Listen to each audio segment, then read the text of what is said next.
dey inside that room, na this matter now we go dey talk. And one thing wey go happen be say you sef fit join us. Na for Abuja Continental Hotel, September 4 and 5. I go see you for there.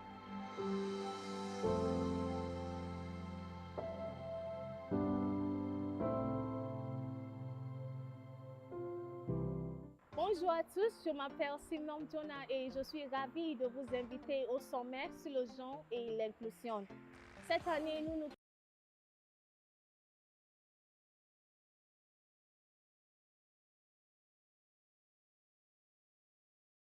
quoi?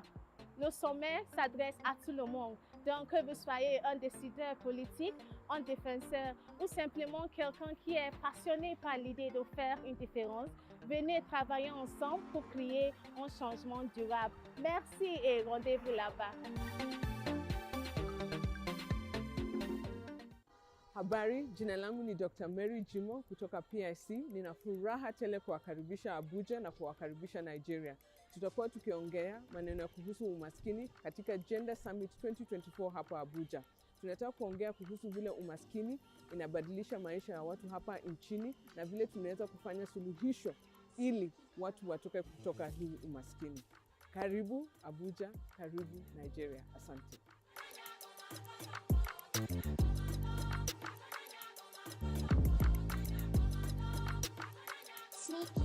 Hello ladies and gentlemen, my name is Amari and today I am representing Policy Innovation Center.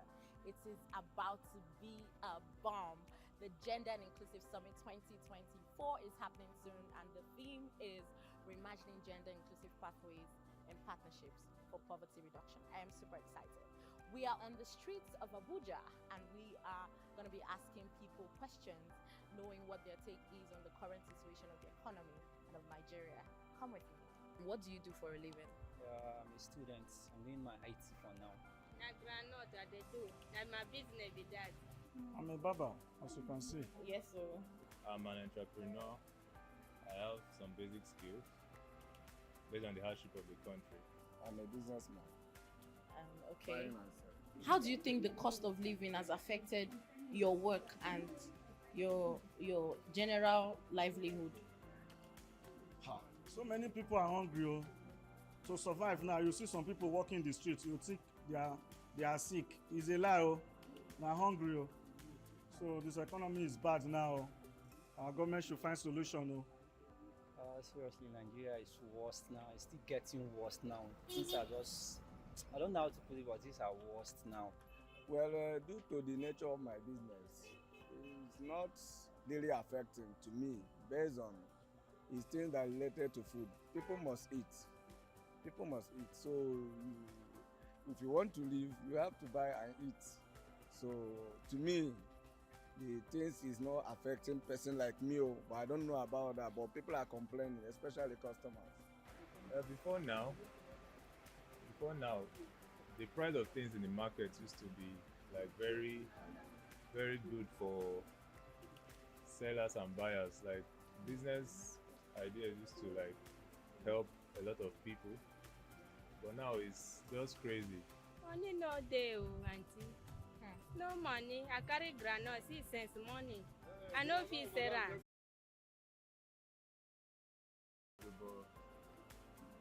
God's willing, maybe their heart might be touched someday to help the masses. Nigeria should improve on their security. Okay. I think they have much forces, but the security is some kind of bit. It's not much like that. Okay. So insecurity is more than kidnapping issues. Okay. The nature of the government, no matter what you said, they can't do anything. They are on their own. They do what they like. Even though I say they should do something, they can't do anything. So we'll be watching them. It's just what I believe that, on a good day, if youth or the citizen can analyze and do the needful. If not, government cannot do anything. And we are done. Thank you for joining us.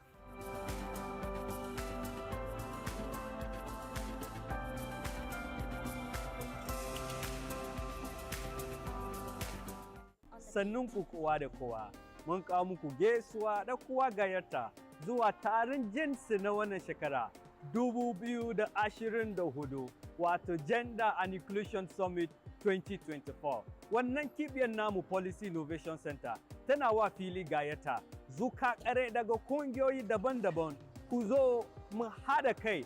Burinmu shine mu tattauna hanyoyi da za mu rage talauci a Najeriya. Mun gode, sai mun ganku.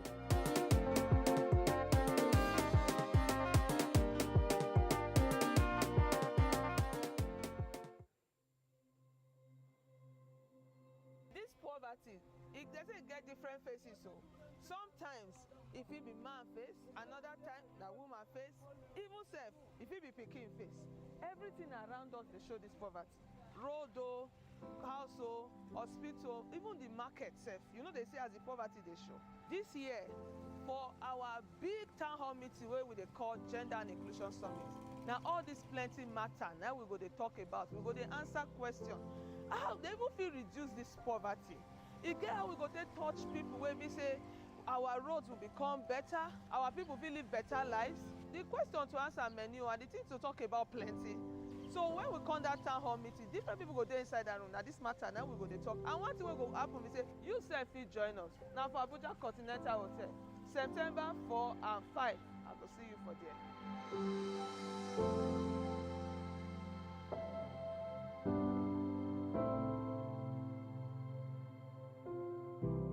Bonjour à tous, je m'appelle Simon Jonah et je suis ravie de vous inviter au sommet sur le genre et l'inclusion. Cette année, nous nous concentrons sur la reimagination des parcours et des partenariats inclusifs en matière de genre pour la réduction de la pauvreté. Et devinez quoi?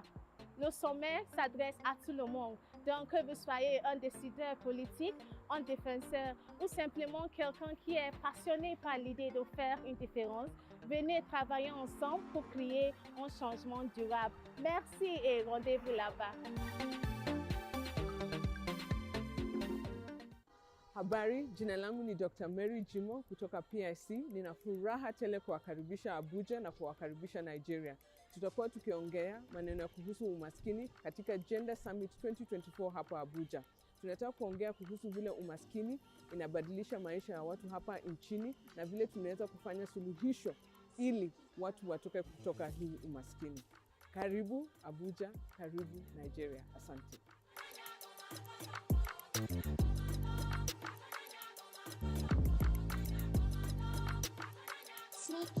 Hello ladies and gentlemen, my name is Amari and today I am representing Policy Innovation Center. It is about to be a bomb. The Gender and Inclusive Summit 2024 is happening soon and the theme is Reimagining Gender Inclusive Pathways and Partnerships for Poverty Reduction. I am super excited. We are on the streets of Abuja and we are going to be asking people questions, knowing what their take is on the current situation of the economy and of Nigeria. Come with me. What do you do for a living? I'm a student. I'm doing my IT for now. Na granite that they do. That my business with that. I'm a barber, as you can see. Yes, sir. I'm an entrepreneur. I have some basic skills based on the hardship of the country. I'm a businessman. Okay. How do you think the cost of living has affected your work and your general livelihood? So many people are hungry. Oh. To survive now, you see some people walking the streets, you think they are sick. It's a lie. Oh. They're hungry. Oh. So this economy is bad now. Our government should find solution. Oh. Seriously, Nigeria is worse now. It's still getting worse now. Things are just, I don't know how to put it, but things are worse now. Well, due to the nature of my business, it's not really affecting to me based on it's things that are related to food. People must eat. People must eat. So if you want to live, you have to buy and eat. So to me, the things is not affecting person like me, but I don't know about that. But people are complaining, especially customers. Before now, the price of things in the market used to be like very, very good for sellers and buyers. Like business ideas used to like help a lot of people, but now it's just crazy. Money no day, auntie. No money. I carry groundnut, 6 cents money. I no fit sell am. Nothing. Market no dey. People no go fit buy am because our money no dey. Say we fit do, both us or both government or both anybody wey get money o. Wetin you feel say we fit do to help the country? Make the country may help us, make them may reduce the fuel. Okay. So that you go reduce the fuel, us must say it better for us. Transport must say it cost. To carry and come. And the transport dey affect wetin we dey sell, Yes, if affect well. Now how much? Now 1,000 carry and come here. Hey. It can help in so many ways. For starters, price of fuel can come down. Okay. Create job opportunities. Okay. If that's possible. Okay. I feel like they know what they're supposed to do. Truth be told, they know what they're supposed to do, but God's willing, maybe their heart might be touched someday to help the masses. Nigeria should improve on their security. Okay. I think they have much forces, but the security is some kind of it is not much like that. Okay. So insecurity is more than kidnapping issues. Okay. The nature of the government, no matter what you said, they can't do anything. They are on their own. They do what they like. Even though I say they should do something, they can't do anything. So we'll be watching them. It's just what I believe that, on a good day, if youth or the citizen can analyze and do the needful. If not, government cannot do anything. And we are done. Thank you for joining us.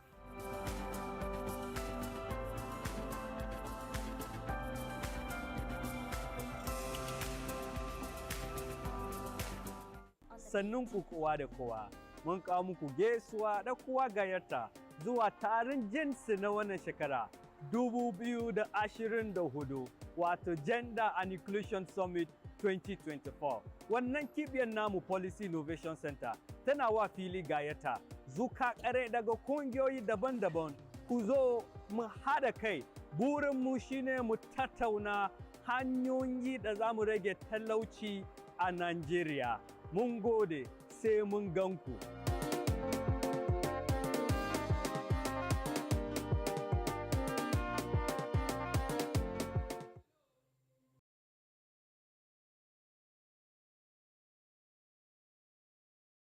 Sometimes if it be man face, another time na woman face, even self if it be pikin face. Everything around us dey show this poverty.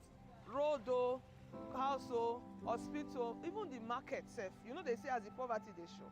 This year, for our big town hall meeting wey we dey call Gender and Inclusion Summit, na all this plenty matter na we go dey talk about. We go dey answer question. How they even fit reduce this poverty?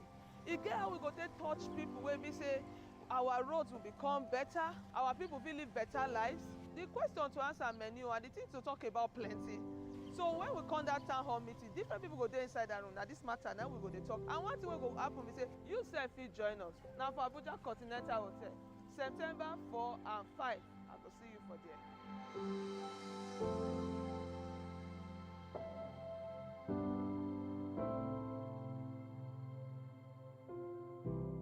Bonjour à tous, je m'appelle Simon Jonah et je suis ravie de vous inviter au sommet sur le genre et l'inclusion.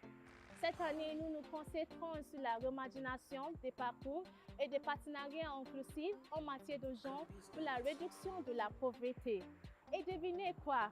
Le sommet s'adresse à tout le monde. Donc, que vous soyez un décideur politique, un défenseur ou simplement quelqu'un qui est passionné par l'idée de faire une différence, venez travailler ensemble pour créer un changement durable. Merci et rendez-vous là-bas.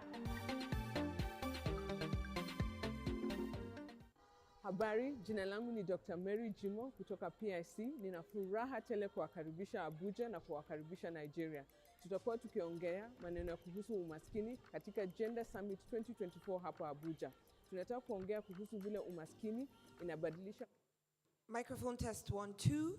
Distinguished ladies and gentlemen, good morning. Thank you for joining us at day 2 of the Gender and Inclusion Summit 2024.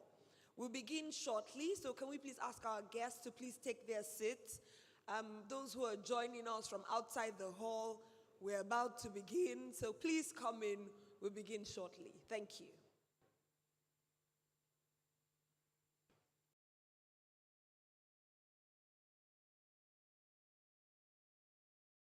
Partnerships for poverty reduction. I am super excited. We are on the streets of Abuja and we are going to be asking people questions, knowing what their take is on the current situation of the economy and of Nigeria. Come with me. What do you do for a living? I'm a student. I'm doing my IT for now. Na groundnut that they do. That's my business with that. I'm a barber, as you can see. Yes, sir. I'm an entrepreneur. I have some basic skills based on the hardship of the country. I'm a businessman. Okay. How do you think the cost of living has affected your work and your... Habari, jina langu ni Dr. Mary Jimo kutoka PIC. Nina furaha tele kuwakaribisha Abuja na kuwakaribisha Nigeria. Tutakuwa tukiongea maneno ya kuhusu umaskini katika Gender Summit 2024 hapa Abuja. Tunataka kuongea kuhusu vile umaskini inabadilisha maisha ya watu hapa nchini na vile tunaweza kufanya suluhisho ili watu watoke kutoka hii umaskini. Karibu Abuja, karibu Nigeria. Asante.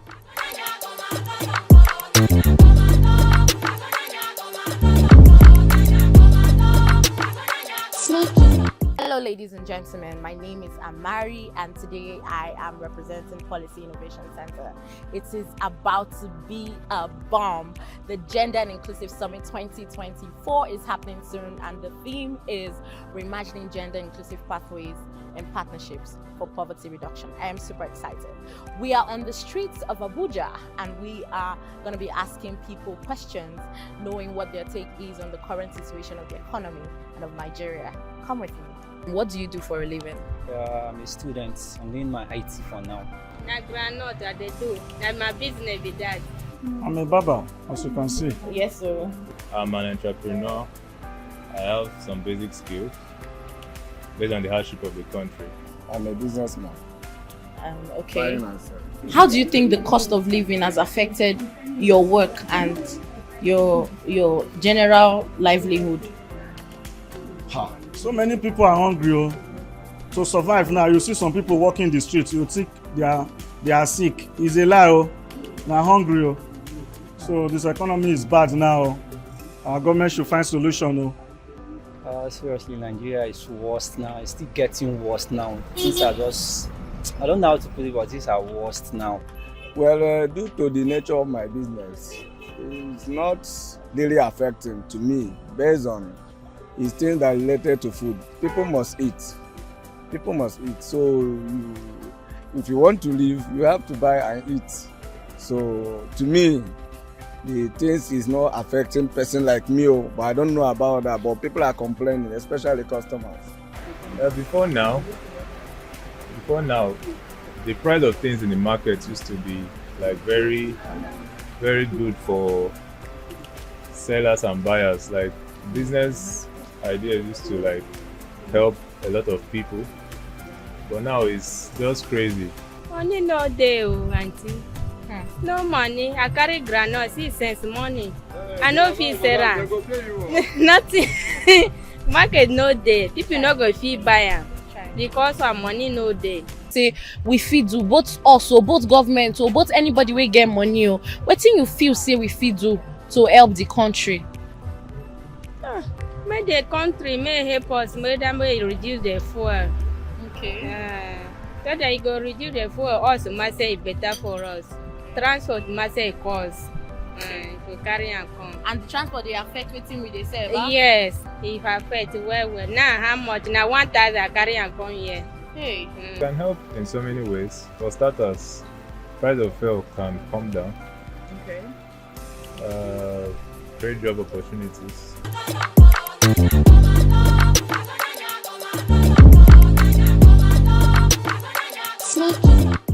Habari, jina langu ni Dr. Mary Jimo kutoka PIC. Nina furaha tele kuwakaribisha Abuja na kuwakaribisha Nigeria. Tutakuwa tukiongea maneno ya kuhusu umaskini katika Gender Summit 2024 hapa Abuja. Tunataka kuongea kuhusu vile umaskini inabadilisha maisha ya watu hapa nchini na vile tunaweza kufanya suluhisho ili watu watoke kutoka hii umaskini. Karibu Abuja, karibu Nigeria. Asante.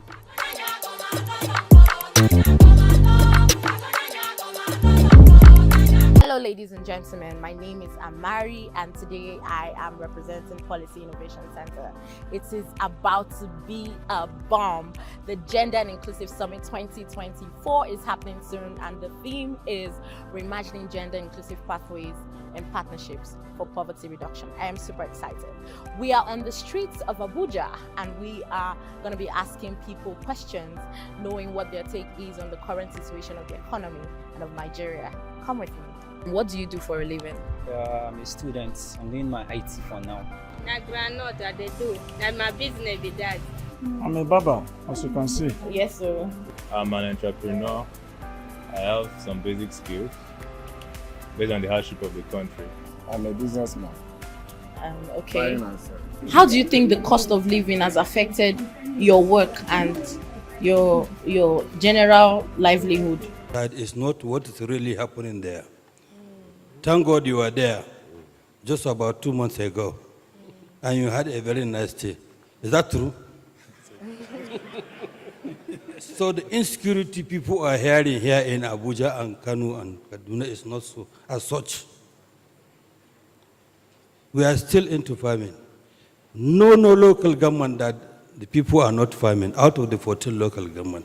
Of course, nobody can deny that fact that there is no insecurity challenges in Zamfara State, of which adversely affect the production, actually. But that does not mean there was a total, leaving the agricultural production in particular. Let me give you a case studies of my own local government, in particular, Gumi local government. In fact, somebody in Gumi will tell you that he doesn't know there is anything like insecurity. Mapara, Bakura, the major local government that were affected is Zurmi, Maradun, and Saife. At least other local government, they go to farms. If you hear somebody telling you that maybe he just want to give you an excuse, you don't want to help the farmers, of which is not so. Despite the insecurity challenges, my state governor is doing very well. I just came back from the field yesterday and still traveled to Abuja to supervise the distribution of over 25,000 metric tons of fertilizer free to the farmers. Because when you are talking of governance in Zamfara State, there is nothing you can do to a common man or to anybody in Zamfara than to boost him to do agriculture. Go and see the logo of my car. Farming is my pride. You cannot change that fact.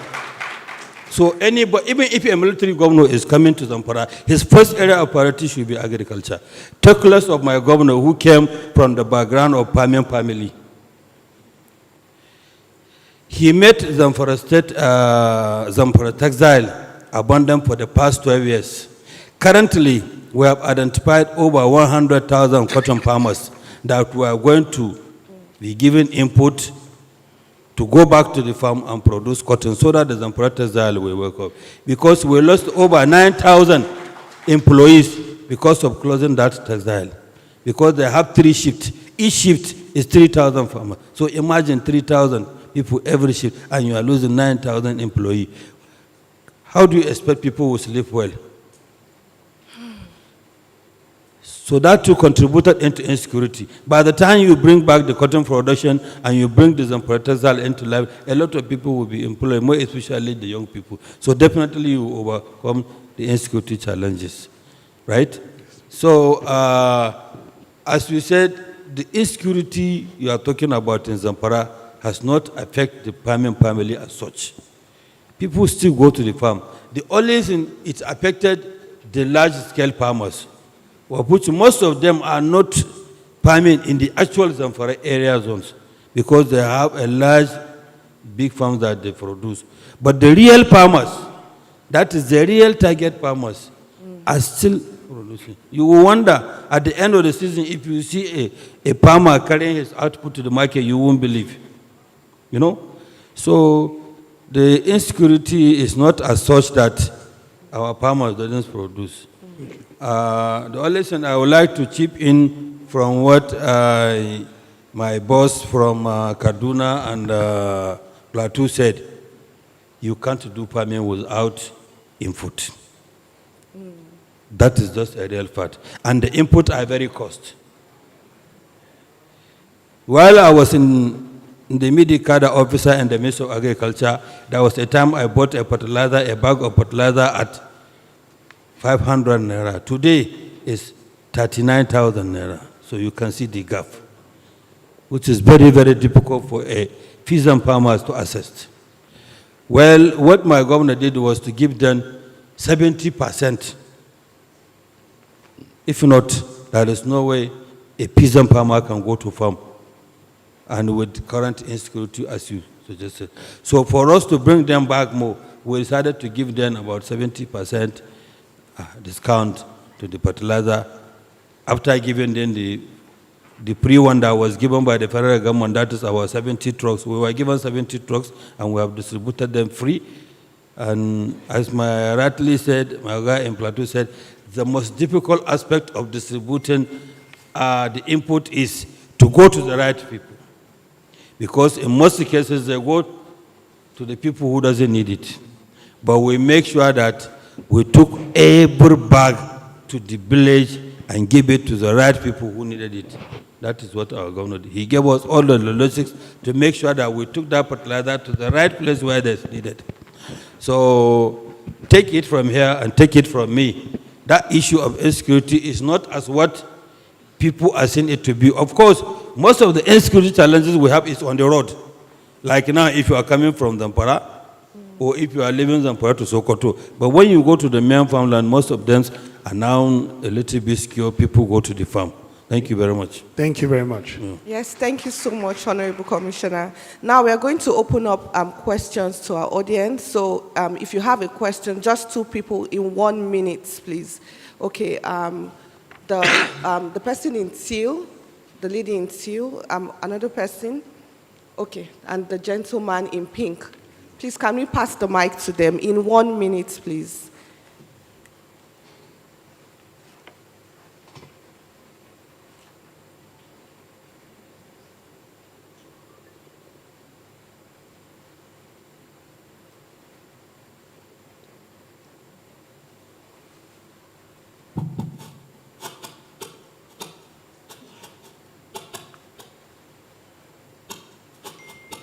Okay. So the lady in teal. Yes. Okay. All right, good evening, everybody. Quickly, my name is Victor. I just want to say one of hanging fruit for everybody to pinpoint whenever we say why low production yield, people will quickly say insecurity. Now, I am particularly happy with the response from Zamfara around insecurity. But then, what are we doing consciously? Because this is time for us to take action. What are we doing consciously in our various states, individual states, to check what's the impact? Do we have any research ongoing to check the impact of insecurity on farming? That's one. And then secondly, I think this is for Nasarawa State, where they talk about tractors. Again, as a common man, I just want to know what's the distribution structure? What is the process of distributing whatever input we have for farmers? I particularly like what Plateau State said about the fact that they have farmers database, which is very, very important. But how are they doing to mobilize people to do assessment and to know the key farmers that needed these inputs and are collecting them? Thank you. Thank you. Then the other lady in teal, I think.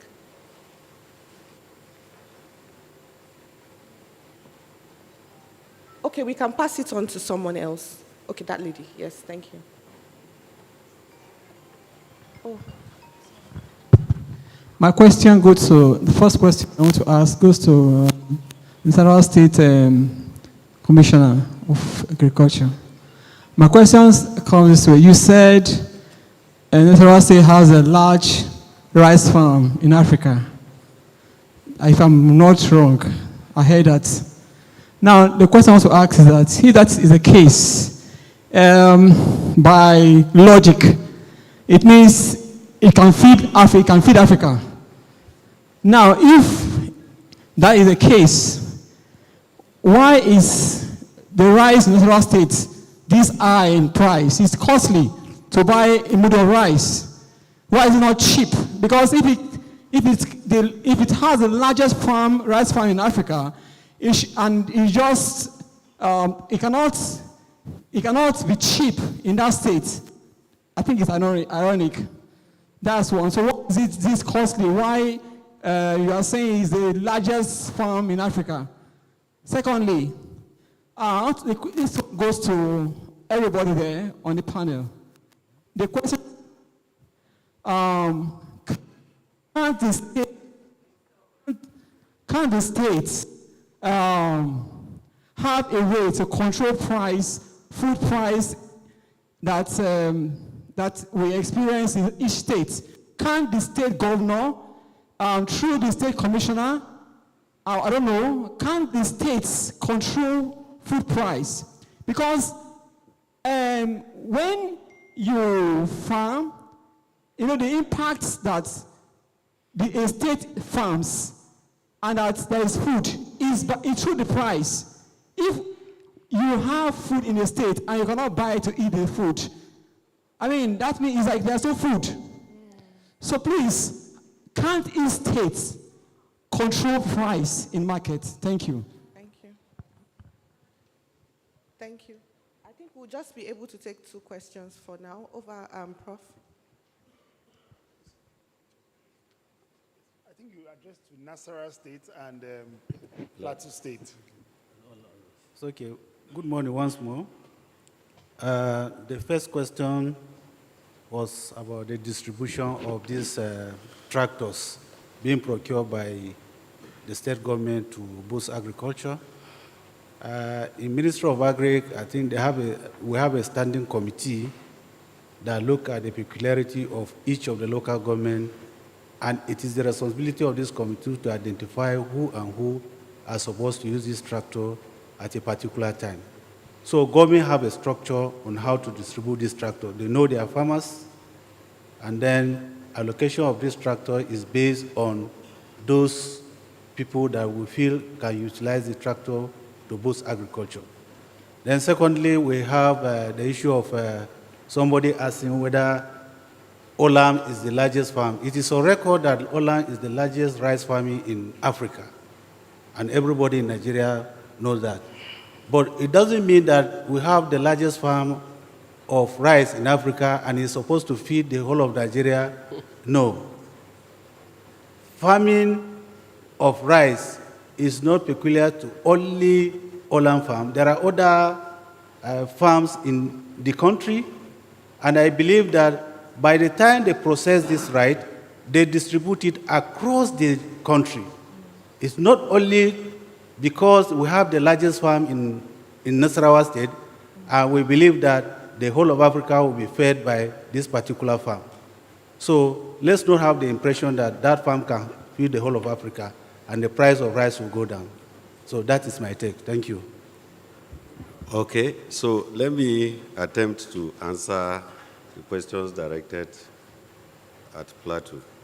The first question was whether there's a research to attest to the fact that insecurity brings about food shortages. Sometimes, before you go into the research, you understand through some basic observations, like the increase in price cannot just be accredited to, or cannot be credited to only rise in cost of inputs. If, for instance, you were cultivating 200 hectares in a community, and about 50% of that land is no longer cultivated, common sense makes you understand that the quantity of food that will come out will be less. So before a scientific approach is applied where people are sent to take data, you already conclude that there's a shortage due to this particular reason. Now, if you go to the issue of database that you asked, you said, how are we sure we are getting the right kind of people into the database, if I get you right? Now, before now, we have farmers associations. We have been working with our ADPs who have their farmers that they work with. We have introduced a community cluster system where we direct our inputs through those kind of settlements. You know, we don't have enough inputs to give everybody. But of course, if we farm, or like the process I told you, mechanization, by the time we finish farming a particular piece of land, the people are already there showing you their plots. And then we follow it with seeds and then with fertilizers. We will do more because it's like all of them agreed with me. It's very difficult to give this because people are hungry. People can just fake to be farmers to collect these inputs.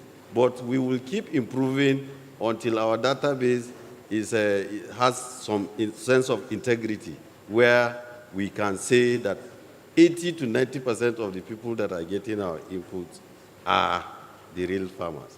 Then the last one that was thrown to all of us, which is about the price control. You see, the role of government actually is just to create the enabling environment for the private sector. So when the farmer gets good prices, some of us are happy inside because it is making him and encouraging more people to go into the business. Farming is supposed to be like a business. However, if food goes beyond the common man, it becomes a problem. So by the time government subsidizes fertilizer, government encourages good pricing, though harmful to the ordinary man, I think the law of demand and supply determines price, isn't it? So rather, to force people to bring down the price of food is a Herculean task. Rather, government should give more support for more production, and naturally the price will come at the level of the ordinary man. Thank you. Thank you. Yeah, I think I want to also respond to that last question that applies to all of us. You know, rising food prices is a big challenge.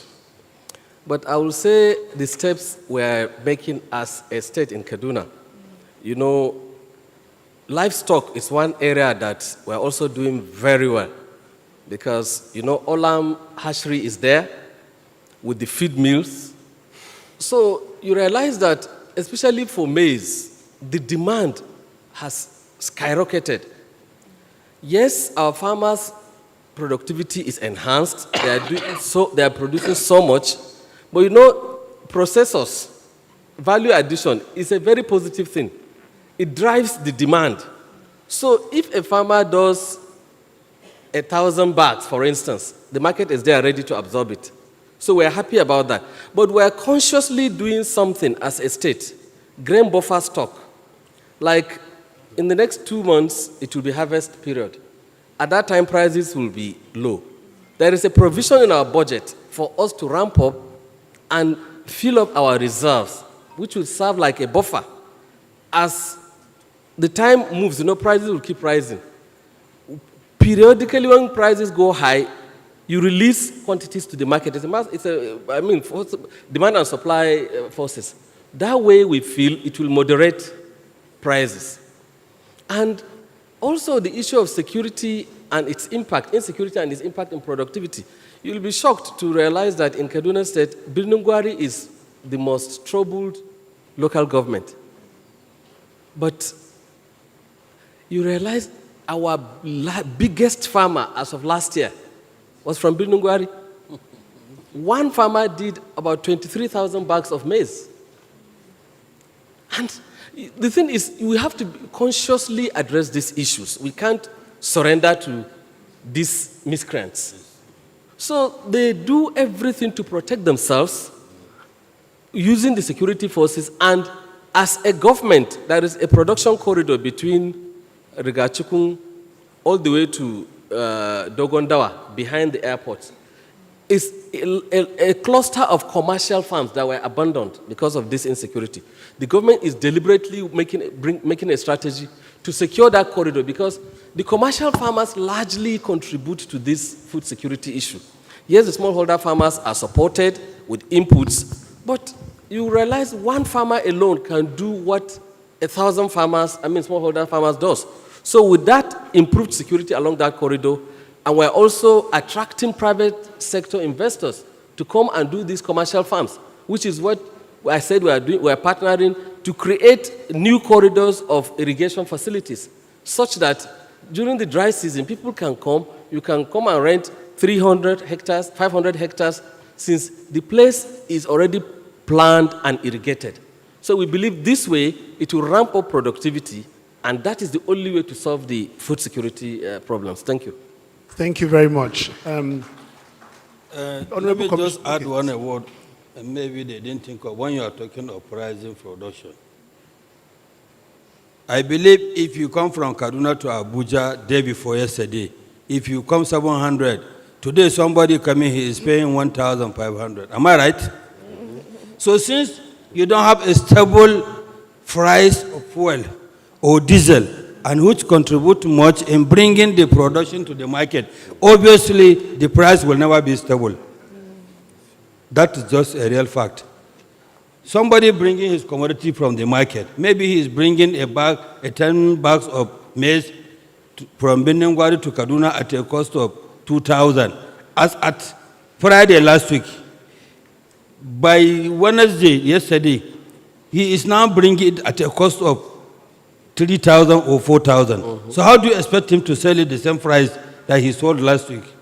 So we have to face the reality of this uncertain fuel price and diesel price, which affect the market. Sure. That's it. Thank you. Thank you very much. We are running out of time, but recognizing that we're in a Gender and Inclusion Summit, so we'll especially take two questions, one from the Association of Women in Trade and Agriculture, and the second from the Joint National Association of Persons with Disabilities. So we'll take two more questions, one from AWITA and one from JUNAPID. And I think there are also people online who have questions. So if you're online, you can please drop your question in the chat box. Thank you. Okay. Thank you. Thank you for reading my mind. I was going to say gender inclusion, which is all about this program. And I'm so happy that the commissioners are all here. We are going to really be engaging them at the state levels for AWITA, Association of Women in Trade and Agriculture. And all my state coordinators are here, so as you are coming down from that stage, they are going to be holding you, sirs. However, my concern has been on inclusion. All that have been spoken by everybody, no one has mentioned the cluster or the bit that is apportioned to women. And like the tractor distribution, I was going to ask, is it for free? Is it supposed to be rented? Are there people that will drive the tractor for the women in their farms? At what point is it going to be the turn of the women to get these tractors for their small farms? We are not talking about even the commercial farms now. And we know that women are the drivers of this economy. Women form 80% of the labor force when it comes to even the agricultural value chain. At least, even if not for commercial purpose, for the purpose of feeding the family, producing what you can eat and eat what you can produce, to also alleviate poverty and give the assurance of food security. So, what will be the assurance of women, faith of women, as it concerns all that the commissioners are saying, so that we can have a takeaway from here, and to know that as we are engaging you at the state level, we are also being assured that there is inclusion for gender. Thank you. Thank you very much. And the last question from JUNAPID, please. Jonapid.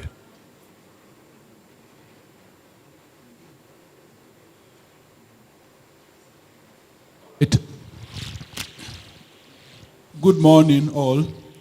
My name is Shindol Aaron. I'm the Jonapid Chairman, Plateau State. I have a serious concern, and let me say we have a serious concern. One of the moderators, when he was asking a question, he made reference to persons with disabilities. And from the submission, literally there is no visibility of persons with disability from the submission we've just received.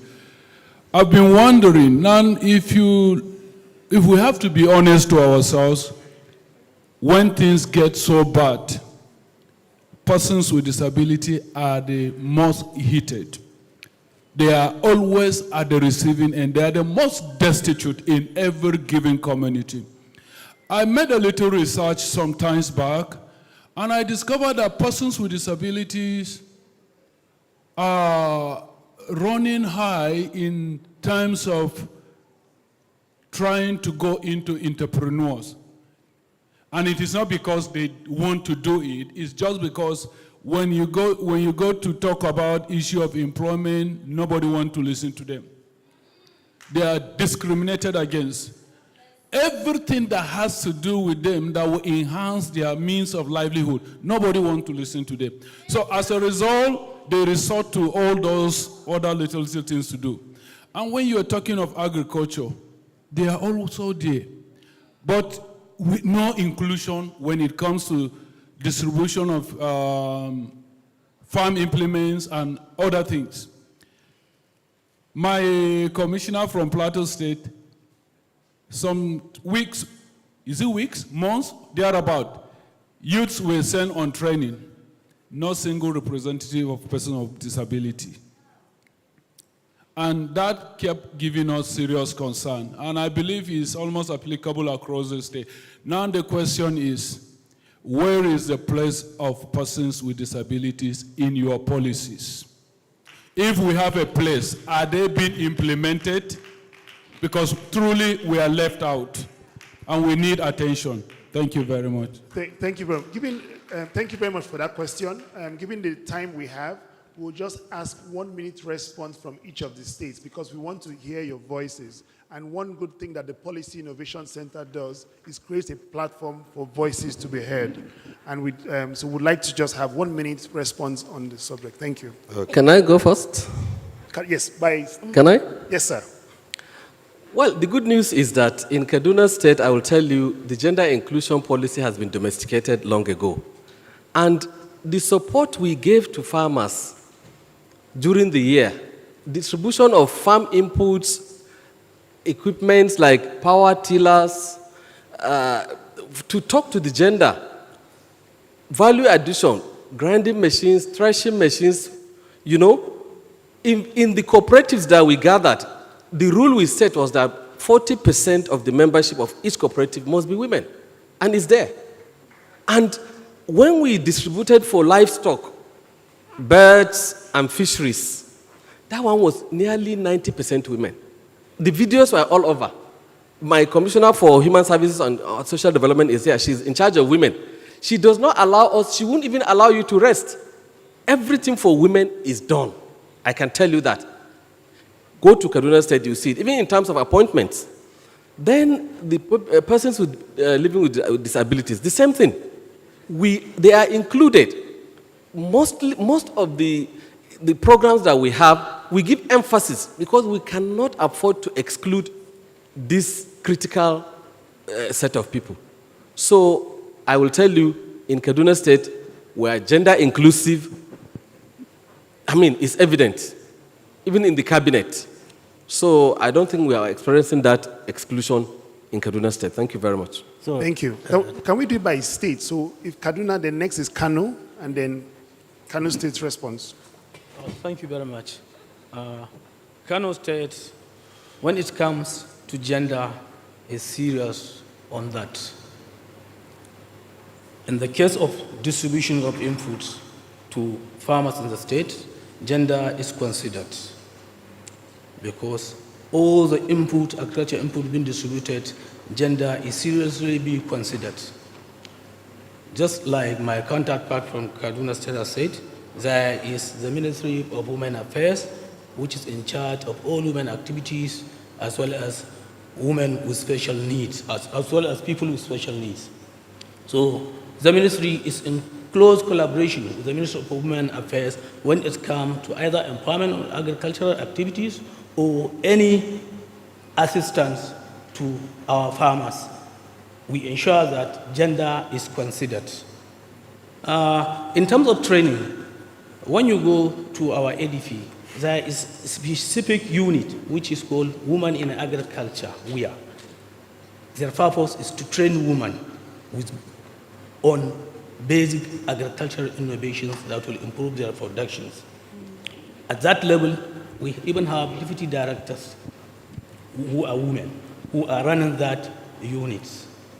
When you come to our State Executive Council, just similar to Kaduna, about 6 women are there in the cabinet. So Kano State is doing a lot under the able leadership of Engineer Abubakar Yusuf to work inclusive. Habari, jina langu ni Dr. Mary Jimo kutoka PIC. Nina furaha tele kuwakaribisha Abuja na kuwakaribisha Nigeria. Tutakuwa tukiongea maneno ya kuhusu umaskini katika Gender Summit 2024 hapa Abuja. Tunataka kuongea kuhusu vile umaskini inabadilisha maisha ya watu hapa nchini na vile tunaweza kufanya suluhisho ili watu watoke kutoka hii umaskini. Karibu Abuja, karibu Nigeria. Asante.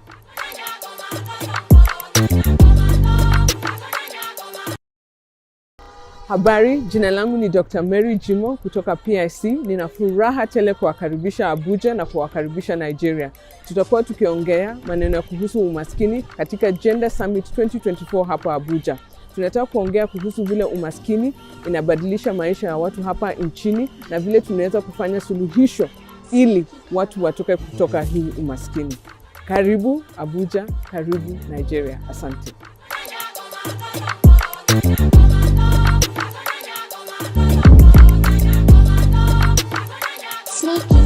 Hello ladies and gentlemen, my name is Amari and today I am representing Policy Innovation Center. It is about to be a bomb. The Gender and Inclusive Summit 2024 is happening soon and the theme is Reimagining Gender Inclusive Pathways and Partnerships for Poverty Reduction. I am super excited.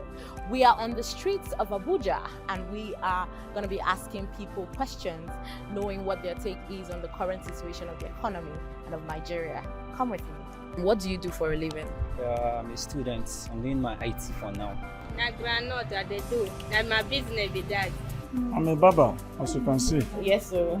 I'm an entrepreneur. I have some basic skills based on the hardship of the country. I'm a businessman. Okay. How do you think the cost of living has affected your work and your general livelihood? So many people are hungry. Oh. To survive now, you see some people walking the streets, you think they are sick. It's a lie. Oh. They're hungry. Oh. So this economy is bad now. Our government should find solution. Oh. Seriously, Nigeria is worse now. It's still getting worse now. Things are just, I don't know how to put it, but things are worse now. Well, due to the nature of my business, it's not really affecting to me based on it's things that are related to food. People must eat. People must eat. So if you want to live, you have to buy and eat. So to me, the things is not affecting person like me, but I don't know about that. But people are complaining, especially customers. Before now, the price of things in the market used to be like very, very good for sellers and buyers. Like business ideas used to like help a lot of people, but now it's just crazy. Money no dey, auntie. No money. I carry groundnut, see sense money. I no fit sell am. Nothing. Market no dey. People no go fit buy am because our money no dey. Say we fit do both us or both government or both anybody wey get money. Wetin you feel say we fit do to help the country? May the country may help us, may reduce the fuel. Okay. So that you go reduce the fuel, also must say better for us. Transport must say cost to carry and come. And the transport they affect wetin we dey sell, Yes, if affect well. Now how much? Now 1,000 carry and come here. Hey. It can help in so many ways. For starters, price of fuel can come down. Okay. Create job opportunities. Okay. If that's possible. Okay. I feel like they know what they're supposed to do. Truth be told, they know what they're supposed to do, but God's willing, maybe.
Distinguished ladies and gentlemen, although this is not Guagalada, this is Abuja, and you are welcome to the Gender and Inclusion Summit, organized by the Policy Innovation Center. A round of applause for yourselves, ladies and gentlemen.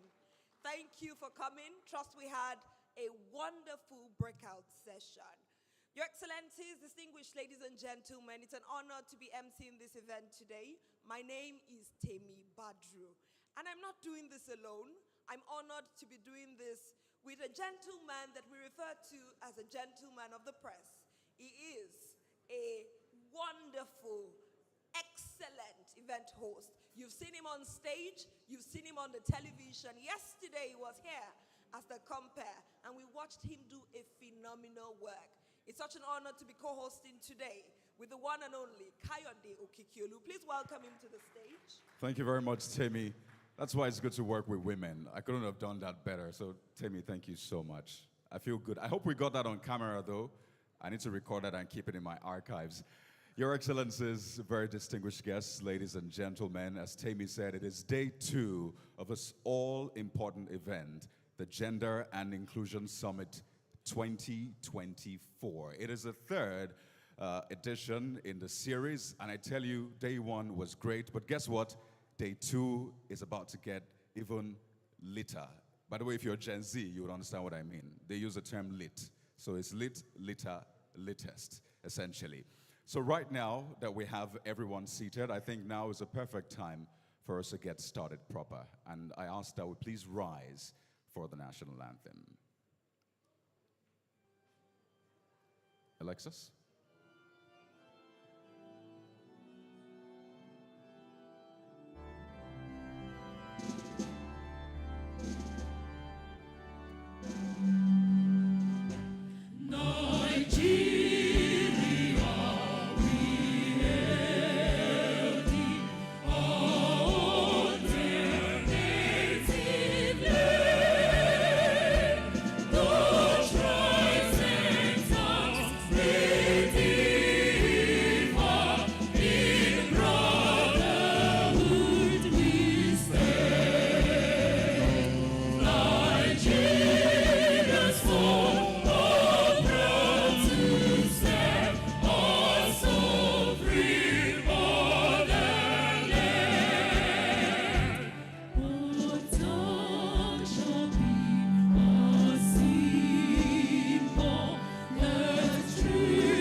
Your Excellencies, distinguished ladies and gentlemen, please take your seat. And I must thank the organizers for giving us the lyrics to the anthem. You saved a whole lot of us. Thank you very much.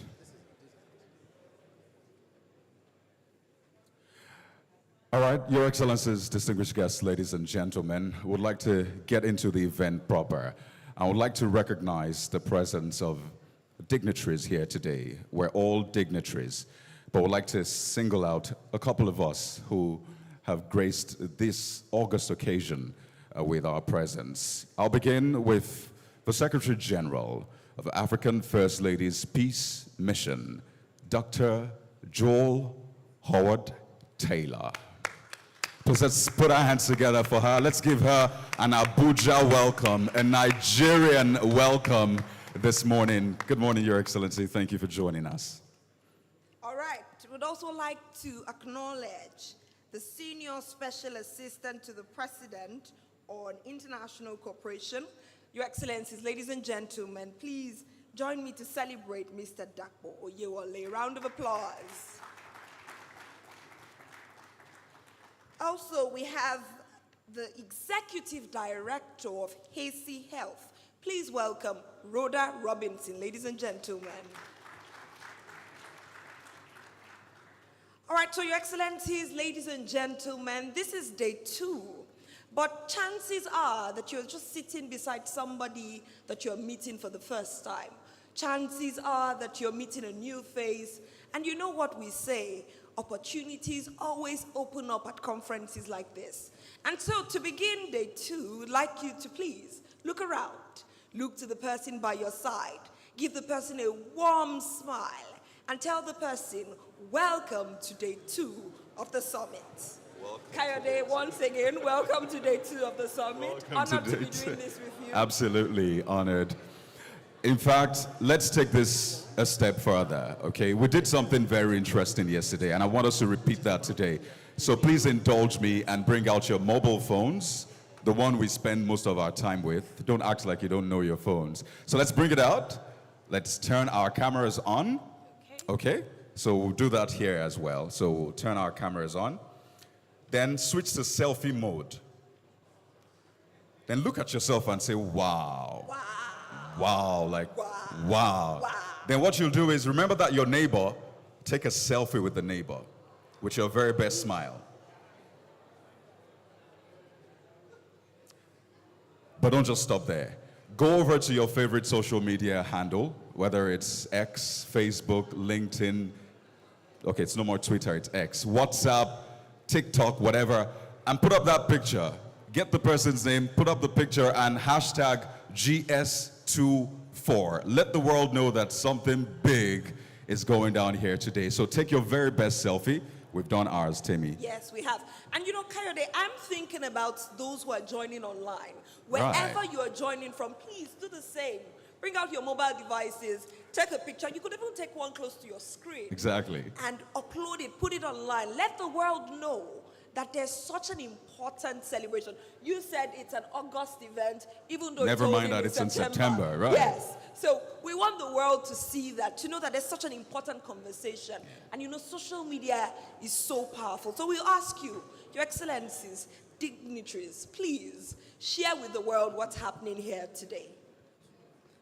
Now, just to give us a sense of what's coming today, we have, thank you.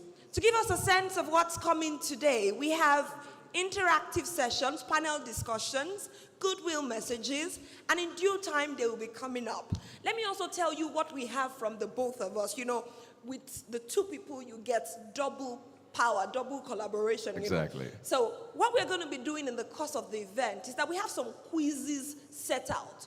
Quizzes about gender and inclusion, quizzes about the policy, you know, about the Policy Innovation Center, right. Quizzes that you would get, and just maybe there will be some prizes. So as the conference goes on, please pay attention to every detail, because we have something coming.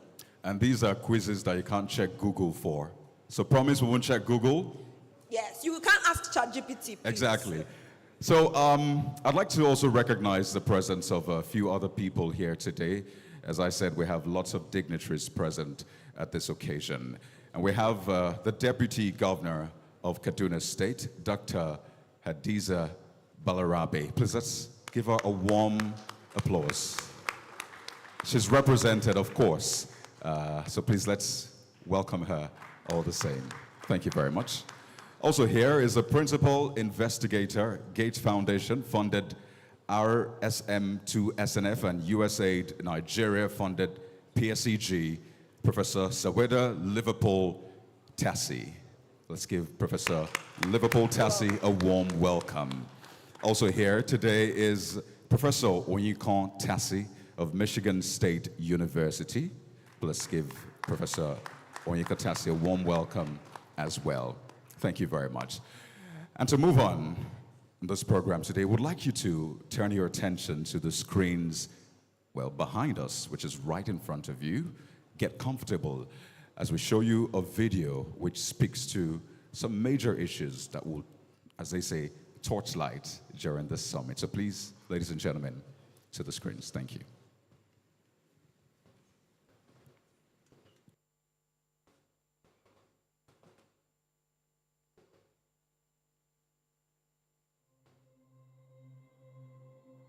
This poverty, they say get different faces. So sometimes if it be man face, another time na woman face, even self if it be pikin face.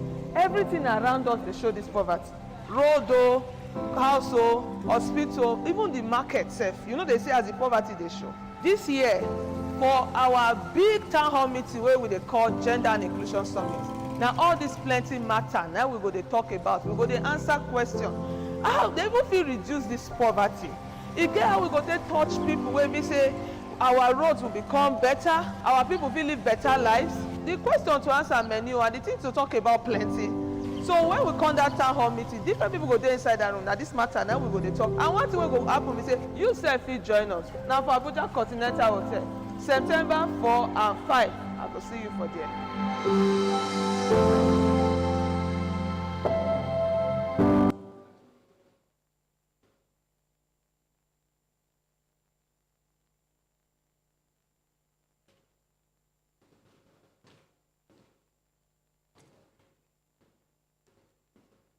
Your Excellencies, distinguished ladies and gentlemen, at the beginning of events like this, I always like to tell dignitaries, my audience, distinguished guests, that we all come in with a reservoir. We all come in with a well of applause. That's one thing that you can give freely. It doesn't cost anything. And so in the course of the event, while we invite speakers to come take the stage, I would invite you to please be generous with the applause. And as the event continues, I know that we will need to get refilled at some point. So please, get a refill when you need. But at all times, be generous with your applause. Because I believe that when we applaud our speakers well, they would speak even more eloquently. So do we agree, Your Excellencies, distinguished ladies and gentlemen, to be generous with our applause for the speakers? Okay, I think we need a louder yes. Do we agree? On that note, please join me as I welcome to the stage the Executive Director, Policy Innovation Center, Dr. Osasui Dirisu, for her presentation.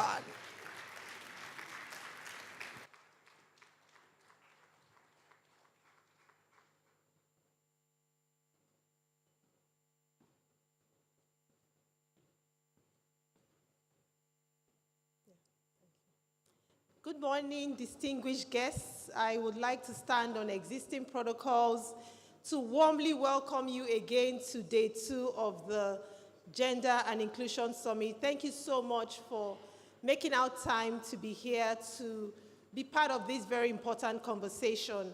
In a few minutes, I want to introduce the Policy Innovation Center and just give a brief overview as to why we are here doing the Gender and Inclusion Summit. The Policy Innovation Center is the first national institutionalized behavioral initiative in Africa, and it was set up to support governments and stakeholders to make behaviorally informed decisions and generate evidence for impact-driven interventions in critical thematic areas. The setup of the PIC was quite organic, so conversations were had from about 2016 to 2019 about the need to have a center that could use behavioral science and social science principles to improve social impact interventions in Nigeria and ensure that we have evidence-based policies that are driven by conversations about what works. And so based on this proof of concept in 2019, that a center like this would support such work, the PIC was launched on October 2021. So we would actually be 3 years in a couple of weeks. The center is an initiative of the Nigerian Economic Summit Group, a leading think tank in Africa, redefining evidence-based policy. And so our vision is simple: to deliver better policies and innovative solutions for social impact across sectors. And our mission is to improve policies and programs using gender transformative and behavioral approaches to drive social change. And we have 5 pillars that govern the work we do. Gender and social inclusion, like you see, is right at the top. That's part of why we're here. behavioral insights application, because that helps us to think a bit deeper as to all the behavioral dynamics that impact on how people think, how people behave in practice, and how that impacts on interventions. Social and behavioral science research, because that helps us to think about how to get the evidence to inform the work we do. Social and behavioral change, because we need, in so many ways, if we're going to make impact and make a difference, we'll need to shift the way we think, the way we approach governance, for example, and the way we program for evidence. And then finally, evidence-based policy.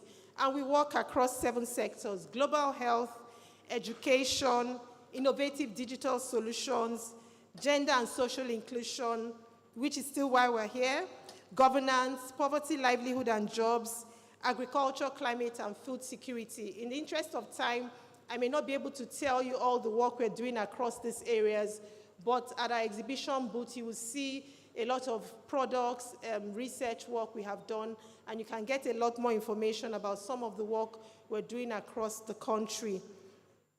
In order to ensure that we're able to do all the work we do for behavioral insights, the PIC has a behavioral innovation lab, and we use lessons from behavioral and social sciences to design, test, and scale solutions for social impact.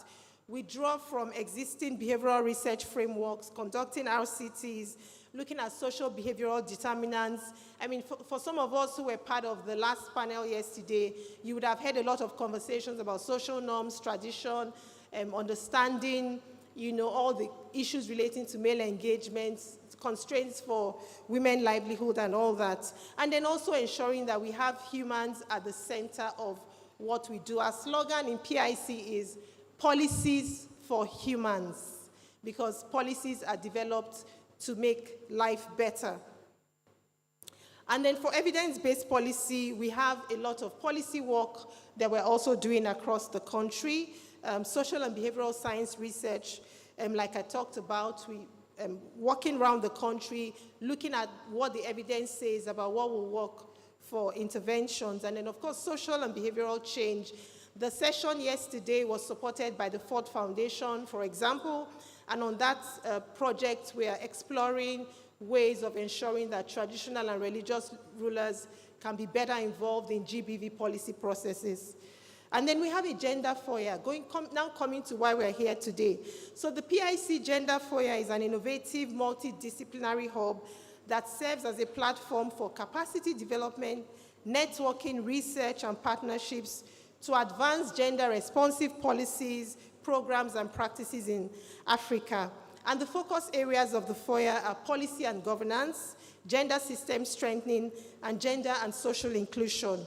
So under policy and governance, we promote a lot, we do a lot of work around advocacy for gender equity and inclusion for women, persons with a disability, young persons, and other marginalized groups through platforms such as the Gender and Inclusion Summit. All these conversations are coming together for that purpose, to ensure that we can continue to think about what gender responsiveness means for us in Africa. And then for system strengthening, we also understand that there are capacity gaps in relating to strengthening capacity of development professionals, government, private sector stakeholders. So we launched the Gender and Development course in 2022. Until date, we've trained more than 300 people across different sectors: private sector, development, stakeholders, donor agencies. And recently this year, we launched the Gender for Private Sector Development course and also Gender and Taxation courses. You can find out a bit more about these trainings at our information desk. And Gender Network Africa is like a new baby of PIC. With all the conversations happening around gender, we're now looking at opportunities to bring people together to network, collaborate, and work together to continue to drive the message around gender and inclusion. Coming to the Gender and Inclusion Summit, we identified a problem in 2022.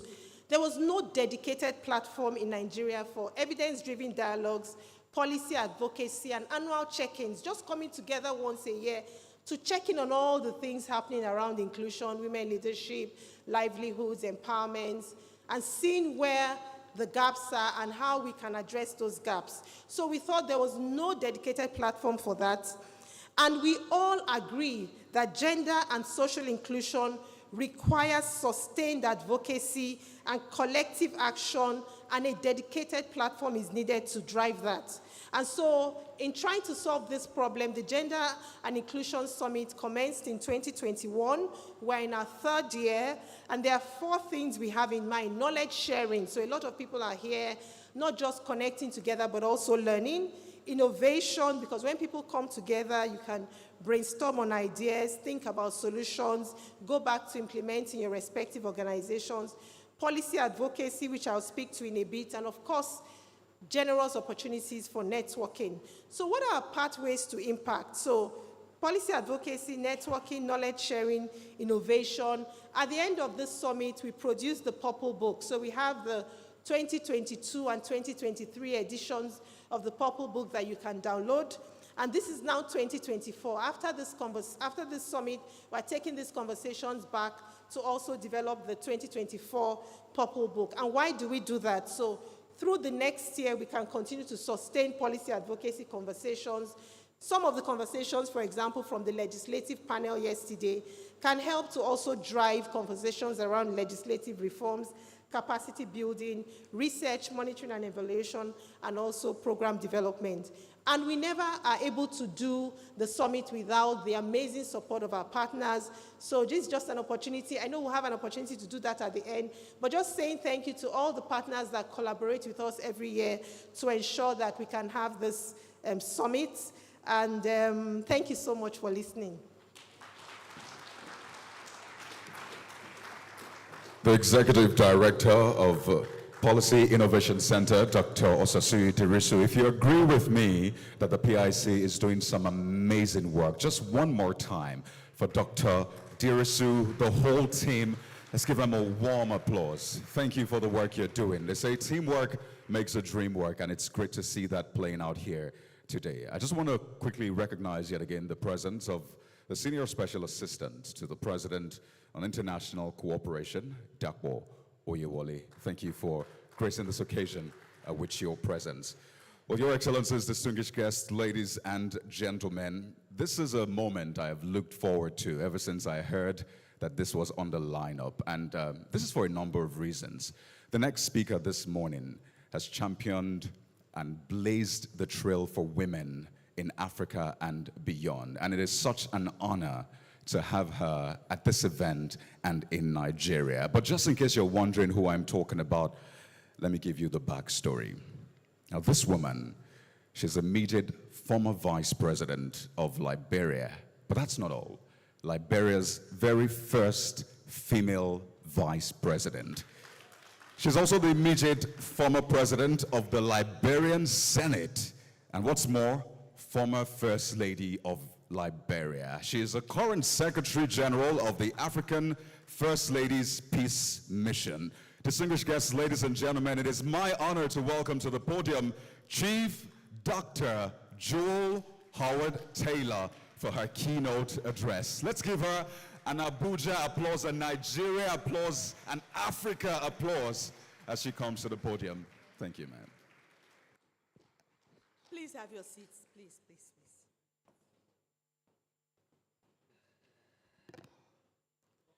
Good morning, everyone. I'm indeed happy to be here in one of the most beautiful cities across my nation, my continent, and Abuja is an amazing, exciting city. I always am happy when I have an opportunity to visit here. Can we clap for our beautiful Abuja, a name that rings bells across the nations of the world? Permit me to stand on existing protocols by saying, Excellencies, distinguished ladies and gentlemen, my friends, my brothers, all other protocols observed. I am pleased to be here this morning on this beautiful Thursday, and I thank God for allowing me an opportunity to come here to Abuja. You know, travel across Africa is still difficult. You go from Monrovia to Accra, to Lomé, and then to Abuja. But I remember in 1997 or 1998, we had to go to Paris to come to Abuja. So we've gotten a little bit better, but we still have a long way to go. Let me extend my thanks and appreciation to Dr. Tayo Aduloju and to my sister, Dr. Osasu, for inviting me to be a part of this important event. I'm truly grateful, and I don't take it for granted, especially when you leave official office, for people to keep calling and saying, come, let's hear your voice and find out how you can be a positive force for good. It is a privilege and an honor for which I'm grateful. I want to also say thank you to the Almighty God for bringing me a long way and for allowing me to land here in safety and in peace. I was here a few weeks ago, and there was a riot and a protest. And I was saying to myself, wow, I've come from a war-torn country only to come to Abuja for a protest that seemed like it would turn everything upside down. I want to thank the government of His Excellency, President Bola Ahmed Tinubu, and his team for getting involved with the young people and continuing to speak about the issues that must be changed and willing to work to make a better country. Can we clap for the President and the government of the Republic of Nigeria, please? It's important. And you see, that is a topic for discussion. There is still a platform to discuss. There is still a platform to continue to generate the discussions that we need. But you know, my father told me a story, and I will tell you the same thing. It is easier to stand on the sidelines and criticize when you have never walked in the shoes of someone. And Nigeria is still our best example of democracy across our spectrum of the world. And we'll continue to grow and develop. As you sit here, you might not think it's important, but if you come from a country like Liberia and look at all of our challenges, when I come here, all I see is one step at a time and the progress that inspires us to continue to do better. So I'm grateful. This morning, the summit over the next 3 days holds special significance, as all of the discussions and recommendations therefrom will contribute to the purple book that Dr. Osasu talked about. And our recommendations and our inputs will play a very important role in advancing gender equality and the sustainable development goals of our shared world. This is timely because the entire world is looking at how do we move forward. There's this quote: "Since my release, I have become more convinced than ever that the real makers of history are the ordinary men and women of our country, and their participation in every decision about the future is the only guarantee of true democracy and freedom," end quote. This, my friends, is the crux of gender equality: full and equal participation of all. At this summit, there are two sides to consider. On the one hand, we face systemic intergenerational inequality and poverty. On the other hand, there is a small group of gatekeepers who hold keys to solving these problems, but remain reluctant to act.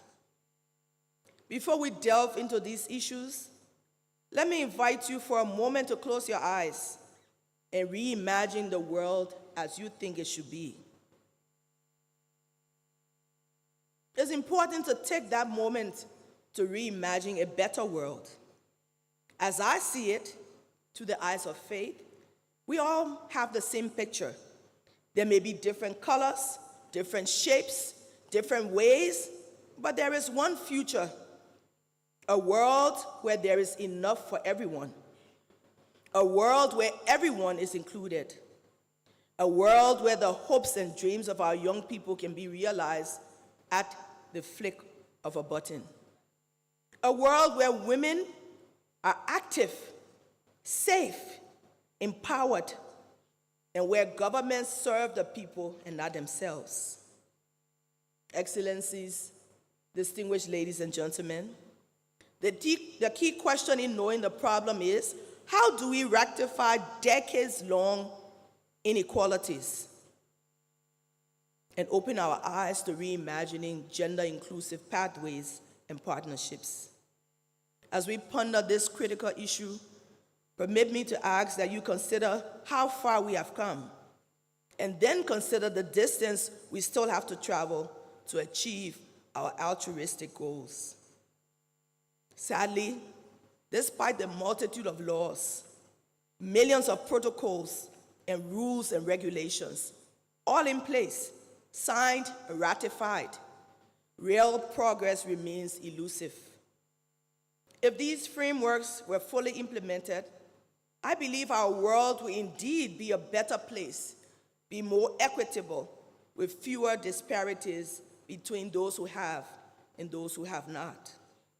Yes, indeed, it is time to consider new options. But do we need to reinvent the wheel? Or do we need to take a hard look at what works and summon the political will to do what is right, what is just, and what is fair? After nearly 40 years of public and private service, I am convinced that the foundation for a more equitable and sustainable world is simply gender equality. For it is not merely an SDG goal on its own. It is a goal that intersects all 17 Sustainable Development Goals and is integral to 45 targets and 54 indicators across the spectrum. As UN Women Report states, gender equality is an accelerator for achieving the SDG. If you dive into this report, it reads thus: gender equality is a catalytic policy intervention that triggers positive multiplier effects across development.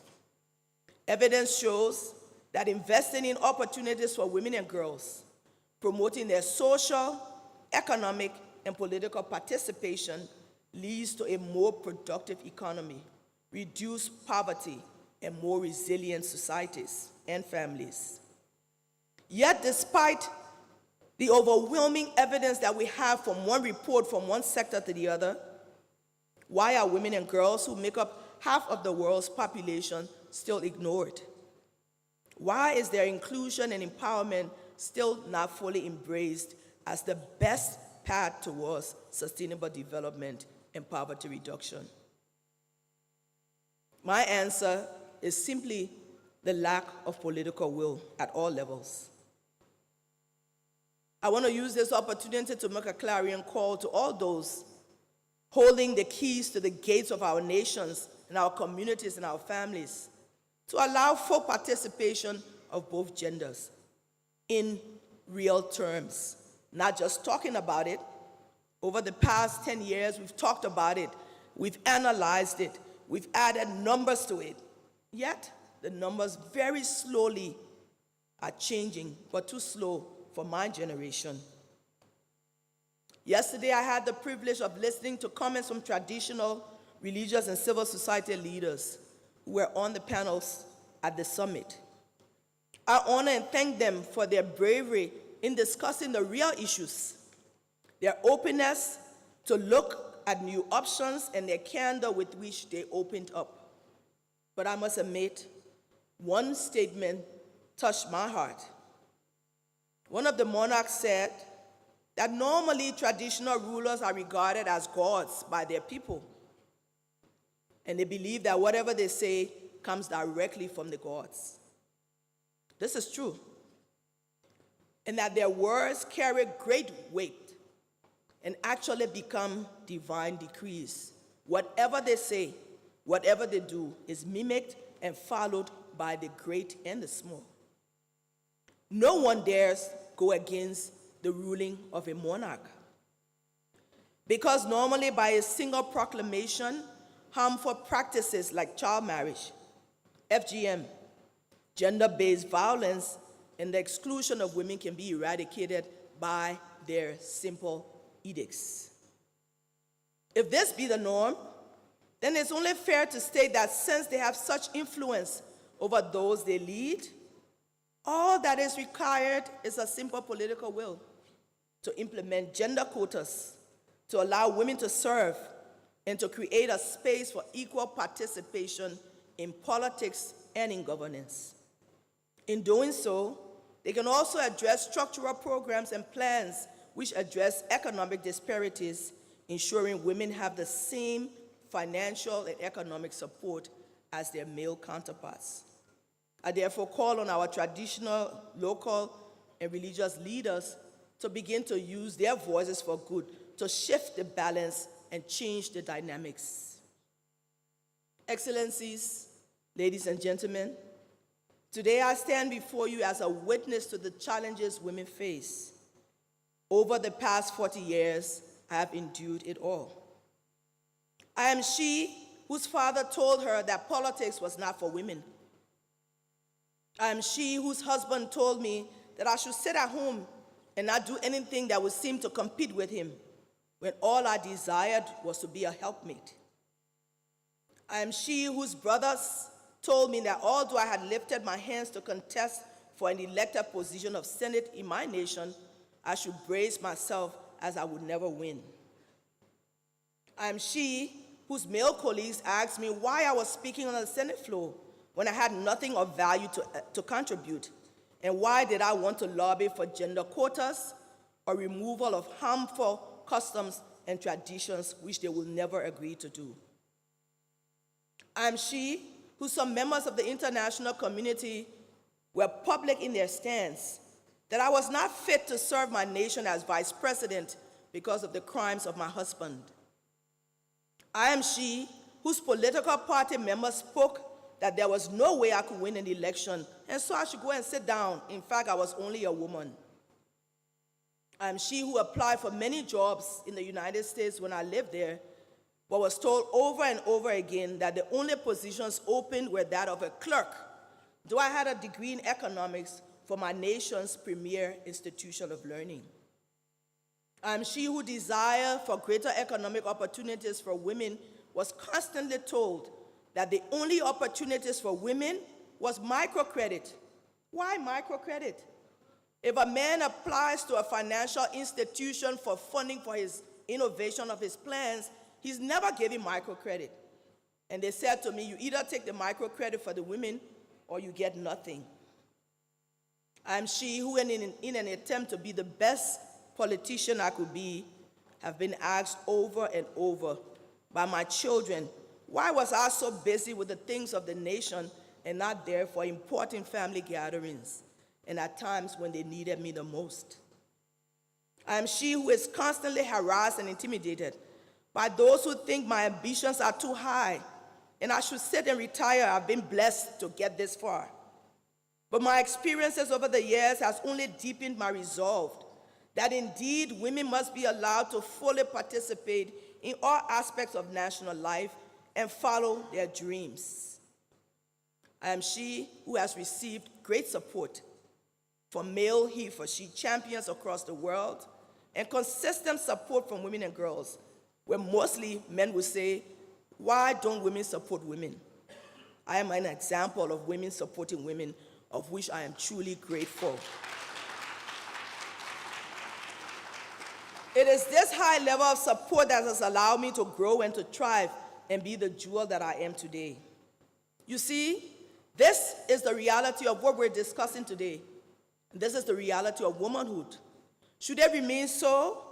I and many women across the world say no.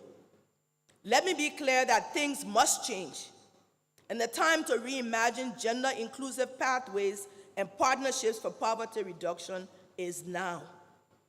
As the UN Women Report concludes, in order to reimagine and then create the new world for all of us, we must adopt a holistic approach to gender equality, transforming the structures that perpetuate inequality and allowing women and girls to be an integral part in driving unity, peace, innovation, and development. The political party system must open up to women, allowing them without intimidation, without fear, without harassment, without economic stress, to get involved in the politics of our day so that we contribute fully to the things that are happening, especially since every decision taken at a local or regional or national level directly affects the woman. Excellencies, distinguished ladies and gentlemen, this is the task for this moment. May we all rise up to the challenge of calling this generation and changing the status quo for the better. Each of you has a voice. Each of you can make a difference, especially our male counterparts. By just a voice, by just a word, the world can change in a moment. So we don't have to reinvent the wheel. We have all of the tools necessary at our disposal. May we stand up and call for a new day, total inclusion, which brings to bear more innovation because you have 100% of your population participating, more opportunities for all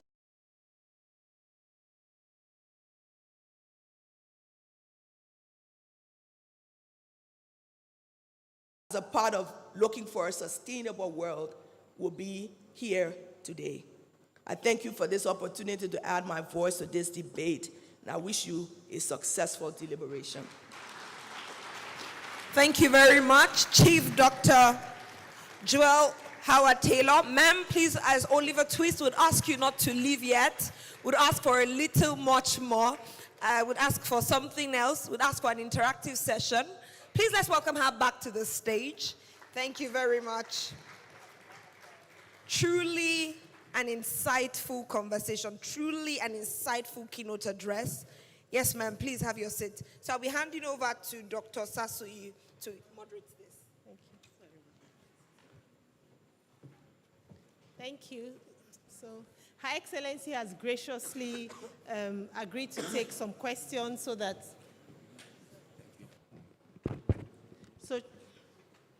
so she gets some feedback or questions from her discussion. So if you have a question, because of time, we may not be able to take more than a couple, but can you just raise up your hand? Okay, I see 2 hands there. So we'll start with you.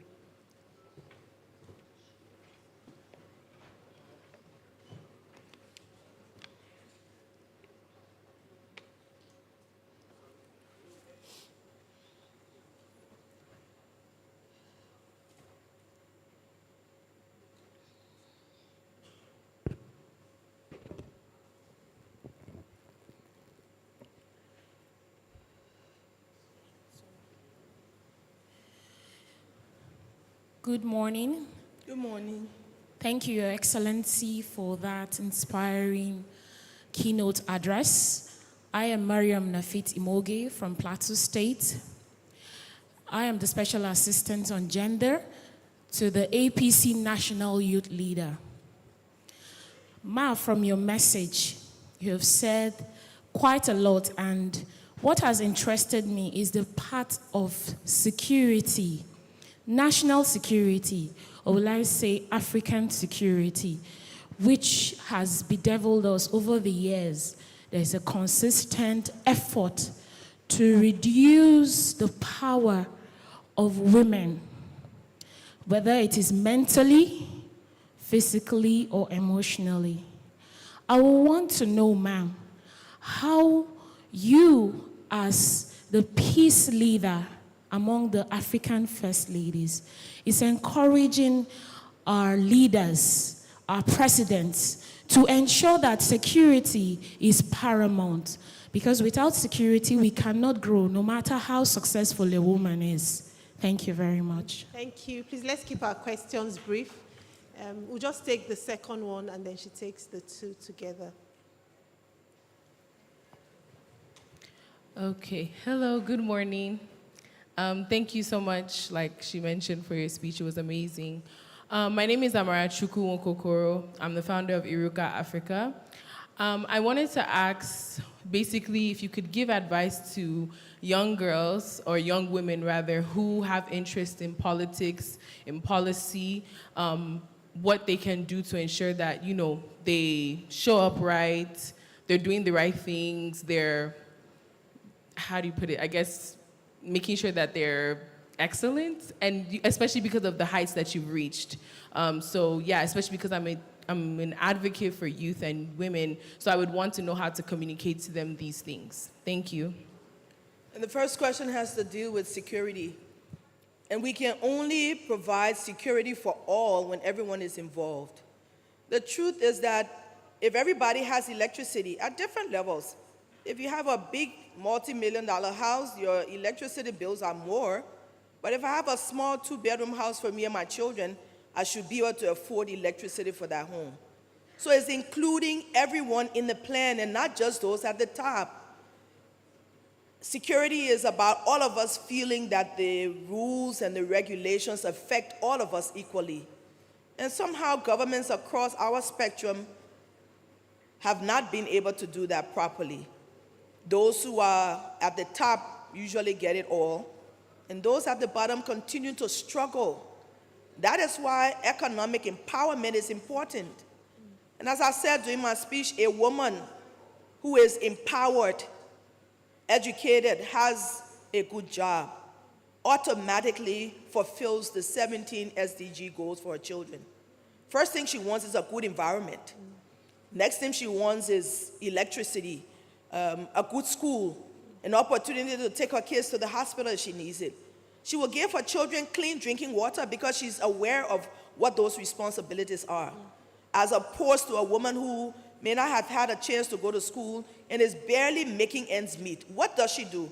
She's stuck in the gutters without an opportunity to get out. And so security is about making sure everyone has what they need at different levels.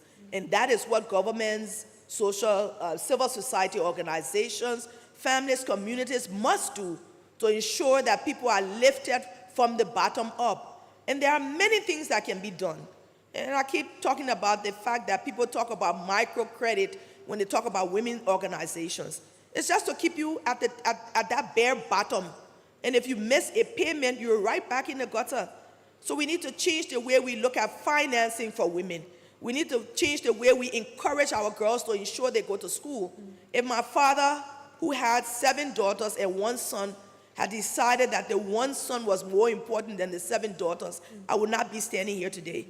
But he knew that every child was valuable in his own way, though he said politics was not for women, and he didn't live long enough to see me become the jewel that I am today. But we all have our spaces, and so we must create a space where everyone becomes what they want to become. And that is the security that we seek. The second question dealing with how do people get involved? How do young people get involved? You now have a large population that is controlling votes across the continent. 60% of any group determines who becomes what. You must now be aware, enlightened, and knowledgeable about the issues that you want to see. If you sell your vote for a bag of rice or 10,000 naira, that's all you get. But if you look in your community and find those who are actually able to represent you properly to force the change that will make a difference in your lives, then your vote counts. So you must first be aware and not just be swayed.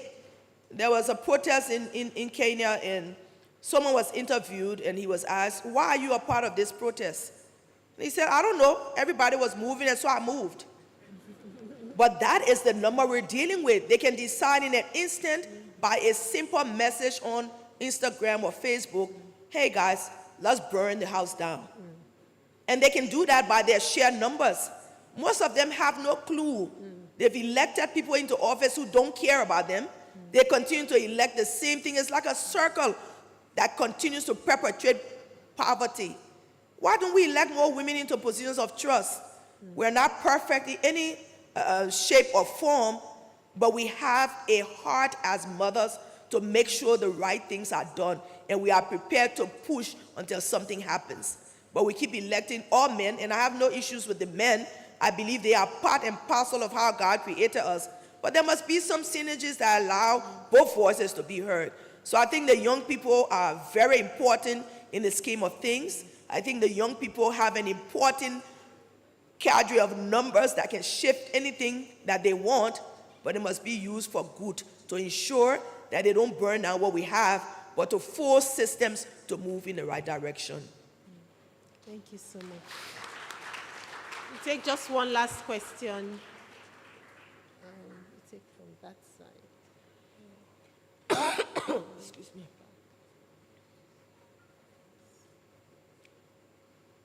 I think we need a man. We've had 2 women. I want to do gender equality issues. Don't the men have any questions? It's just the women asking questions this morning. All right. Thank you, Your Excellency, and thank you, everyone. My name is Chinelo Amechi, I work with Plan International as the gender manager. My question goes this way. While you were speaking, you said a lot about the backlashes and comments you receive in your status as a deputy president of your country. So I want to know what are the examples or what motivates you to keep going to your status to where you are today? What are those things that motivated you to keep going despite all those backlashes and comments that were coming your way? Thank you. What motivates me is the fact that I'm aware that when women get into spaces of governance, things can actually shift for the better. When I became a senator, I was concerned about a simple thing as where the wells were being built. And they will always put the wells, a little bit away from the villages. And a woman will have to walk 2 or 3 miles to get water. Her life is at risk if she's in a very bad environment. And when you ask the community people, why was the land given so far away from the village? The men would say, oh, when the women gather together, they make noise. And I asked one of them a simple question. Is the noise that the women make and a threat to their life, if it's your daughter or your wife, which one has higher value? And he was like, I didn't think about it in that way. So you're putting your entire family at risk every time they go to draw water and they have to go so far away. The schools sometimes are miles away. What that does is the young men will go to school because they are strong and they'll gather together and walk. But which woman will put her 5 or 6-year-old daughter on a road to walk 2 miles? By that simple decision of putting the school far away, you deny women a chance at an early age to begin to go to school. So these things are so simple, but someone has to speak. And so I was told by Madam Ellen Johnson Sirleaf at one of my difficult moments, she says when women stand up, they cannot sit down because there are thousands of people behind you that are watching. And girls learn by seeing their mothers do. No one can tell you what a pinch of salt is. But your mother would say, put a pinch of salt or a pinch of sugar in whatever you're making. And if that pinch is too heavy, it's salty or it's sugary. But you learn by doing. Yeah. We learn the dance steps of our mothers by dancing it. And so what we see other women do encourages more women to get involved. Yeah. Are they afraid? Yes. I had a conversation a year ago, and some of the women who I thought would be very good lawmakers are now saying there's too much violence. I've never seen the kind of abuse I've received. I've gotten to the point where my skin has become thick, but my children will cry, and my granddaughter will ask me, why are they saying all those mean things? I say, oh, forget them, Joe. That's jealousy and envy. But it tickles your heart as a woman that sometimes politics turn into politics. It's dirty, it's demeaning, and what they intend is that you get tired and you step down. You must never step down regardless of what's happening because the men don't step down. So there are many more people that are needed. There are many more women in the political party structures that we need. What is the women wing? And that's something that triggers me every time. They say, well, there's a women wing in the party, but all of the key positions are held by the men. So whatever they say goes. How do we get more women involved in the political activities? Because your voices count. We make up 50% or more of the population. If the women of Nigeria will get up today and say we're electing all women leaders, it is at your fingertips. But you must be aware that if you do not do that, you will continue to be at the whims and caprices of what the men see only. That does not include what you would like to see. Thank you so much, everyone. We'll have some time in the afternoon for other interactions. Thank you, Your Excellency. Once again, please let's put our hands together for Her Excellency Chief Dr. Joel Howard Taylor, former Vice President of Liberia. Thank you very much, Madam, and for that interactive session. In case you were wondering why only women asked questions today, all of the men here are gentlemen. Am I right? Am I right? Am I speaking for everyone? Exactly. So we are gentlemen, and we ensure that, you know, we give equal opportunities. And don't forget what she said, push until something happens. So sometimes they might not give you the opportunity, but you have to take that opportunity. Thank you very much one more time, Madam. Fantastic. We'd like to do another round of recognitions and acknowledgement today, and just join me to recognize the presence of Dr. Maureen Ugochukwu, who is a member, Women in Public Health Leadership for Africa. Please let's put our hands together for her. As well as Duncan Boughton, Chief of Party, PSEG, and Professor at Michigan State University. Thank you for coming. Also here today is Dr. Oluwatobiloba Moody, who's the Director of World Intellectual Property Organization. It's good to have you, Dr. Moody. As well as Honorable Ifaluyu Isibor Obede, who's a Commissioner, Ministry of Digital Economy, Science, and Technology, Edo State. But Honorable Obede is not alone. We also have Mrs. Yua Naps, Permanent Secretary, same ministry in Edo State. Mr. Osa Bazwai, who's the Managing Director, Edo State's Digital Governance and Management Agency, as well as Precious Asimota, who's the Managing Director, Edo Innovates. They bring all of the love and color from Edo State. Thank you so much for gracing this occasion with your presence. Also here with us is Honorable Commissioner, Ministry of Human Services and Social Development, Kaduna State, Hajia Rabi Salisu. You're welcome. As well as Miss Abigail Waya, who is the Head of Service, Nasarawa State Government. You're welcome as well. Thank you very much for gracing the occasion with your presence. Well, if you indulge me for a moment, we were meant to do something very important. And Your Excellency, you pardon me if I have to bring you back to the stage. Obviously, we can't get enough of you, right? Because we don't have you every day. So I'd like to take pictures with you. And I'd like to welcome to the stage. Okay, I think we might need to hold up for a moment, let you catch your breath, right? We've taken enough from you already. All right, I'd like to invite up now for his quick remark, Mr. Dapo Oyewole, who is a Senior Special Assistant to the President on International Cooperation. You see why it's important to work with women. She's literally holding my hands and walking me through. So please let's welcome Dr. Oyewole for his quick remark. I'm sure you bring good tidings from the presidency.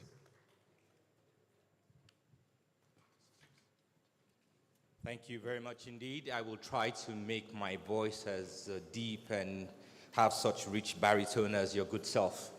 A very good morning, ladies and gentlemen. Please permit me also stand on existing protocols. It is indeed a delight and an honor to be here. I do not have any prepared notes, and sometimes that's even better because then you know that what is being said is authentic.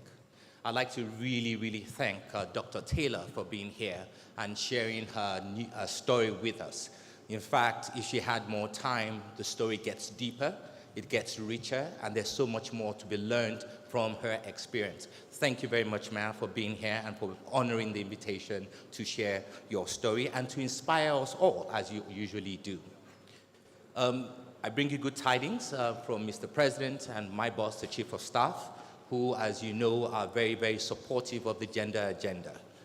I remember when the Chief of Staff, when he was the Speaker of the 9th House of Representatives, he supported us in holding the very first event called, I think we called it Paving the Path. It was called the Paving the Path Conference for Women's Participation in Politics.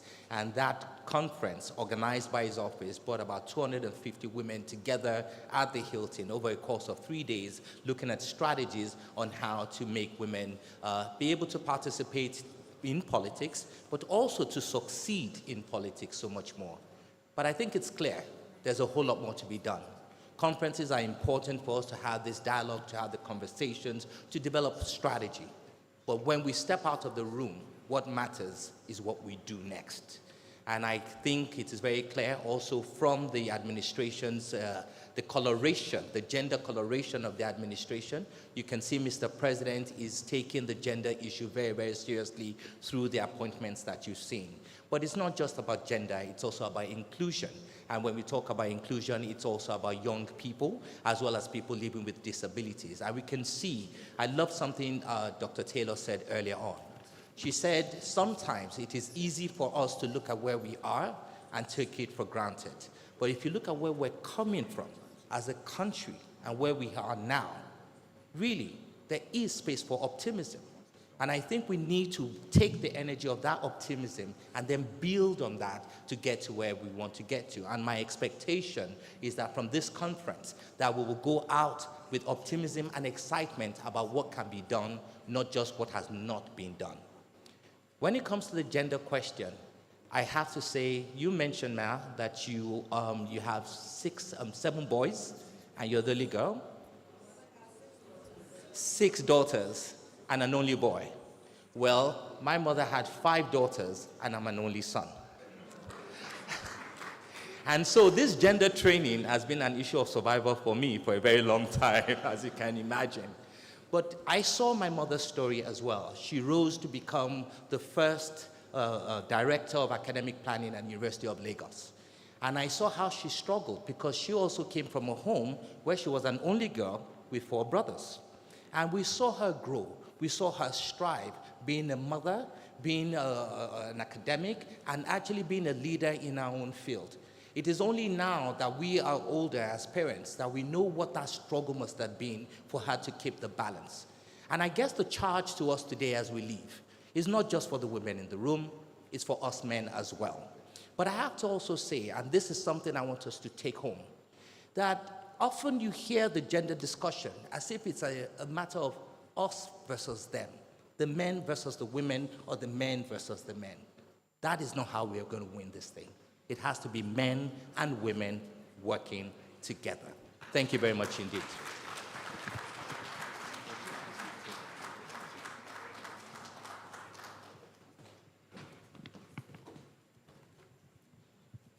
Thank you very much, Mr. Dakpo Oyewale. So, speaking about the photographs, now we're getting there. We'd like to please ask Your Excellencies, distinguished ladies and gentlemen, to please join for quick photographs. We invite the leadership of the NESG to please come up for photographs alongside Mr. Dakpo Oyewale. Chief Dr. Joel Howard Taylor, please join for photographs. Leadership of PIC, please join for photographs.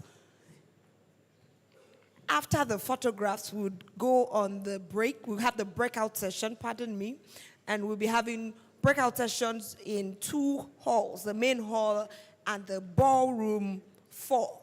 So we have 2 breakout sessions immediately after this photograph, Your Excellencies, ladies and gentlemen. One in the main hall and the other in the ballroom hall.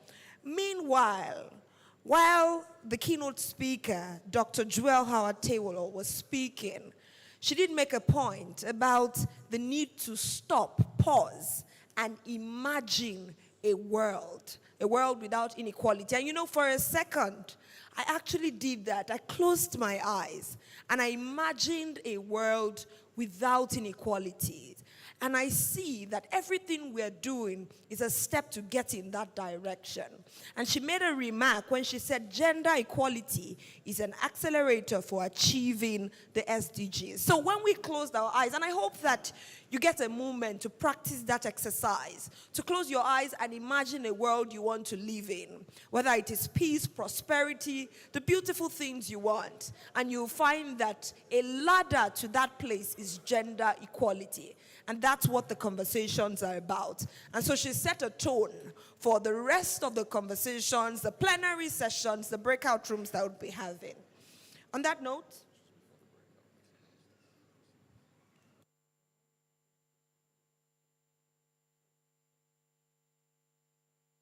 so in line with the theme of the summit on gender inclusion and poverty reduction, we have our small and medium entrepreneur spotlight tent. that's set out just outside the entrance. If you've been wondering how you can make a difference and contribute in your own way, now is your opportunity to do so. Please stop by the MSME Spotlight Trade Fair tent and patronize our entrepreneurs. Also, you shortly be seeing artwork by some students of Fine Arts Department of the University of Nigeria, Nsukka. So please feel free to reach out to the contacts displayed on the screen and purchase a painting. So this is about supporting our entrepreneurs. This is about supporting our students. That will come up soon, just to give us a sense of what's going to happen. We're going on the breakout sessions now. The first one is holding here, and it's titled, Face Me, I Face You. Not the buildings, if you know what we're talking about, but fixing the urban poverty and housing crisis. So Face Me, I Face You, what an innovative topic, really. Fixing the urban poverty and housing crisis. If you want to know much more about that, then please wait behind in the main hall for that fireside chat. It will be moderated by Will Bradley, a consultant, urban livability and mobility in Nigeria at the World Bank.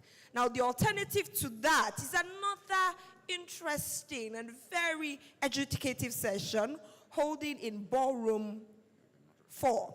All right, that's the speaker for that. Pardon me. It is moderated that our very own Executive Director, Policy Innovation Center, Dr. Sasui Dirisu. The moderator is Dr. Sasui Dirisu, and you don't want to miss out on that. It's holding here. The speakers, Will Bradley, Donya Dewole, Sadiq Guma, are ready for us. Now, the alternative to that, as I mentioned, is holding in the Ballroom 4, and it's titled Characterizing the Meso-Environment of Nigerian Food Vendors and Their Implication for Inclusion. Evidence from a study of wholesale markets of tomato, fish, and green leafy vegetables. That sounds very interesting. And that's also holding in Ballroom 4. So ladies and gentlemen, please let's go into the different breakout rooms. Either you're here or you are in Ballroom 4. And then after the breakout session, we'll convene for the plenary. Thank you. If you need any help, any direction, our ushers are happy to guide you.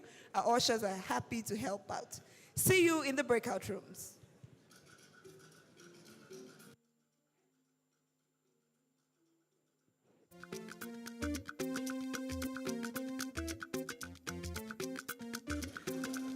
For the first breakout room, Dr. Sasui will be leading the conversation here.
This process, I have distinguished panelists here, and I'll be calling them up shortly before we start. So I would like to call on Will Bradley, Consultant, Urban Livability and Mobility in Nigeria at the World Bank. Will, you're welcome. Please, let's make him welcome.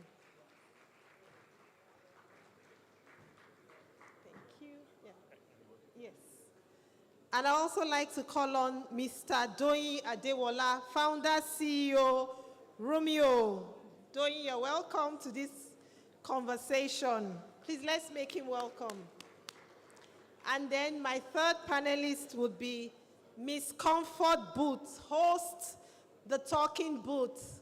Comfort, where are you? Please, let's make her welcome.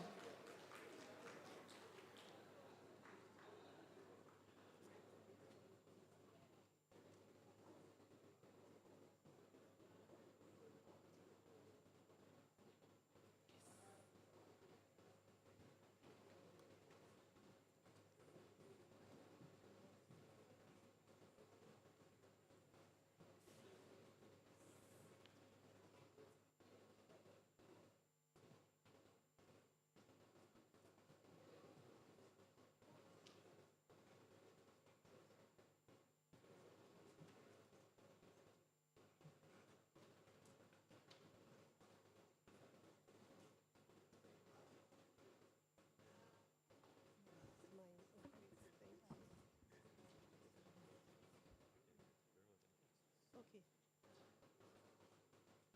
All right. Thank you. Good afternoon, everyone, and thank you for sparing some time to sit through this session.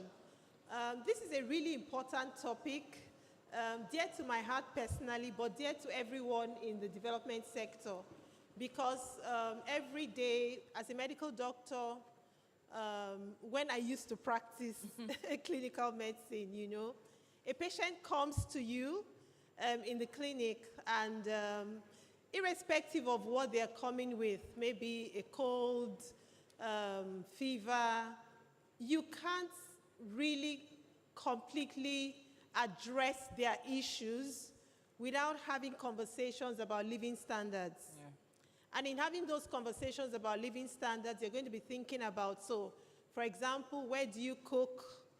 So, for example, if it's a 6-month-old child, you know, coming up with recurrent throat infections or chest infections, you want to find out about ventilation. Are they cooking at home?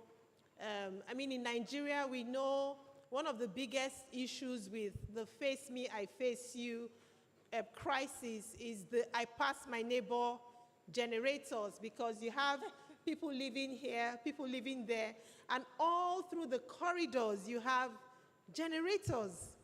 And why are we worried about that? We've seen a lot of people die from smoke inhalation in their sleeps.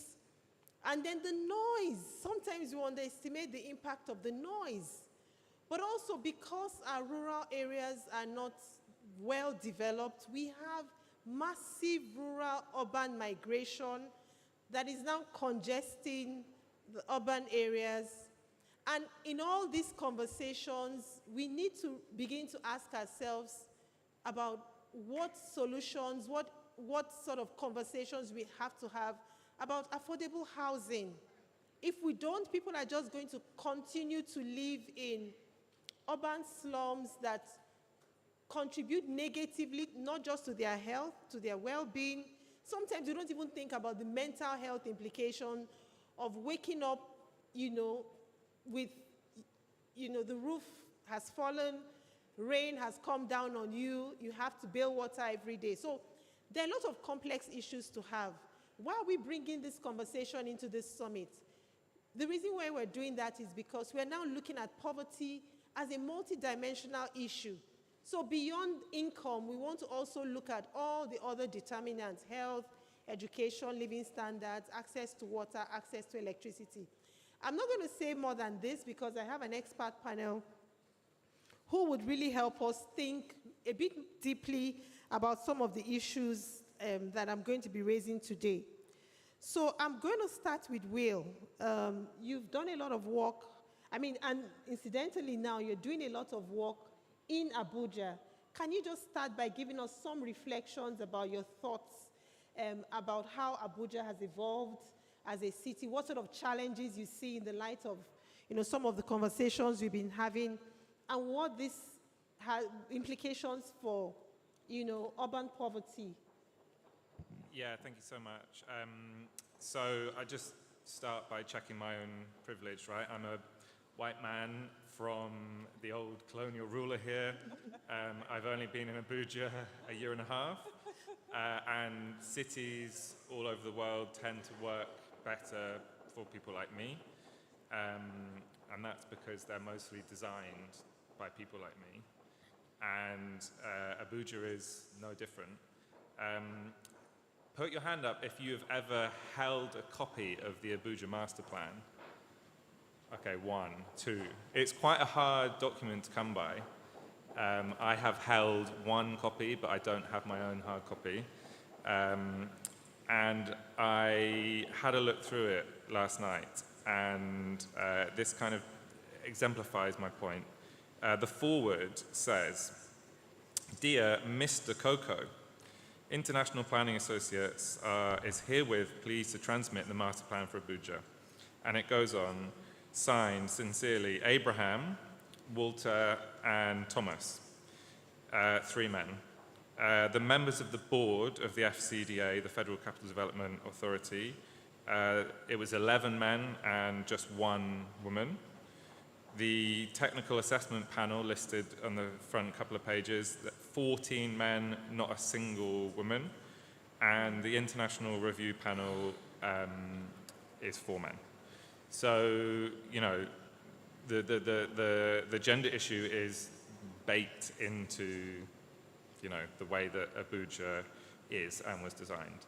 And, you know, when you look at the city dispassionately, Your Excellency, you know, you said you enjoy coming to this beautiful city, and the city centre is undoubtedly, you know, a beautiful place, particularly in the green rainy season.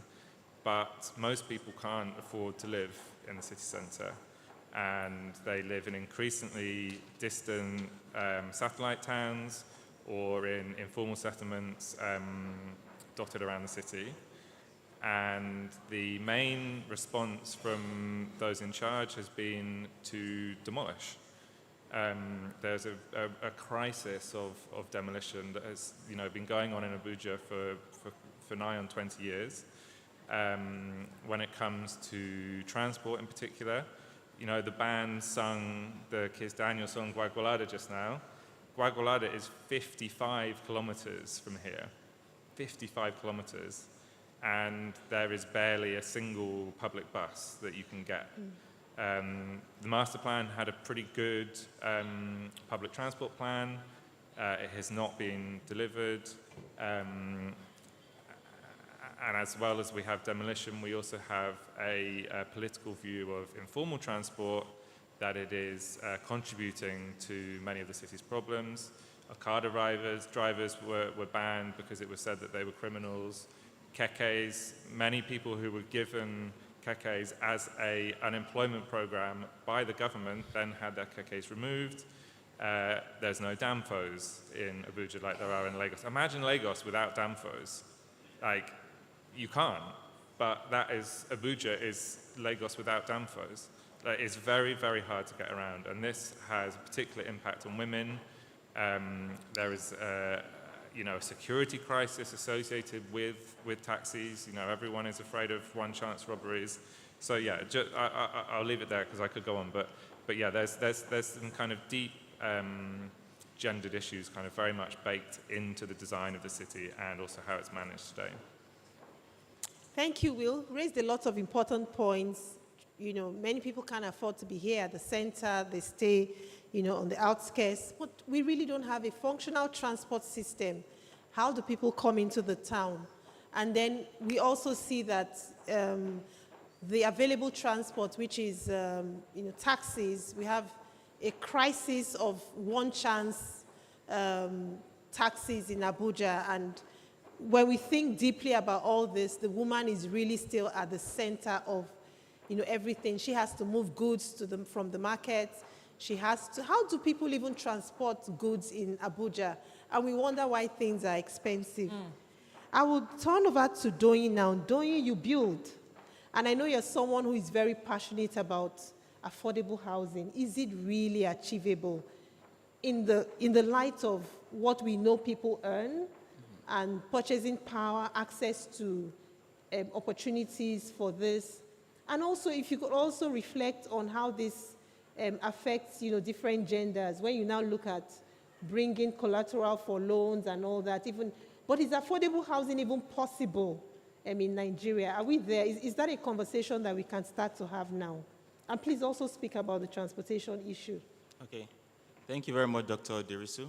And I quite agree with Will about the transportation challenges we have in Abuja. I think, yes, we have a great master plan, but we don't have access. All over the world, people don't live in the central business districts. They wake up in the morning, they take about 30 minutes commute to their work, and they take it back. So that's about an hour commute every day. But it's predictable, right? You get there by 6 a.m., the train or the bus is there, and you come back home about the same time. The challenge for us is that we need mass transit system, right? Because we have a lot of great satellite towns. We have Kuje, for instance, like Will said. Gwagwalada is just 55 minutes away from city center. That is not far at all. That's about 20, 25 minutes commute every day, right?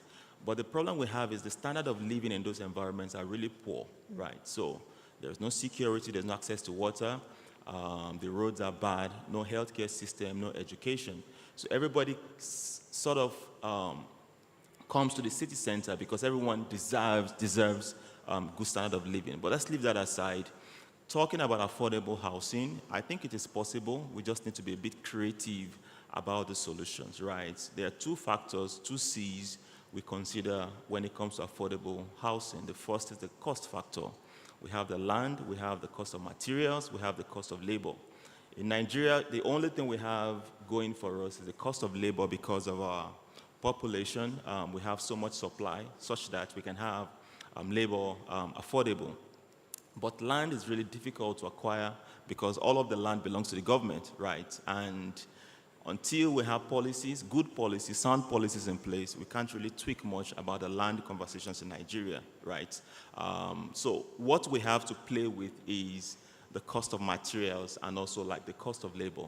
And the theme today is tagged, Face Me, I Face You. I think the problem with that type of architecture is the execution. I don't think there is anything wrong with the model itself, Face Me, I Face You, because all over the world, there is co-living. It's just a simple concept of co-living.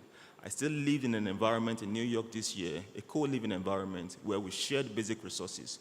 The problem with that architecture is the execution, where you don't have good ventilation, you don't have good planning, you don't have drainage, water, you don't have sanitation and hygiene considerations when you're executing the Face Me, I Face You concept. And we also need to know that Nigeria is not as rich as we portray it. Most of us want to have luxury, but we don't have money. In the UK, the average size of a bedroom is 3 meters by 3.5 meters. That's about 9, 10 square meters. But in Nigeria, you want to sell a product to someone, and the person is asking you for a 25 square meters size of a room, but you don't even have the money, right? We're talking about a UK environment that's got mortgage, that have a very productive environment, low unemployment, and mortgage is about single digits, about 2-3% you can get mortgage and pay for 30 years. But in Nigeria, where we don't have all of those factors, we want luxury. So we need to reevaluate our priorities, our expectations on housing. And going back to affordable living, you see most of these tech companies that have grown in the last 5-10 years have leveraged on the sharing economy. You see Uber, you see Airbnbs and the likes. Things are growing, so there's nothing wrong with sharing, right? But I think there's a lot of cultural constraints with the challenges. For me, when I get a piece of land, what I want to do is maximize it to the best, right? I'm not thinking about luxury. People ask me, when are you building terraces, when are you building duplexes? There are a lot of people who don't have homes, so when I have a land that I bought for 50, 100 million naira, I can't afford to just build 2 homes. I want to max it out to have 12, 16 apartments there. But unfortunately, not many Nigerians are also embracing that kind of culture. So there is a need to orientate people, right? Education, awareness, that we're not as rich as we think. Because when you think about the multi-tenant kind of apartment, then you can begin to reduce costs. Another factor with cost reduction is the building materials. We need to embrace alternative use of materials.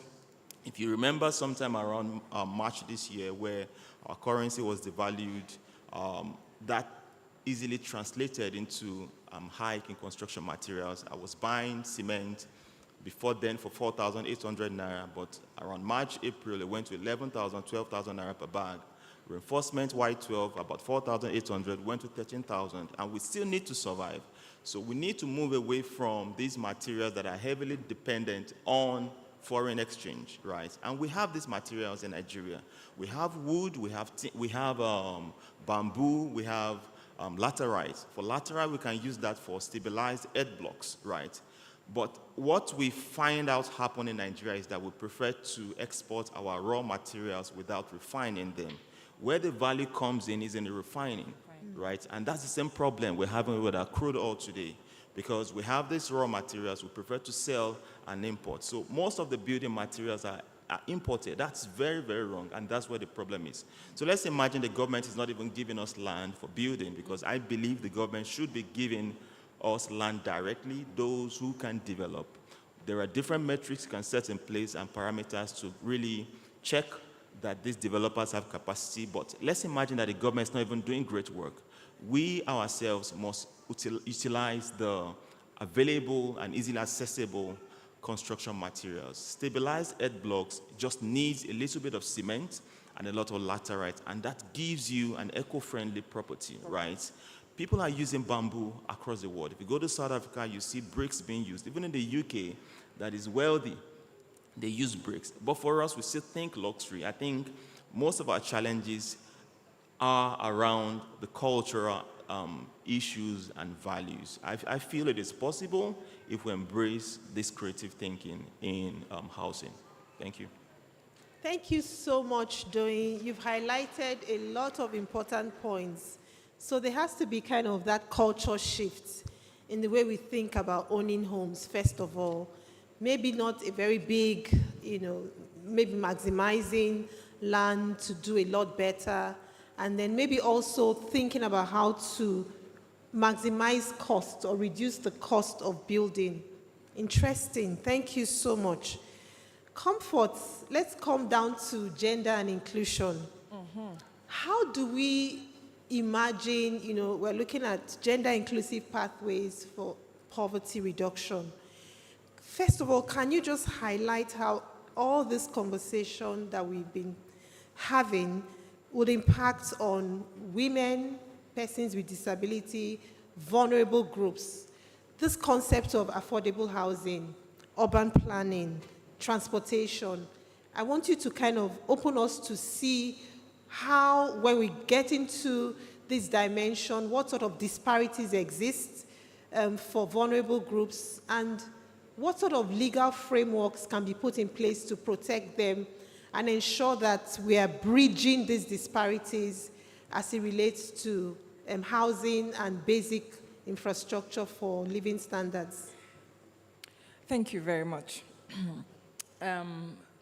There's a lot to say, and we've been saying quite a bit over the course of the 2 days.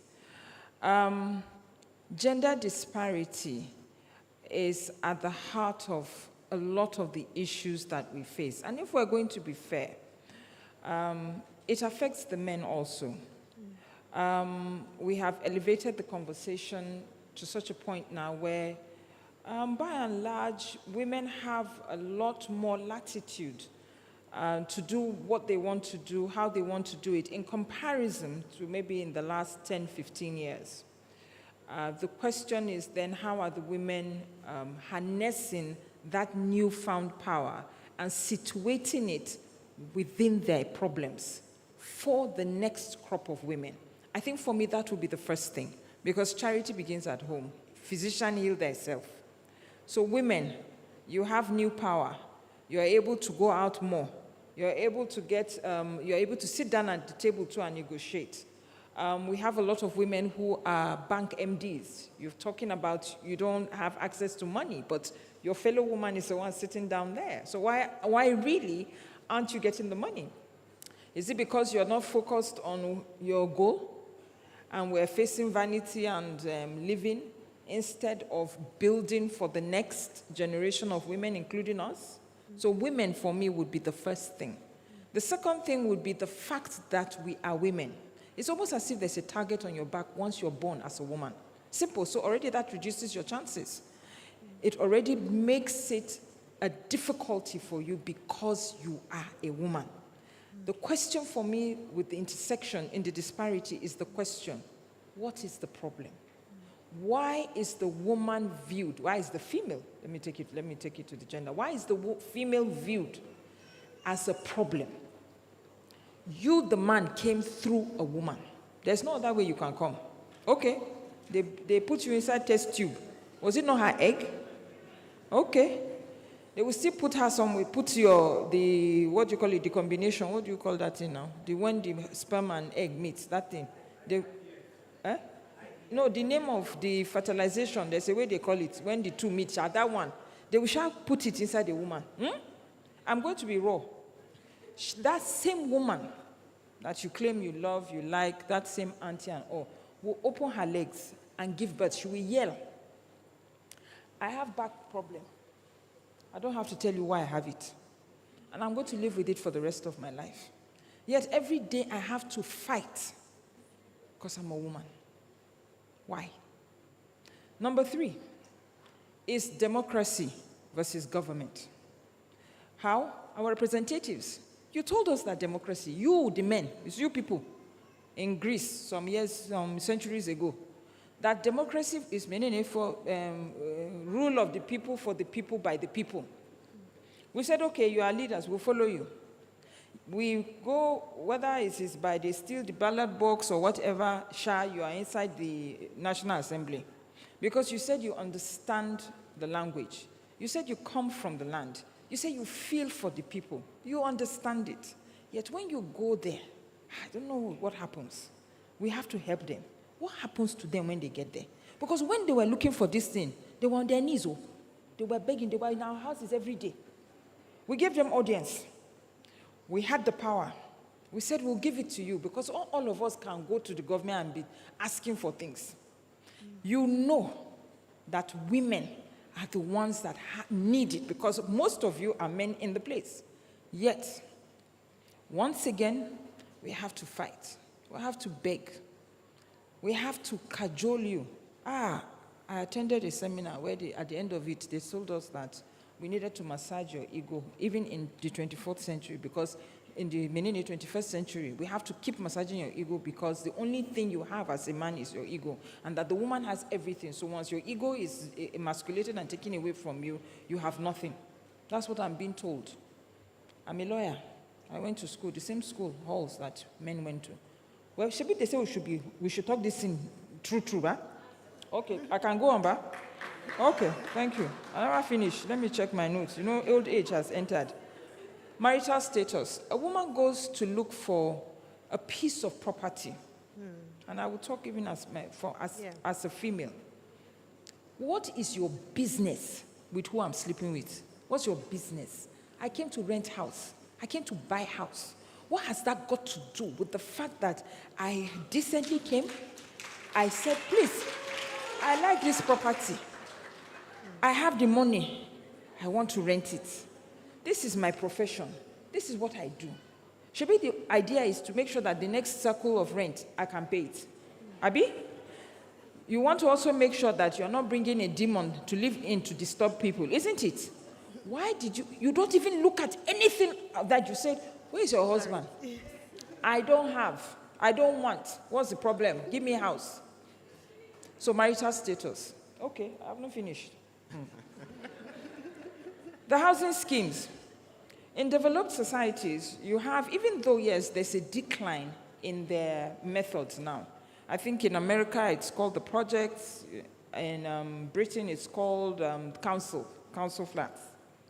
But there's a system, there was something that they were doing to help this deficit and to help women especially, because a lot of the times it was the women who had issues and they made provision for them to live in these places. In our own, it would be the face you, I face me. Face you, I face me. I agree with what he said, that I don't think there's anything wrong with it, because even now we're having living situations where we are all co-sharing and all that.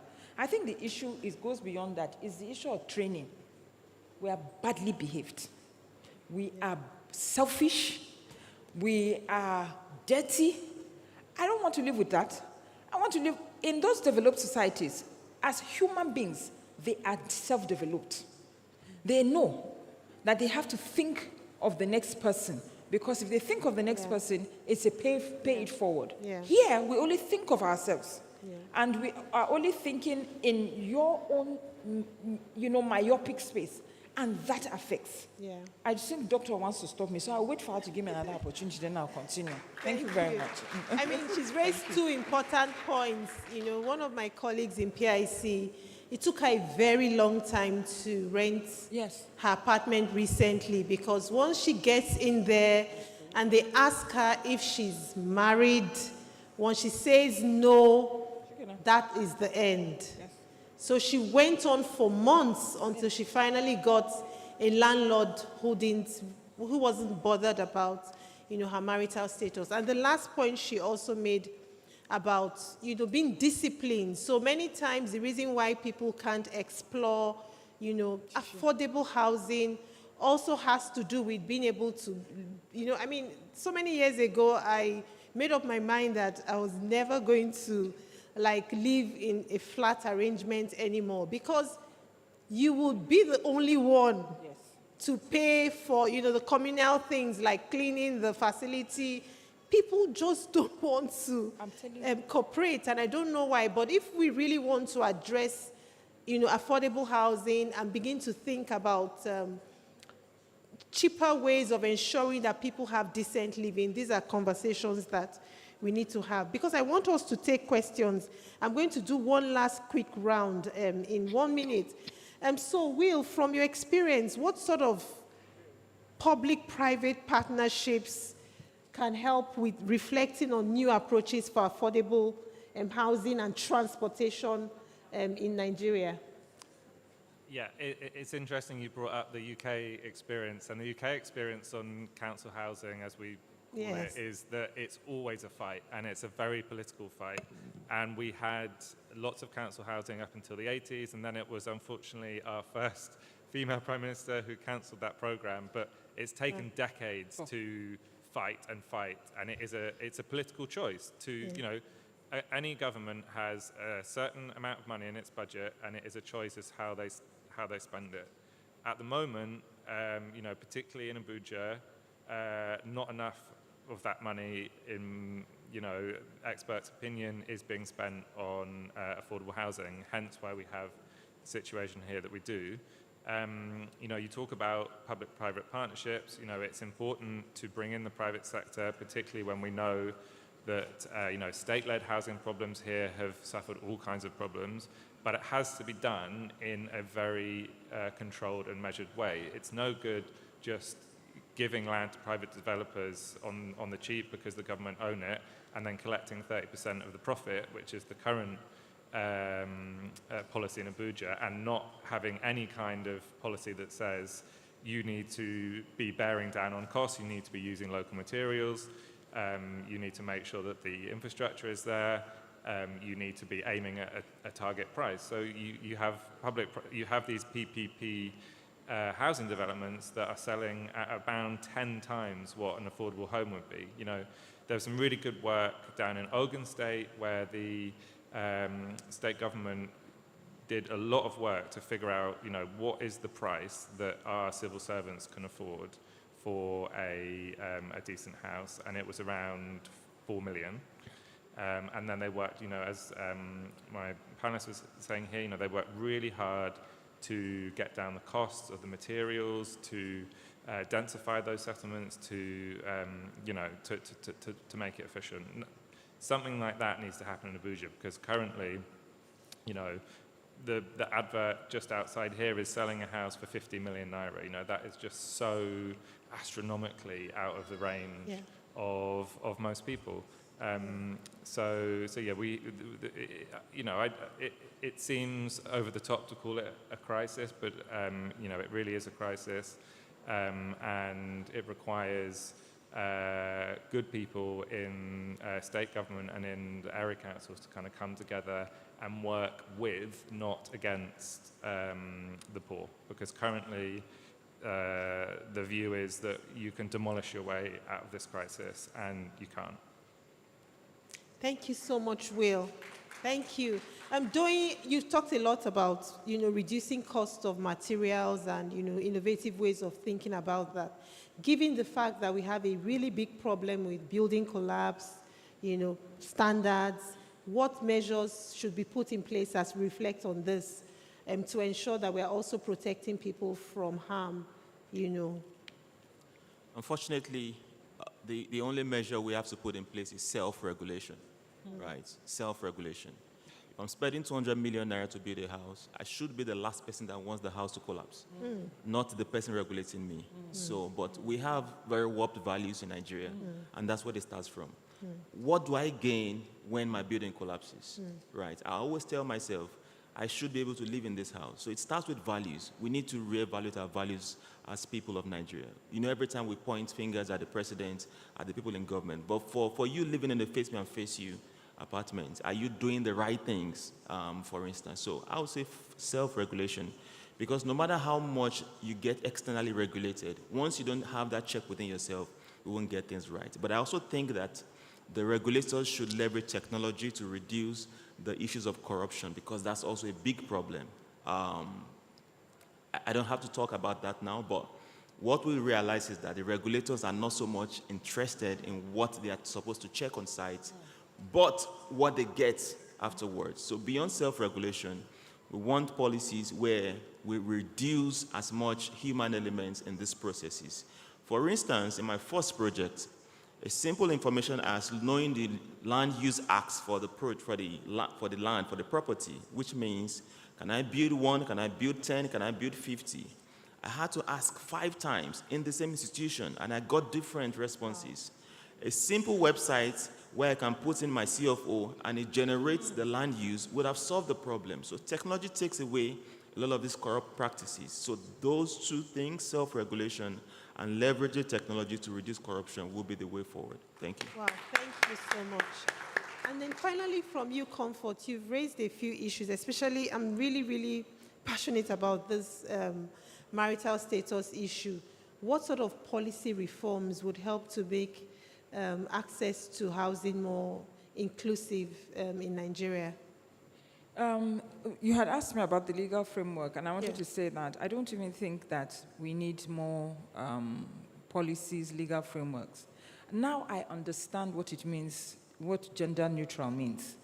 If we look at everybody as a human being, without whether it's a man or a woman, will it not apply to all of us? So all the legal frameworks that are in place now will apply to a woman.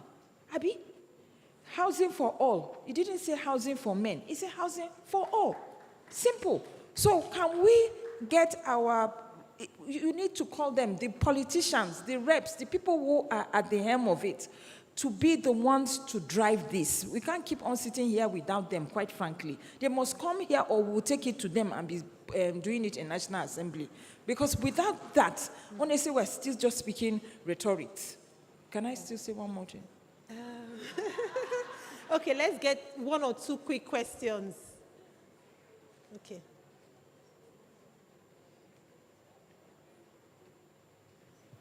Thank you. Really enlightening panel.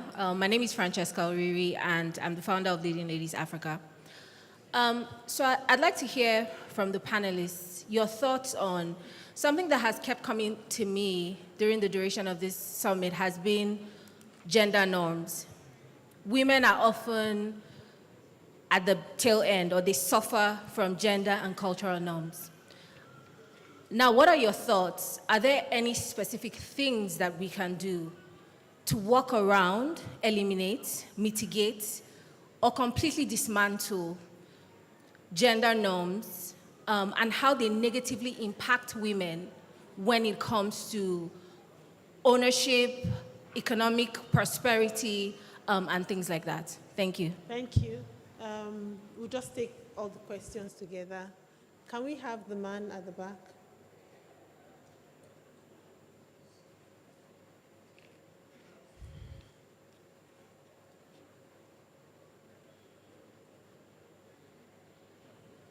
All right. Good afternoon, everyone. My name is Hayo Ade, and I work with Boping. I think the starting point is that we need to see shelter as a basic necessity. The standpoint of trying to push it over to the people, I think that is not fair. Having to see landlords and homeowners, holding some stereotypical beliefs against the decency of a lady is something abnormal. And I think that has to stop. Questioning whether a lady is decent or not, that is something that should not even be a point for consideration in the first place. And I think there must be maybe a stringent measures against landlords taking such moves. I borrow an example from what was done in Ekiti. There should be like maybe gender office or something where these matters can be reported. And again, to the government, I want to say that government also has a responsibility to housing. How about social housing programs? Is that out of place for government to have that enabling environment for the people to afford houses? While I was leaving the other time, I saw a lady standing by the road for how many hours? So if she had to be living from that location down to the city center, she's vulnerable. That in itself will exacerbate the existing vulnerabilities. These are issues we need to talk about and come out with clear-cut actions. Now, in terms of housing, how about driving innovations? Every time we refer to United States, United Kingdom, what are those practical insights we can really put to work here? And not just having rhetorics. I think it's time to get to work. Thank you. Thank you.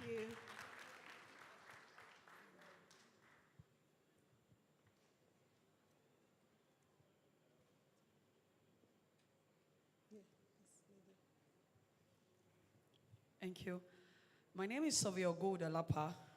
I work for Nigerian Institution of Surveyors. I'm a land surveyor. I want to ask a question to both on the legal aspect and land tenure security. What are those measures we could put in place to help the involvement of women on land security on informal settings? For instance, Abuja have AMAC. I'm exposed to the master plan, so I know what I'm talking about. Abuja has different kind of settlements where the AMAC has its own tenure system, and then we have the FCDA, where it's government inclined, and where the power of the governor, the state governor, has right over lands. How do we come up with policies that would help mitigate this land tenure insecurities that are against women? And secondly, too, how do we get to map and analyze data? Because I've not seen anywhere that there's any data or map that shows the direct disenfranchisement for women having to have land insecurities. We don't have such information, especially in Abuja. We don't have that information because most of the data Aegis gets is generalized. We don't have that kind of database. So how can, with technology, how do you advise that we could use to help improve data acquisitions on women involvement in land tenure insecurity? Thank you. Thank you. This side, this man in front. Yeah, thank you. My name is Dr. Unduka. I'm a senior research scholar with Cosmopolitan University in Abuja. I'm also with the Institute of Physics and Ecology. I'm a board member. I want to talk about what the gentleman said about materials and the cost of materials. You know the challenges we have in the energy industry and also in the food industry. That is what is driving the cost of materials. I want to also talk about what the gentleman said from World Bank. In every country, I'm not sure what country you're from, but I lived in the US, I lived in DC, Maryland, Virginia. I lived in London and Manchester too. In every country, you have this kind of situation where in the city center, it is always very expensive. You can't live in London Piccadilly if you're not making, or if you don't work for a hedge fund, or if you don't come from a wealthy or a family office, or if you don't work for one of the big banks, US banks. You can't live in downtown New York if you don't work for one of the big hedge funds or if you're not in the entertainment industry or in the movie industry. So every country has its own dynamics. Nigeria is not different. Abuja is still, yes, Abuja is still one of the good places to live. I think what I'm trying to say is very simple. The gender situation in Nigeria is not just specific to one thing or another. It's specific to a lot of things in general. And I think when we're having these conversations about gender inclusion, we should try and bring as many men as possible to the table. The challenge we're having here is there is a lot of criticism of men and saying, oh, men are discriminating against women because, you know, a woman wants to rent a house and you're asking her this question and that question. To be honest with you, if a woman doesn't pay you your rent in the second year of lease and you go to the house to collect your rent and she starts to throw tantrums at you, you always have to revert back to her husband to discuss with him. Sometimes it's always in a good... See, I've lived in different countries in the world. In the US and the UK, you have that challenge. So let's get men involved in this conversation because sometimes there are complexities to these things. The way we bash out these things is not the best way to go about it. Thank you. Thank you. So we run out of time. So in 30 seconds, just respond to any of the questions you have in 30 seconds, starting from here. Just to come back on that point, actually in London you can live in the city centre because there's council housing. Sorry, please can we keep it down so we can hear the responses? Thank you. So many governments ago, the state built and still owns and subsidises cheap housing in the city centre, and that is something that okay, look at what are the benefits of a very kind of powerful state government here? They own the land. You know, they could, the FCT could build housing pretty much wherever they want if they wanted to, and we come back to this point about political will. So yes, every city has its own dynamics, but I think many people in this room would argue that the particular dynamics of Abuja are extremely exclusionary, and particularly for women. Thank you. Right. So for me, I would say women should think more about ownership, right? Think ownership, ownership, ownership. Unfortunately, just like the land surveyor mentioned, we have a lot of issues around the land system in Nigeria. But for me, I personally don't do lands that don't have good title deeds because that's your proof, you understand? The land is money as it is. So even if it means 50 or 100 of you are coming together to put money together, please focus on lands and properties that have good titles and think ownership. I think globally it's just about 15% of women that have property to their names. So one of the challenges we have in Africa is not just a housing problem, it's an economic problem. We are not as productive as we should be. So even if all the houses were available to be bought, we don't have money, you understand? So think about what can give you leverage, and that's by investing in property with good titles. And you can make micro investments as a group. So you need to prioritize, change your priorities. When you gather as a cooperative, as an organization, right? Focus on the most important things, ownership, you understand? The more women start to own properties, then it begins to change the narrative. So when women own properties, then I'm sure they wouldn't be denying other women from renting their properties. So I think ownership is the way to go. Thank you. All right. Okay. Mr. DC, I want to tell you why that woman throws a tantrum. Her Excellency said when a woman is in charge or in a place where she has to protect her children, she'll do anything to make sure that they have a roof over their heads, water and all that. And that is why she throws a tantrum, because the man who is supposed to pay the rent has not paid the rent and he has allowed this agent or landlord to come and embarrass her. That's why. Now, going on to the next one, you asked about gender and cultural norms, how to dismantle. We cannot totally dismantle gender and cultural norms because there is a place for the female, there is a place for the male. We can't run away from that, no matter all the grammar we speak. However, we have to be human. What is good for the goose is good for the gander. Simple. That's literally it. Thank you. What is good for the goose is good for the gander. Thank you so much for having us this afternoon. I want to thank my panelists. You can continue the conversation with them, as the day progresses. Thank you so much, everyone. Thank you so much. I think this session has been very interactive. We'll take pictures quickly. And it just reminds me of the typical face me, I face you life. There's always disagreements. But thankfully, this is face me, I face you, and not face me, I slap you. So let's keep the conversation on. Lots of ideas have been brought up here, and that's the point of this whole session, that we'll leave here with solutions to these challenges. So thank you once again to our moderator and the panelists for dealing with this face me, I face you matter. Just to add that the PIC, that's the host of the Gender and Inclusion Summit 2024, would appreciate feedback from all of us, all the participants in this session. And to do this, you can scan the QR code outside, or you can meet any of the ushers to get the QR code, or go to the feedback stand where the research assistants can support you, or the digital screen. So there are lots of options for you to give your feedback. Once again, please, let's put our hands together for the panelists and the moderator. Fantastic one we had here. And just as she said, the conversation continues.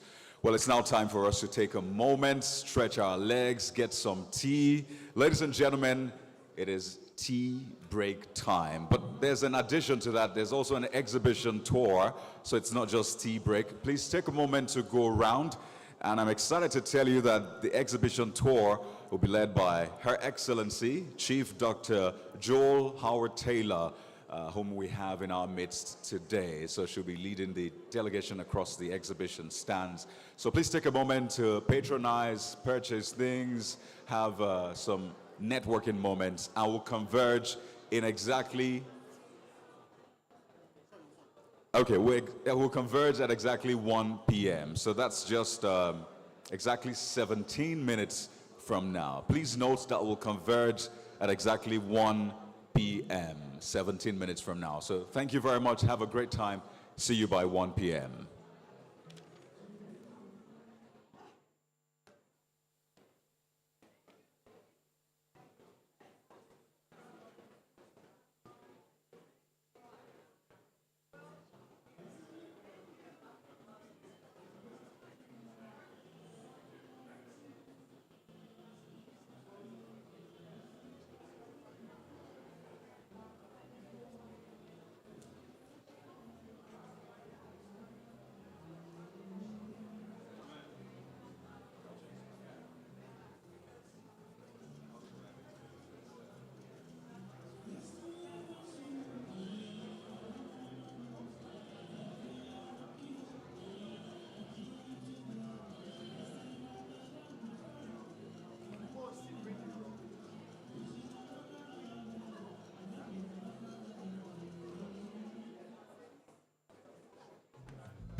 Money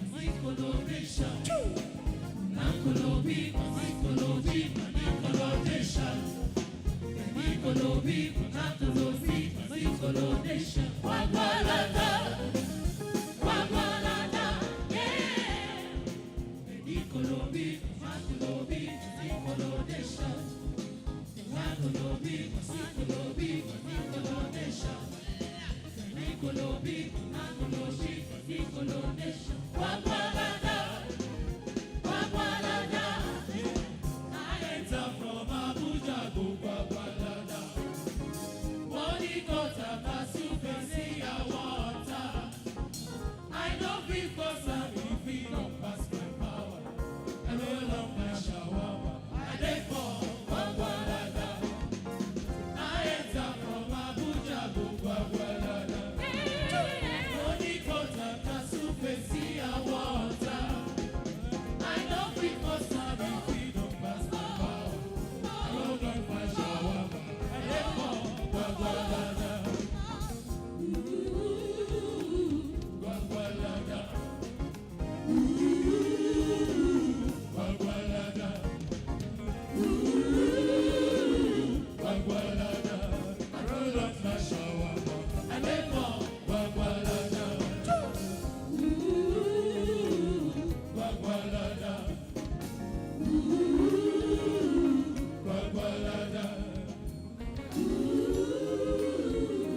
Ladies and gentlemen, welcome back from the tea break. We'd like to get started with the different breakout sessions. And just to give us a sense of the sessions and where they'll be holding, the first one is the Gender Inclusive Pathways to Equitable Primary Health Care in Nigeria. That's holding here in the main hall. If you're still outside, please come in. If you're standing on the aisles, please take your seat. We will begin shortly, just giving us a sense of what's happening next. We also have another one holding simultaneously in the Acacia A and B hall, and that's Women in Leadership, Catalyzing Gender Inequality, MSME Growth, and Economic Empowerment in Africa's Informal Economy. So that one is holding in the Acacia A and B hall. We have a third one, Communicate to Activate, transforming policy into progress. That's holding in the Obeche A and B hall. So the three sessions are holding. You can join either of them, either the main hall, Acacia A and B hall, or the Obeche A and B hall. You can read through the program on page 16 to know who is going to be in what session, to get a sense of the speakers, as well as the moderator. Here we have Professor Ehimaru Igumbo. In the Acacia A and B hall, we have Dr. Sophia Mills. And in the Obeche A and B, we have Reina Ibrahim. So ladies and gentlemen, we're just going to take a few minutes to get settled, or a few seconds maybe, to get settled, and we'll begin with the session that is holding in the main hall. Thank you.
good people who meet.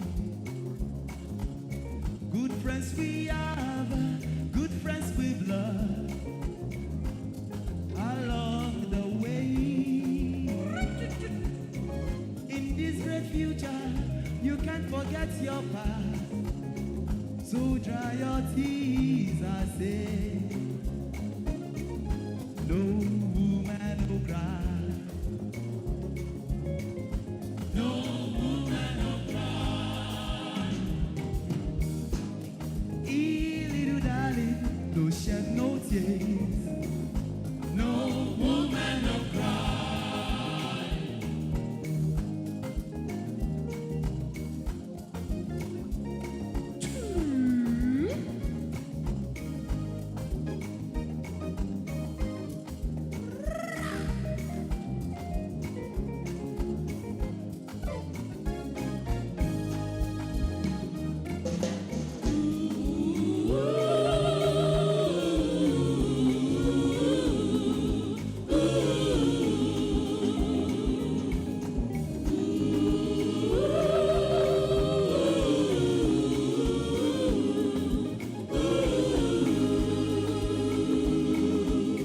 Said I remember when we used to sing, living in a courtyard in Trench Town.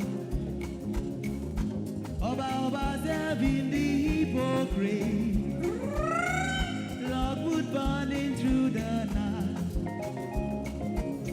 Good friends we have, good friends we love along the way. In this great future, you can't forget your past. So dry your tears, I say. No woman, no cry. No woman, no cry.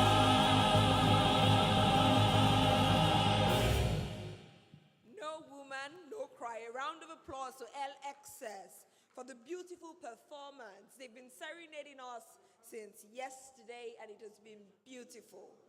Ladies and gentlemen, Your Excellencies, welcome back from the tea break. This is the Breakout Room 1, and we're having the conversation on gender inclusive pathways to equitable primary health care in Nigeria.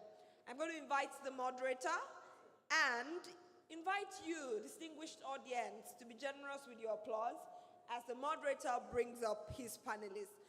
Please welcome an extraordinary professor, School of Health Systems and Public Health, University of Pretoria, South Africa, Principal Partner and Global Health Lead, Optidel Global, Professor Ehimario Igumba. A round of applause.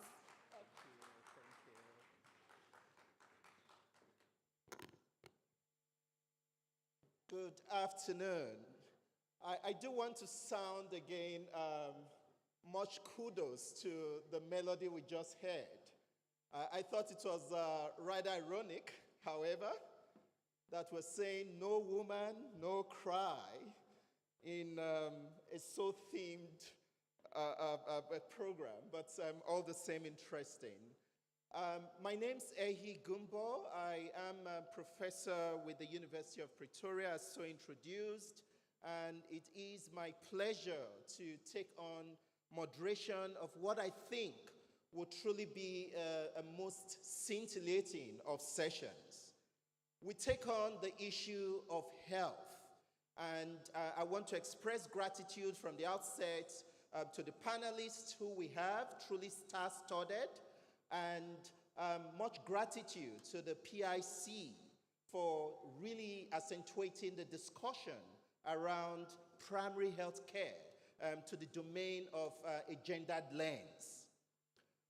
In our discussions today, we have tried to draw up a group of people that can ventilate very appropriately on the issue of access to health care. And we'll be having the very first panelist. I'm glad I bought time for her arrival. She is standing in for the Executive Director of the National Primary Health Care Development Agency, Dr. Muyi Aino, and he is going to be represented by Dr. Nana Sanda Bubakar, Director, Community Health Services in the National Primary Health Care Development Agency. Please, if we put applause for her.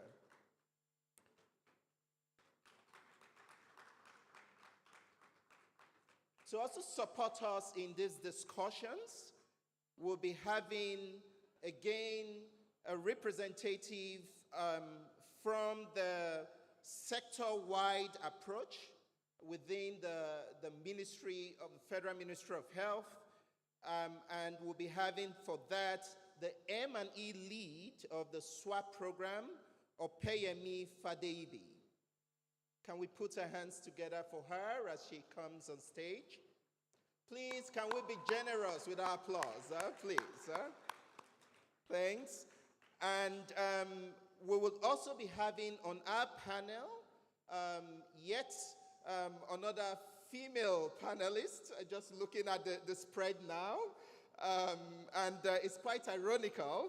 Initially, by design, we had the program have males come in, and she would have been blessed among females, or among males. But now she's just one of 3 females that will be joining us on stage. She comes out from academia, a professor of public health and community medicine, Professor Lucy Idoko.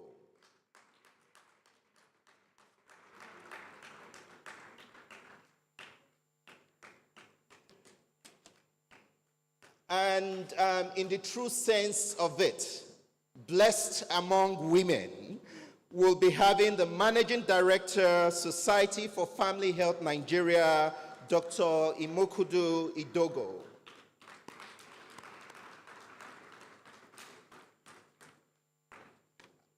So having now established our most esteemed and distinguished panelists, I'm just going to retract now, go back and sit, and we'll have some conversation with them. How do you put this thing on? So last Start. Oh, you should put this thing on. Is it on? Yeah, so you have the touch button to get it on there, right. Okay, so we really will get going with our discussions this afternoon. And the discussion and our theme of reflection really is around gender inclusive pathways to equitable primary health care in Nigeria. And to just set the scene, the gist of much of our conversation is that access to primary health care remains a persistent challenge. We have people having to grapple not just with the financial burden of access to care, but all of the dealings and wranglings around not getting appropriate quality health care. Now, it is not a unique thing for women or marginalized communities, but it is certainly accentuated in such communities. And with our panel today, we want to ventilate around a number of issues that will speak to how do we better understand gender and socioeconomic inequities that persist in the Nigerian healthcare system? How could we assess the role of health financing and, in modern day parlance, the policies around sector-wide approaches and how they can be used to engender better access to care? And then we will want to also take a very acute focus on the role of women's health advocacy in promoting such equity. We want to look at how we identify community-based strategies for strengthening primary health care. And we would be going to academia and asking for research and evidence-based kind of generalizations around this. So I'm truly excited to have our panel, and very glad that we truly can give some conversation in this area. So I would want to start really with you first, Dr. Nana. If we can speak a bit to the MODA agency, the National Primary Healthcare Development Agency, and kind of just give, as it were, a magisterial view of the systemic challenges in the primary healthcare sector. So the question to you, Dr. Nana, given the persistent underfunding and the uneven distribution of health services in Nigeria's primary healthcare sector, what specific strategies is the Primary Healthcare Development Agency implementing to address these challenges, especially in terms of rural and hard-to-reach populations?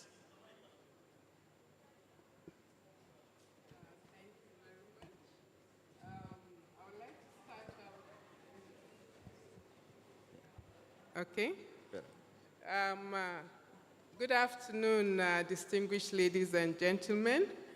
I would like to start out by extending the apologies of my Executive Director, CEO, Dr. Mui Aina, who is unavoidably absent. He sends his profuse apologies to lend his voice to this important discussion.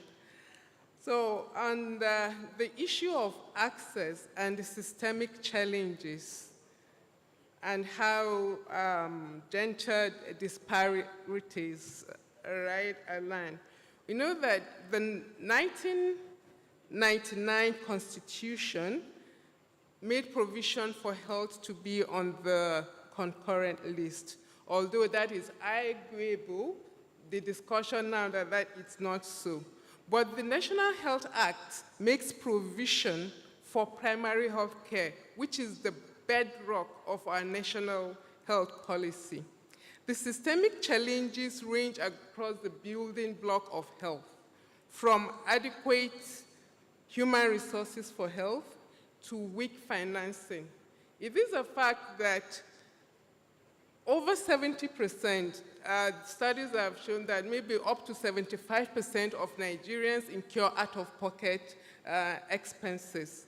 Of course, some of the challenges have to do with the poor infrastructure, poor equipment, and which is limiting access to healthcare. Now, when we talk about gender disparities, we can see the effect in the poor indices that we have from the reproductive health to the maternal health. And some of these issues range around the limitation, the neglect of the female child, right? The limited access to health services that are available are affected by certain factors which we're very much familiar with. There is a limit to the permission the girl child has to go assess health. The lack of decision-making autonomy, limited access to finances, and lower integration into the system. Now, in terms of the reform that the National Primary Health Care, which is mandated to develop primary health care and to provide guidance and technical support to the subnational level does, a strategic blueprint was laid out for the next 3 years. And the second pillar of this strategic blueprint focuses on having efficient, equitable, quality, and trusted primary health services.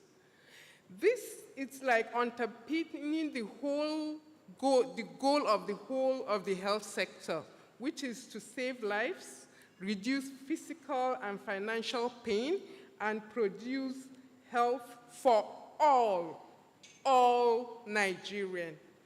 So the strategies for MPHCDA is focused on all Nigeria and looking at ensuring that every Nigerian, regardless of gender, gets the access to health. We've spoken about the weak financing. One of the initiatives that MPHCDA is taking is to reform the MPHCDA Basic Healthcare Provision Fund Gateway, which to incentivize quality and accountability. Now, we're all aware of the National Health Reinvestment Program, right? And the Basic Healthcare Provision Fund now has 2.0, which is part of the reform. This seeks to invest more in the disadvantaged population. So provision will be made for hard-to-reach areas to get more funding. When we talk about the human resources for health, our strategies, the plan is to incentivize the health workers to be in the rural areas by providing incentives or bringing in measures such as rotation, right? And there are various other programs that seek to address this access to healthcare. The community component of primary healthcare is being strengthened by redesigning the community-based health work programs, which seeks to take healthcare to the doorstep.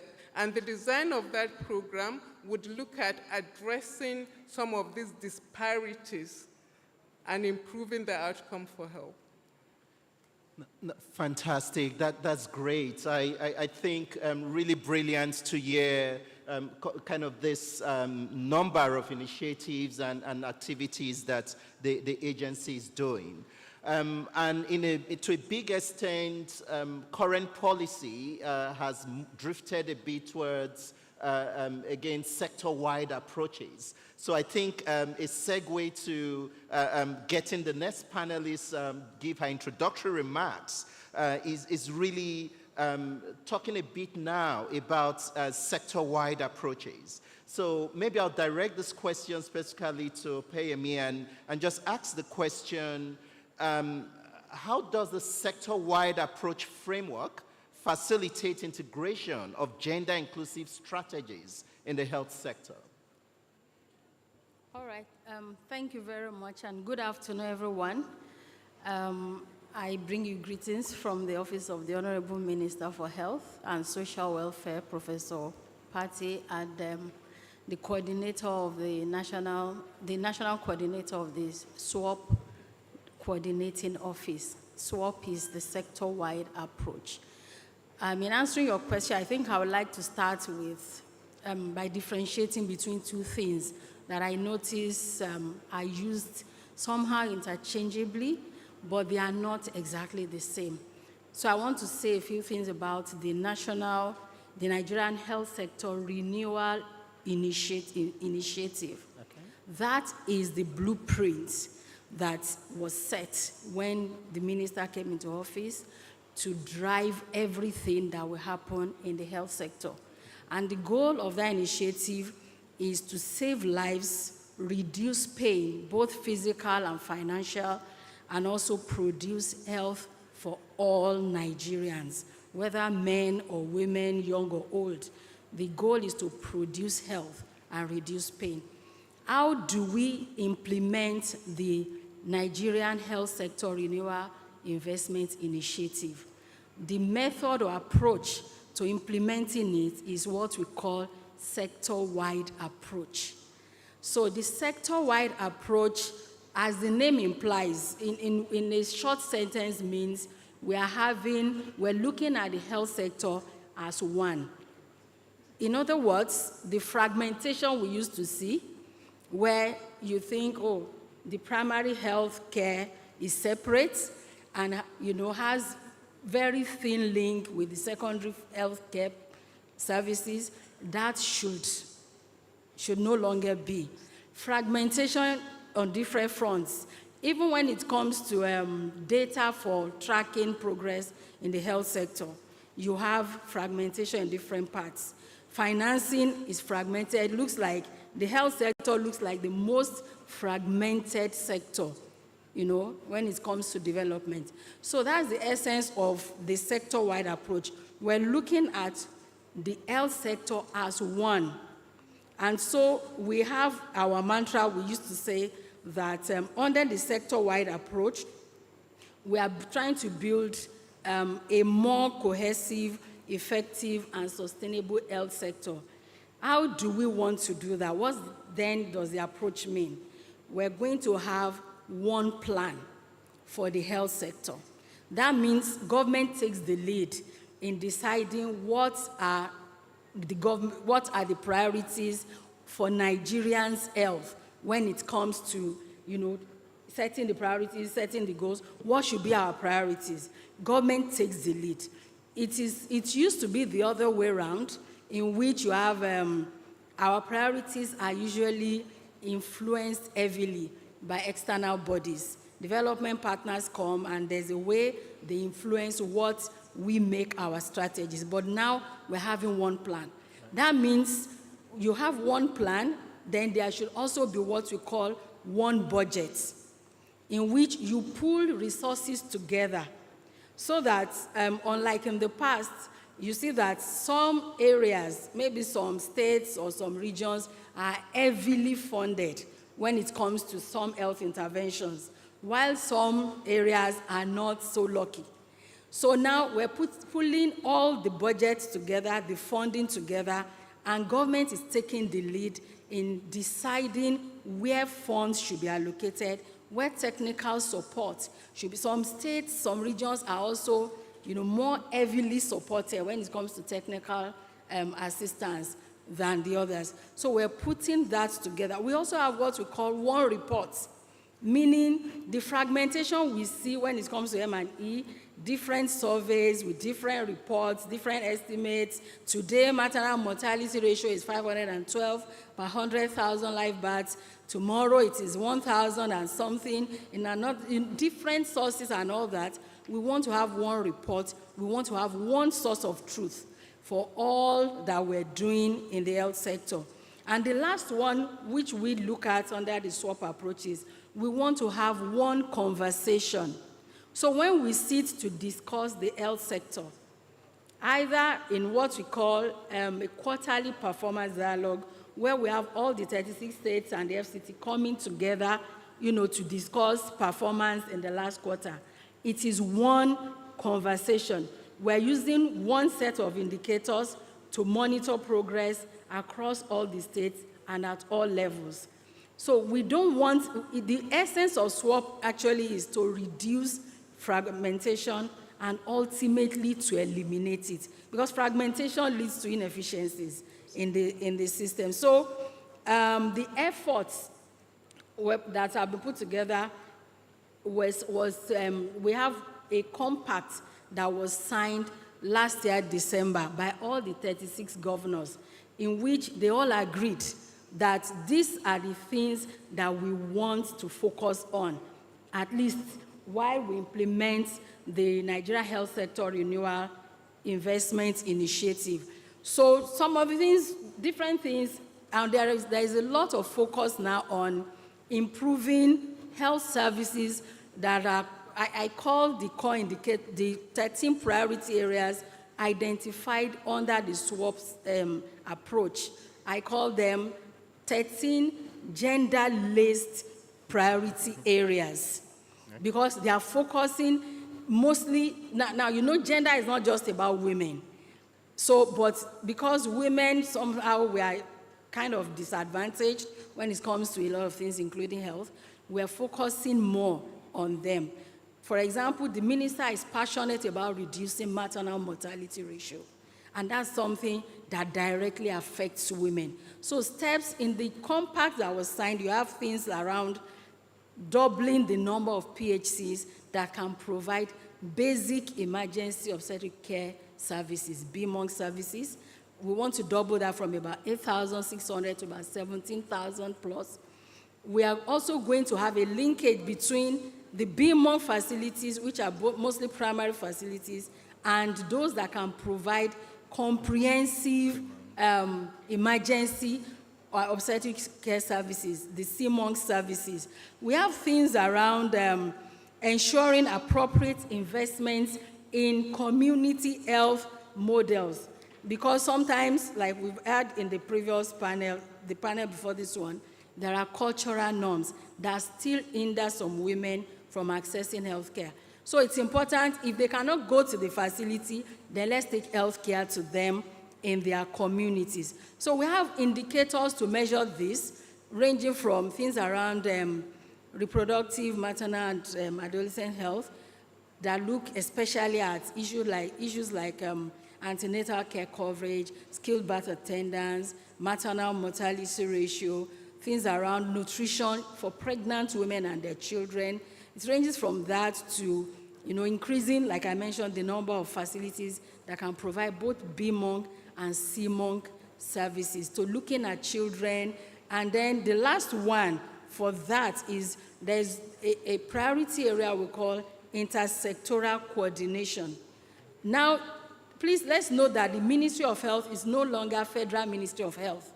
It is now named Federal Ministry of Health and Social Welfare, because health is not just affected by what happens in a facility.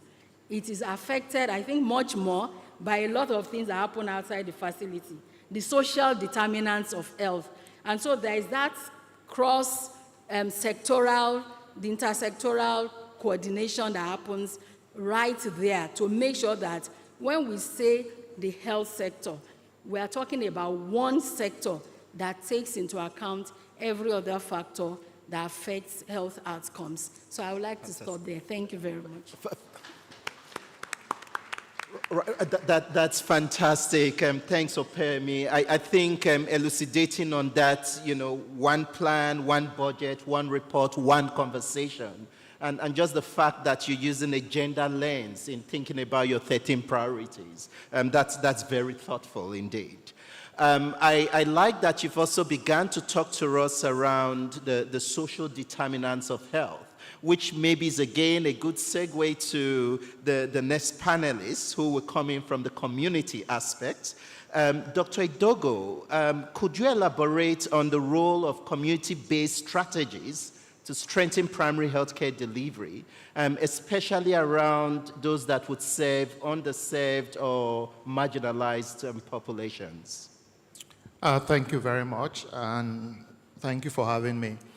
I think my co-panelists have actually outlined what we like to see as 5 clear areas that, from a community engagement perspective, we need to focus on, and we have focused on as an organization over the years.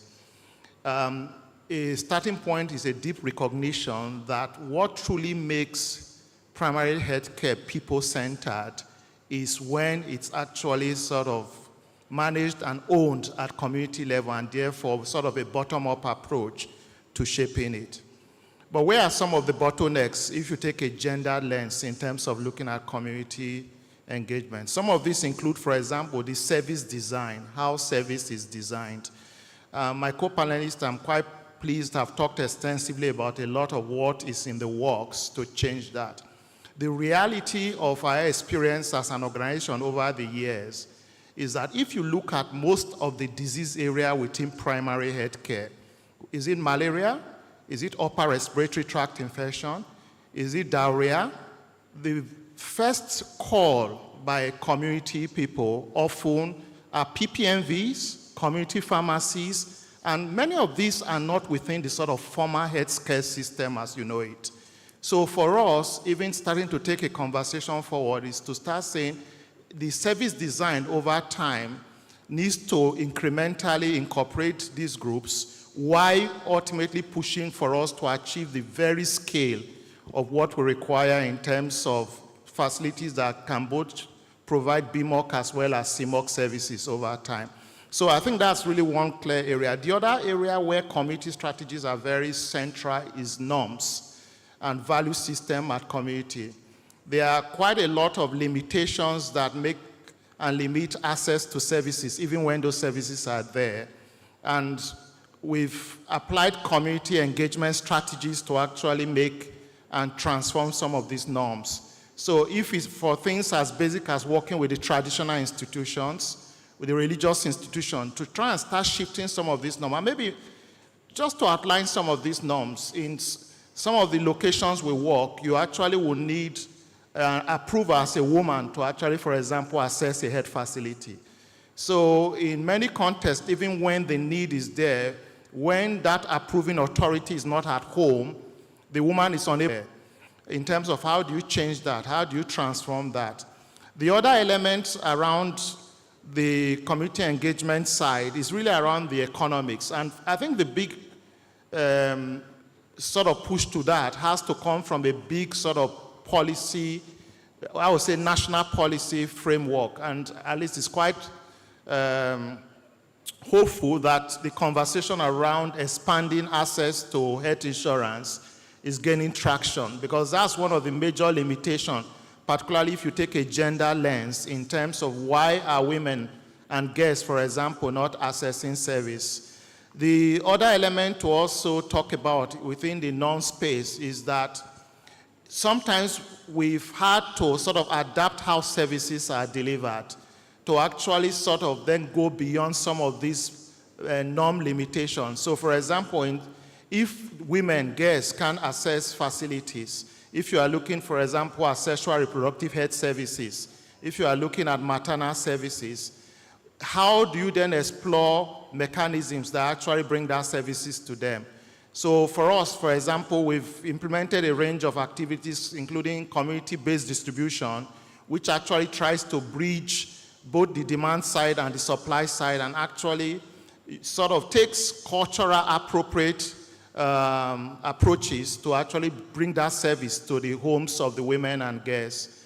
Outreaches is something that we've also used very extensively to try and combine both demand side for services as well as services, and to take this out to some of those hard-to-reach communities so that they can actually access those services and then take them up.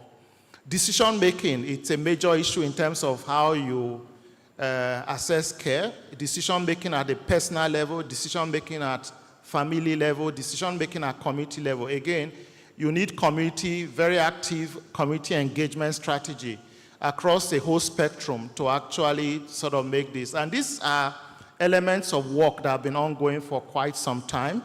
For us in the Society for Family Health, we've worked extensively on the community pharmacy, PPMV, as a service delivery vehicle to try and bridge some of the paucity of facilities, particularly in hard-to-reach places. We worked on community-based distribution. We've taken an outreach approach. And I think I want to sort of end this my first pitch to saying that these are really exciting time, particularly looking at some of the conversation around the health sector renewal initiative that's ongoing. And I think from where we sit as community members is to say that many of the lessons that have learned, it will be really critical how we can sort of roll them into these emerging frameworks and then look at how we really take them to scale so we do not lose these very powerful but sort of what I see as game-changing community strategies that have actually sort of managed to maintain services, at least access to service at even the limited scope we have at the moment. Thank you. Good, good. Right, please, if we could put our hands together for him.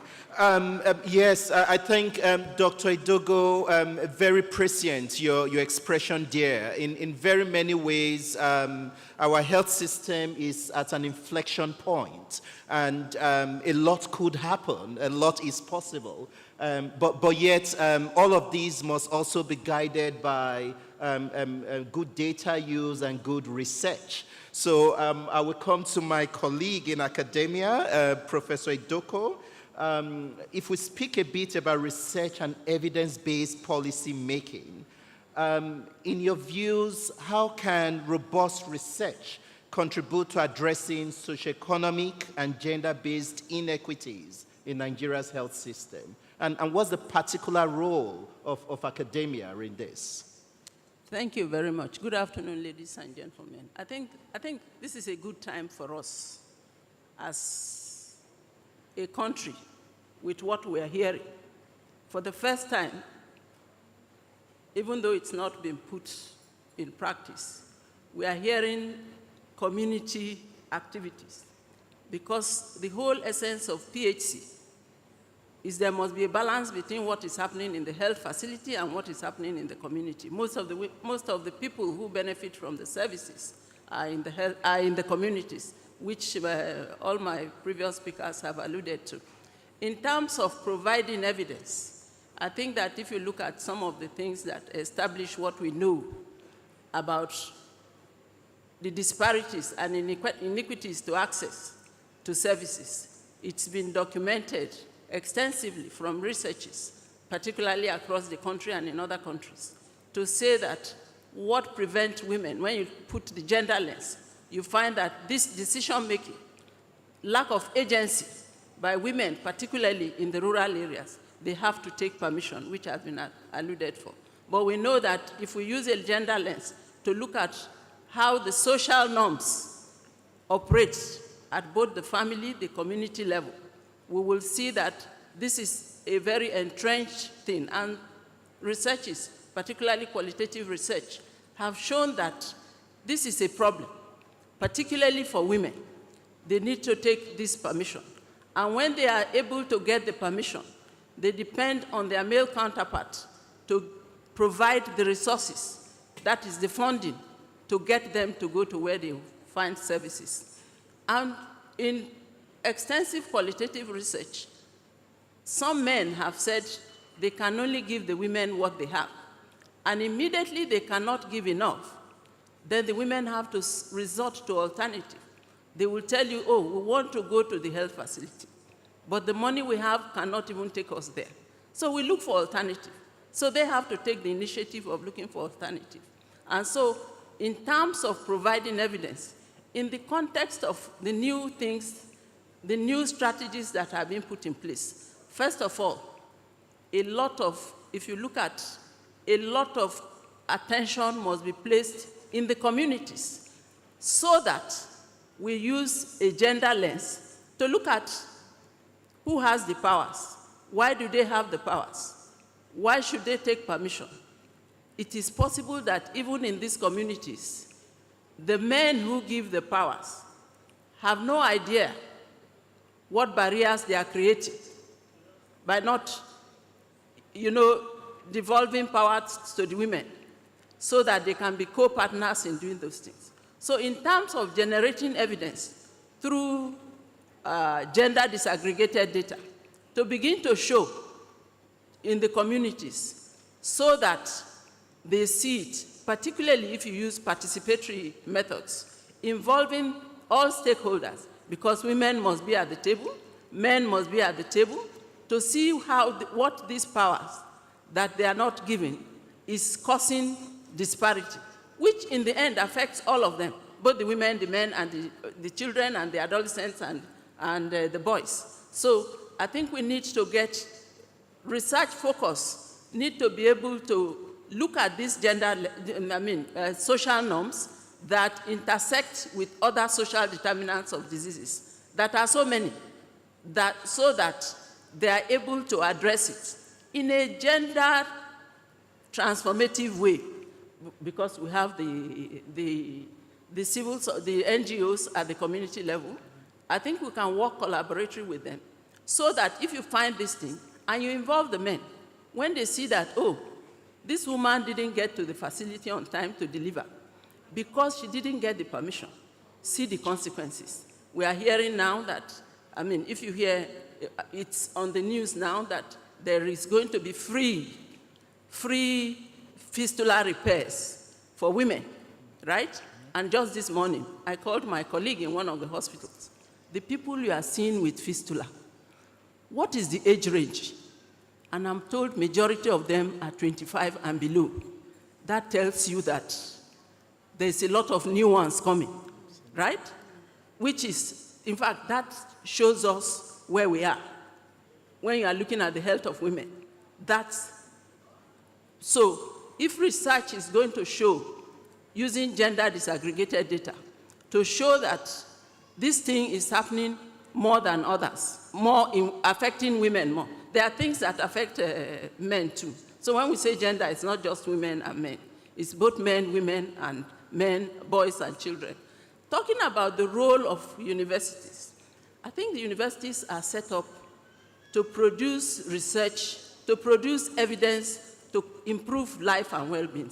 In fact, one of the functions of academic institutions is to show result of evidence, the result of research that will impact on the health of their contextual community, particularly the local ones. And so that is one of their basic functions. Although hitherto, because it's been established evidence policy gap, it's there to see. In fact, one of the things that our vice president mentioned in the morning is evidence to show that if you just locating a facility out of reach of people, particularly girls, whether it's schools, whether it's water, whether it's any community resources, if it is not convenient for them to use and endanger them, even if it's a vocational center, if you put it in a place where the female girls, the female cannot use it, then they are ready to give up learning that skills for their safety. So that's also a problem. And then we also need to use, because of that, it is the responsibility of academic institutions to go out of their ways to make sure that whatever findings they are bringing out from research relating to inequities, socioeconomic disparities in terms of access to health is made available to government. It's made available to government by involving government and communities themselves to be able to come around, set up a research agenda, and then if you involve them, you need to train, build capacity of the technical people who are close to the policymakers, how to make short, actionable pitches from what you have found out from your research to show that this is what is happening, because they are on the table, at the table when they are making decisions. Let me give an example. The National TB Leprosy Control Program has been trying to improve coverage and link people to, but in Bingham University, fortunately, we have this LIGHT project, which is focused on TB and funded by the UK government through Liverpool. And it's a multi-country thing. Just going to show evidence by providing gender disaggregated data on who is using TB services. It was found that it's only the men. The men are not using it because we know that normally men do not go out to seek for care as often as women. So that has been included and the strategy has been developed and the implementation has just started. So that is something that is useful. Right. Thank you very much. Great, great. And please, let's put our hands together for Prof there. And really like that. I like the anecdote she shares and just how relevant it is that we take the true gender lens, looking at user experiences and things in practice. We want to bring the conversation to the audience and those who have been listening in. I would just want to see by show of hands, people who have very particular questions you want to ask. While we try to get the roving mics to you, I will sound a last round of questions to some of our panelists. I recognize a gentleman in the middle row, middle end, if we can have a mic to him. A second mic to the lady to my left. So we'll take it in that order. And finally, the lady behind the gentleman. So 3 people will give interventions, and I will look on this side of the room following that. So maybe let's allow you start, and we'll see if we still have some time for another round of plenary questions. Please. All right, good afternoon again. My name is Ayo Ade, and I work with Boping. Women are most likely to suffer from nutritional deficiencies for many reasons. Low social status, poverty, and a number of things. And that in itself undermines the need for access to nutrient-dense foods. Anemia in itself is one of the leading causes of death for pregnant women.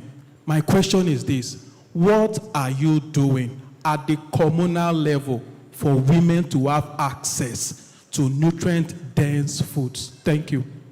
That's fantastic. Let's take the second question. And we'll have the panelists just speak to it in the ways they can. Okay, yes. Good afternoon, everybody. Yeah. My name is Tinuade Mary, and I'm here to represent my NGO, Women in Africa. So I have a question to the doctor in black. I apologize for not knowing your name. I would like to ask that what is the Ministry of Health and Social Welfare doing in regards to women being dismissed? I am a woman, and when I walk into the hospital to complain about one or two medical issues, I get dismissed by the doctors that are meant to take care of me, and I'm educated, I'm learned, and yet most of my complaints are dismissed as inconsequential. So when we bring it down to the rural era, women that don't even know what they are going through, they don't even know how to articulate their symptoms and signs, how do we address these issues? Because it's like there's a sort of barrier between patients and the health workers that are meant to take care of their health issues. What do we do? How do we bridge this gap? Thank you. Fantastic. Let's get the third person called upon. Okay, good afternoon, everyone. My name is Hilda. Okay, my question is to the national coordinator, the doctor in black. I'm sorry. Okay, so I wanted to know if there's a document out there. You mentioned, I think, about 13 priority areas on the swap. And I just wanted to know, is there a guideline or a document on your website somewhere that some of us can read about to just know a lot more about it? Thank you. No, fantastic. I think let's take a few more because we're really out of time. So I'll look to my right and I see the lady who's really standing up in between and maybe we just take the three of you and we take a round. Let's say, yeah? Okay, so good afternoon. My name is Bossa Ironsi. And I run a non-governmental organization that works with community structures. So I'm very happy, and this is a question I want to ask. I had one of the panelists mentioning that Ministry of Health is not just Ministry of Health, but now looking at other social issues, because the social issues actually drive health issues. I'm happy about that, but I want to ask, I hope the issue of SGBV is very, very on the bonny table of Ministry of Health. Because over years, it took the foreign countries or funders to establish sexual SACs in government hospitals. If you ask me, I will always believe that primary health care is to treat malaria, look at immunizations and all that. But there are other issues which are very critical, and that is the issue of SGBV. Because we need forensic report to be able to get justice for whoever, either a child and all that. Right. I know it's happening in Lagos State, but I hope it's going to be a national issue. Thank you very much. So sexual and gender-based violence coming up to the fore. Let's just take the last one. There was a gentleman next to you, very quickly, so we can wrap up. Yes. Good afternoon, everyone. So my name is John M. David, and what I want to ask about is, you are focusing on when you talk about the fistula stuff. I think the government or the organizations, they are focusing on the reparative strategies. Why not focus on preventative measures rather than reparative, where you have to go on and on and on? Thank you. Great. I must plead with you all in the audience. We'll see if we can buy time from the organizers for another round of questions. But let us have some ventilation around these questions that have been posed, and I will take it in that order.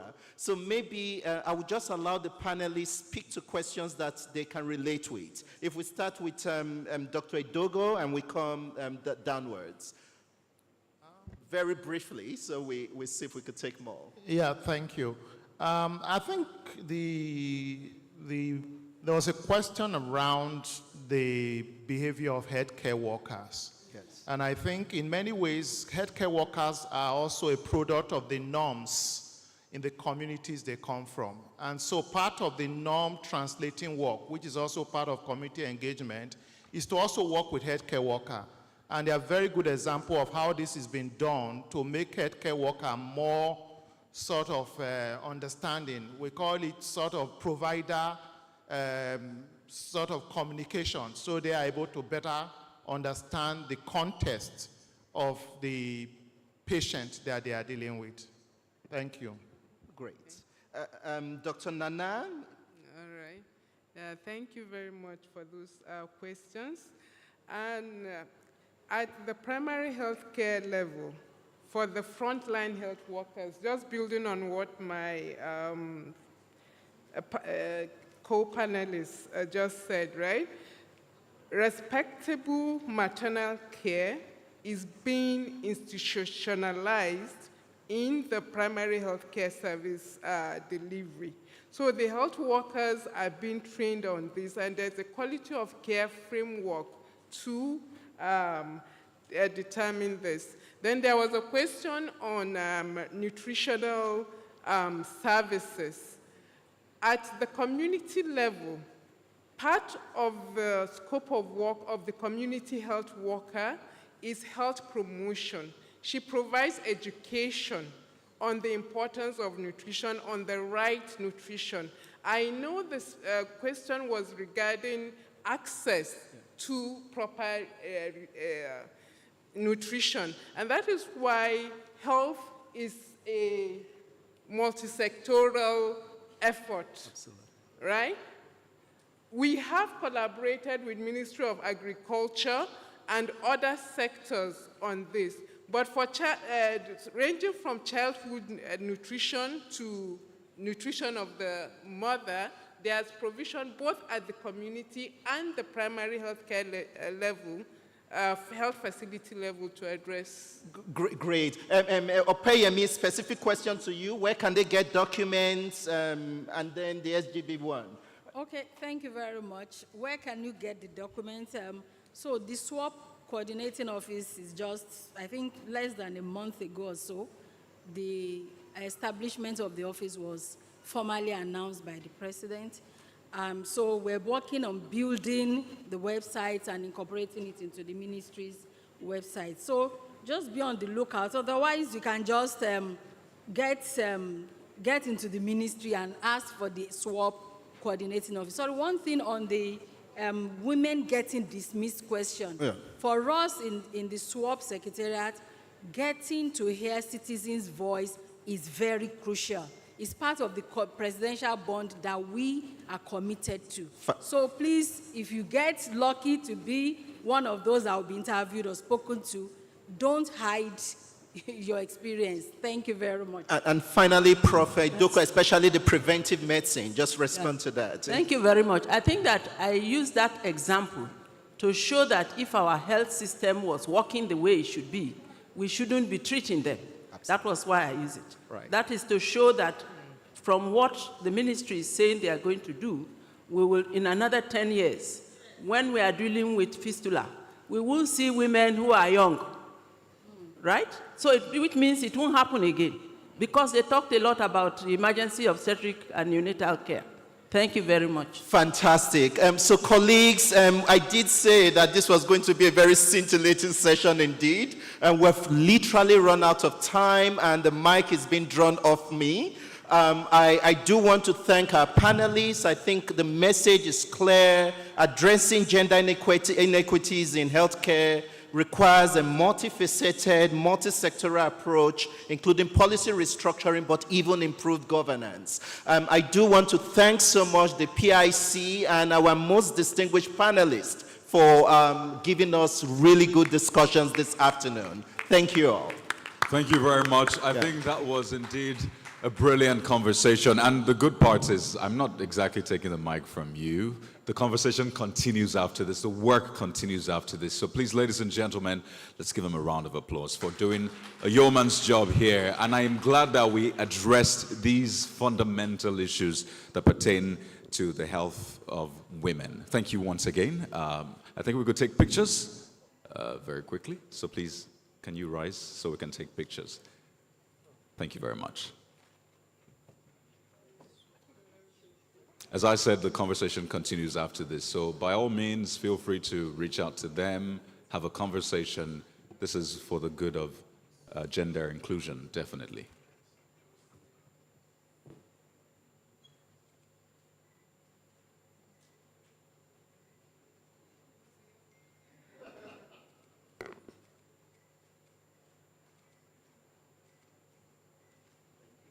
Thank you very much.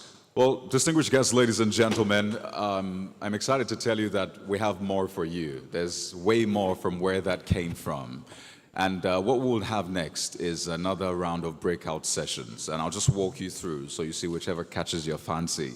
If you want to take a trip to Edo State, you stay right here in this hall, because right here, the breakout session will be on leveraging digital technology for poverty reduction and socio-economic development, lessons from Edo State. We have a full delegation from Edo State. So if you're interested in learning how or about how Edo State has been able to leverage digital technology for poverty reduction and socio-economic development, this is a place to be. But if you're interested in something else, maybe food, particularly the national agricultural policy, then you might want to go to Acacia A and B for the breakout session on amplifying the blind spots, gender inclusion at the center of national agricultural policy. That's at Acacia A and B. And the third breakout session is on women's economic empowerment, WEE, and will be holding at Ballroom 4.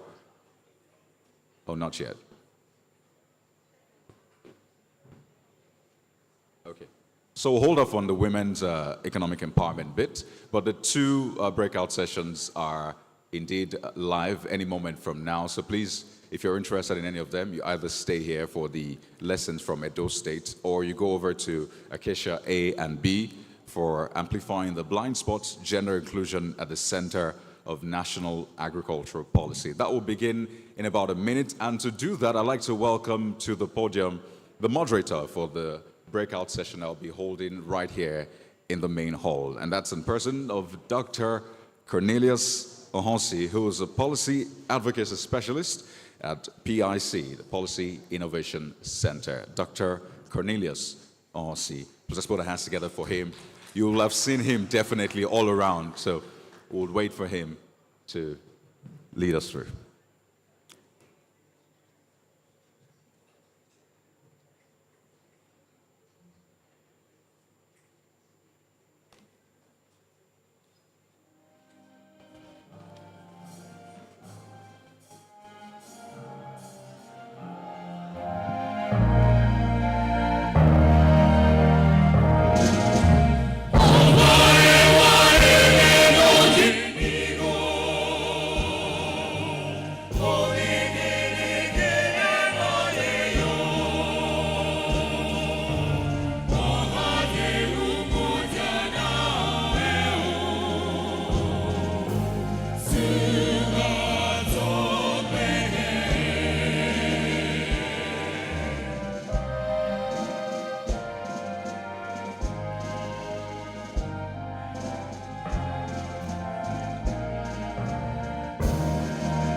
Thank you, thank you, thank you, thank you. Good afternoon, everyone. My name is Cornelius Ohonsi. I'm a policy and advocacy specialist with the Policy Innovation Center. We'll be having a conversation around some of the digital work that we have done in Edo State, leveraging digital technology for poverty reduction and social economic development. Lessons from Edo State. This is just about a DigiLink project. For about close to a decade, Edo State has done a lot of work in the digital infrastructure and a lot of other things. In September this year, Edo State became a state that went paperless. Last year, Edo State became paperless, and we know that the SDG 1 says that we end poverty in all its form, and we've seen a subnational entity like Edo take that and make that materialize, and we believe that that could happen in every other state. We're going to be looking at 4 key issues today, looking at issues around digital literacy and access, tech for economic empowerment, combating digital exclusion, and tech-enabled decision-making. We're making decisions. We need everybody that's we're making those decisions for to be in the room while those decisions are being made. Without taking much of your time, I'll quickly want to, first of all, introduce the Commissioner for Digital Economy, Science and Technology, Edo State. His name is Honorable Ifaluyi Isibo Ogbeide. Can you come up to the stage, sir?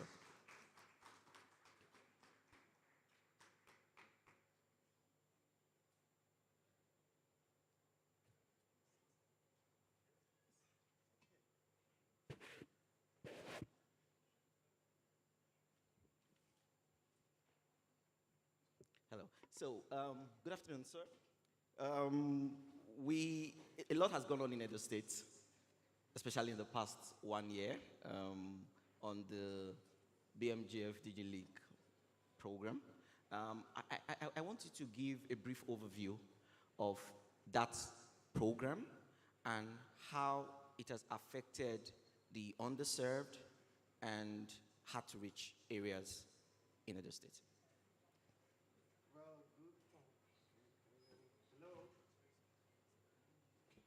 Hello.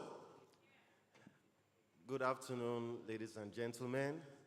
I am deeply honored and privileged to sit before you this afternoon to share a little bit of the Edo story and how far we've come. Thank you for the question. We hold the view very strongly that the technological development of Nigeria will start from the states. And Edo is at the forefront of technological development. And we're hoping that we can pull other states along so they can travel with us, through that digital journey to make sure that Nigeria moves forward and will make progress. So what have we done in Edo State? We are proud of the tenacity and enthusiasm we've put into digital transformation. And like you said, Edo State is still the first and the only state in West Africa to have gone paperless, completely paperless. What this means is that all government correspondence, mails and memos all happen in our ecosystem without paper.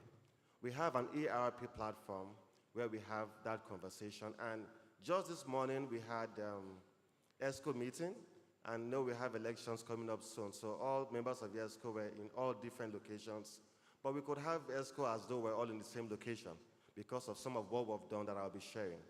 We didn't stop there. Our going paperless has helped us improve efficiency, improve effectiveness, improve accountability and transparency. And we've also gone further to lay 2,000 kilometers of fiber optic cables across the state. We are the only state to have done that so far. We're connecting all local government councils in the states. Yes, thank you. We're connecting all local government councils in the states, and now we're connecting primary healthcare centers. We also did not stop there. We are the only state in West Africa that we know of to have a certified Tier 3 data center. This helps us, thank you. You should do a lot of clapping because there's a lot you clap for. Yes, so that helps us collect, clean, and store our own data, and also offer commercial services to others who are interested. And the baba of them all, the biggest news for you is that we didn't stop there. A few days ago, we launched EdoNet. EdoNet is a free, fast, reliable public Wi-Fi in over 150 locations across the state. So this means that we're opening up rural communities while energizing young people to become innovative and inventive using technology. But we didn't stop there too. What have we done with education? We have the Edo BEST, Edo Basic Education Sector Transformation Program, that allows us to have a synchronized curriculum, a synchronized pedagogy for all schools in the basic education sector. That is to say that we have one curriculum as a state, and what a child in the rural community is taught on Monday morning by 8 a.m., a child in Benin City is taught on Monday morning by 8 a.m.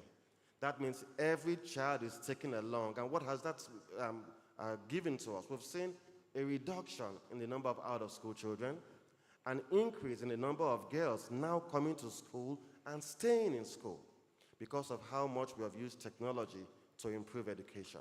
We didn't stop there. Today in Edo, we have a very robust and sophisticated healthcare delivery system. Many of you know about telemedicine, but when you hear about telemedicine, it's what you hear about, in the developed countries. But today in Edo, we now offer telemedicine. I thought you should clap. Yes, because we have internet connectivity across the state, PHCs can now connect with secondary healthcare delivery systems in the city to have doctors communicate and solve more problems. Are we improving the lives of women? Yes. Are we improving the lives of girls? Yes. Are we improving the gross happiness index of Edo people? Yes. But we didn't stop there. We also have apps that we're designing for farmers to enable them monitor maybe the temperature of their poultry farms. If it's too warm or too cold, now they have apps on their phones that they could use to monitor that, while improving the yield, of course, in agricultural production, and while making agriculture more meaningful to farmers. Yeah. So you asked the question. Oh, okay. More questions? Yeah. But no, we didn't stop there. But let me have him ask his question. Yeah. So I just wanted to know, what could other states, because Edo State is the first in a lot of things when it comes to ICT. So what could other subnational governments in Nigeria and Africa learn and adopt from Edo State, in your view? I think the first step would be committed and dedicated leadership, because we wouldn't have been able to achieve all of this if we did not have a governor who understood the value of technology and the role it plays in socioeconomic development. Also, we've been able to have very amazing partners, and please put your hands together for the Bill and Melinda Gates Foundation, the PIC, and the NASG. They've helped us to do amazing work in Edo State, and we're proud of it. Now, before I go further, we're also the very first state to now have a digital policy. And like I said, the PIC helped us make that happen, and so we're grateful. So what can other states learn or borrow from us? We are willing to open up that space to have that conversation, but we would appeal to them, first of all, to be deliberate about selecting their leaders, because the quality of a leader is directly proportional to the quality of development that will come to that society, which is directly proportional to the quality of leaders that you elect. And so it starts from the people understanding that leadership plays a vital role in societal development, and they play a vital role in choosing those leaders. Thank you very much, Komesh. Thank you very, very much, Your Excellency. Are we done? Yeah, I'm going to call up others to join us and have a broader conversation. Please, can we give him a round of applause, please?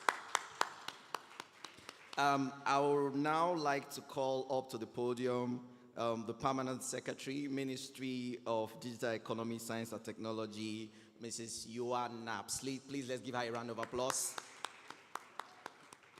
I would also like to call up the Managing Director and CEO of Edo Innovates, Mr. Precious Asemota. I also want to call up the Managing Director, CEO of Edo Dida. Edo Dida is the governance and digital management agency of the state, Mr. Osa Bazwaye. I also want to call upon the policy lead for the Policy Innovation Center, Mr. Mayokun Adedira. Can we please give him a round of applause? We have with us also the Program Director for Public Digital, Ms. Andidiong Okon. Please, let's give her a round of applause, please.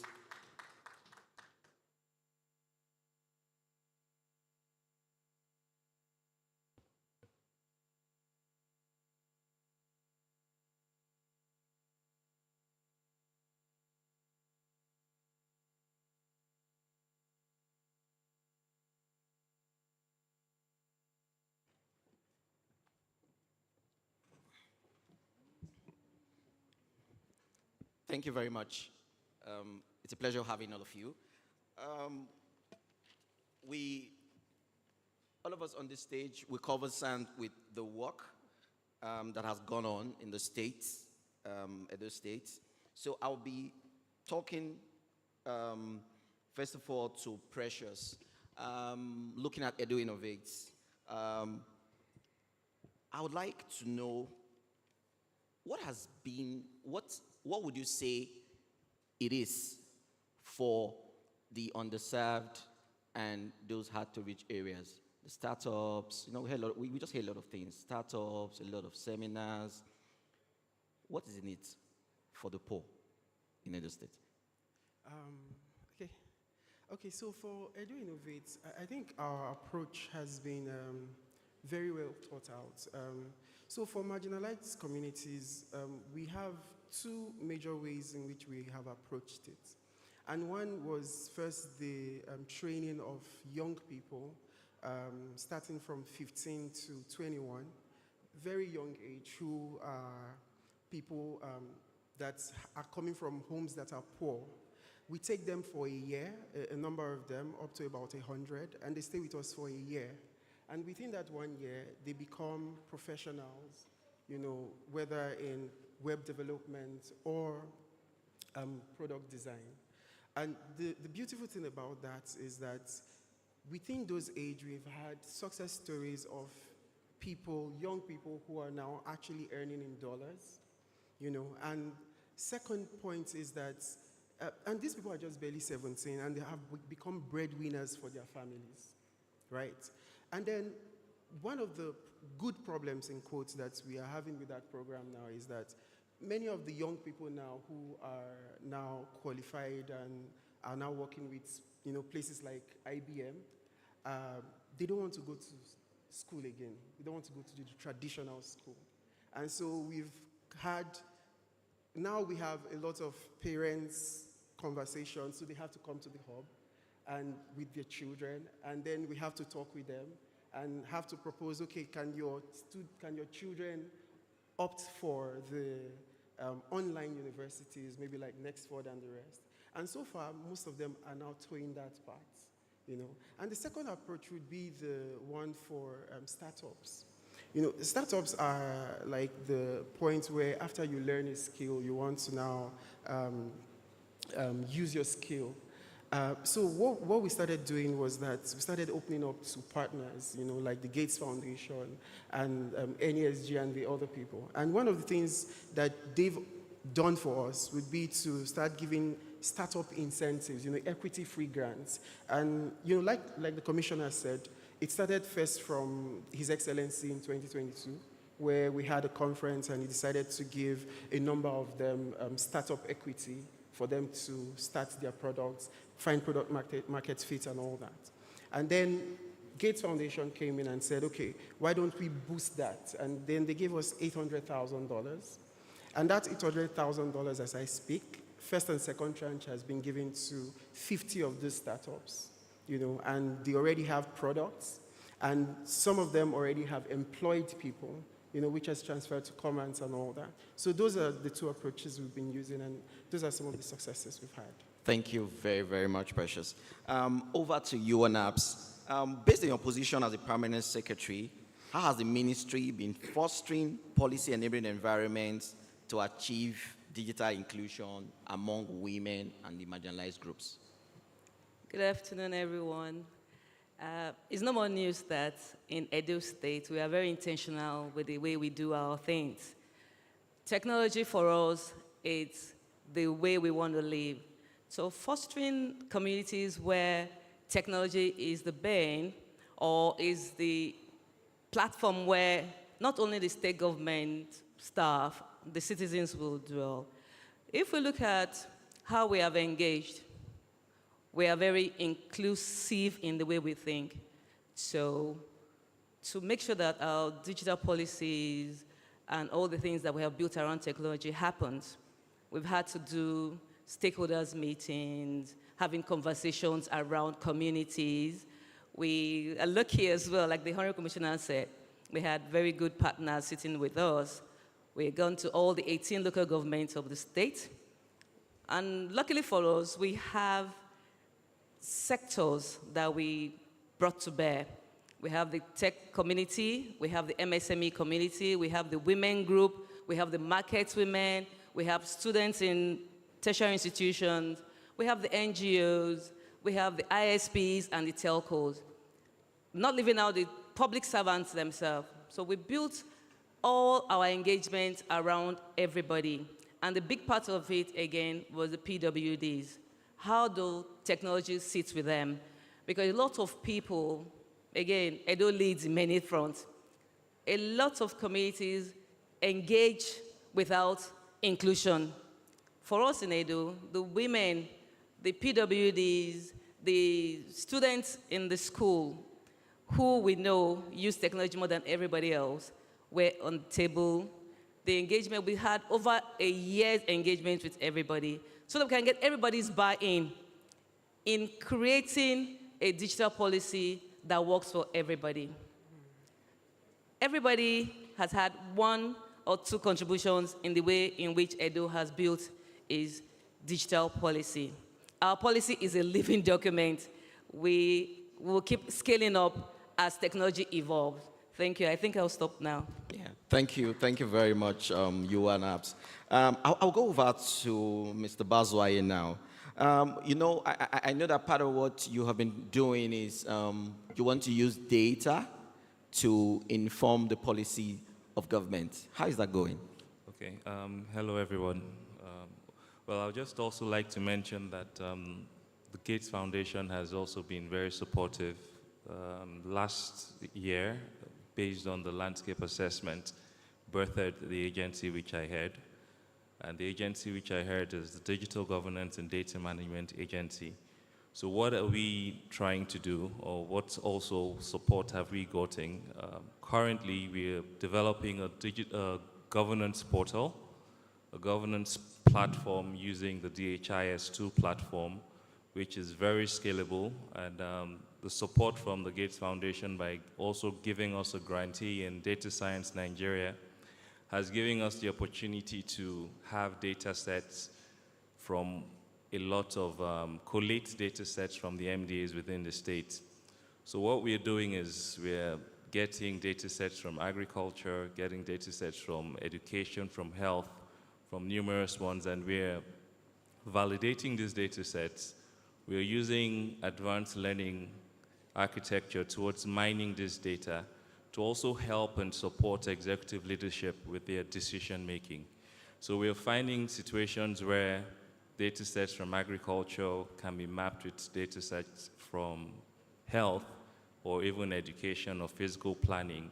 And the outcomes that we are getting from these data assets are providing executive leadership with the trendings, the trends, the outliers, areas for intervention. Executive leadership have dashboards where they can actually visualize and see and monitor activities that is happening within government. So that's one of the very, very good quick wins we've had. Secondly, we've also created a platform where we have like a citizen feedback mechanism, which we call Edu Voice. And within this citizen feedback mechanism, we have volunteers across all senatorial districts, where with your handset, if you see a bad road, you can take a snapshot, the data feeds are populating into our portal, and we can actually reroute or direct those incidents or instances to the MDAs so that there can be proper interventions in terms of all those areas that are affected. So data is playing a predominant role in our decision-making process, and data is a journey, but as we evolve, we're definitely sure that we're going to build a very integrated and comprehensive data ecosystem for the state, and most especially for governance. To also add to that, one of the key deliverables we also have is putting together a One Edo portal where citizens can actually access government services. So you want to register for birth certificates, you want to pay your land tenement dues, your levies. You actually have one platform where you can actually go on there and pay for those sorts of services.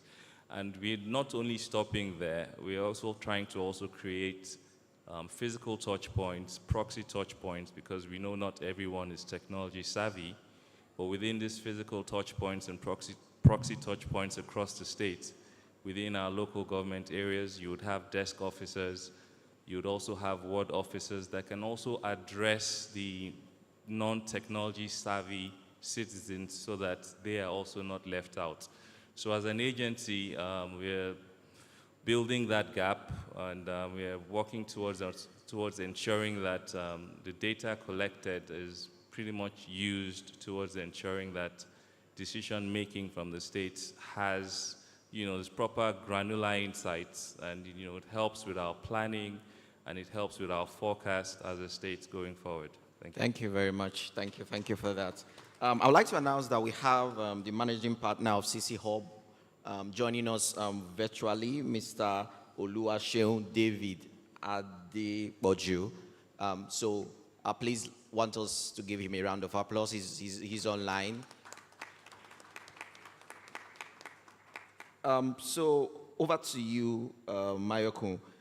You've led the work in Edo, looking at the policy work.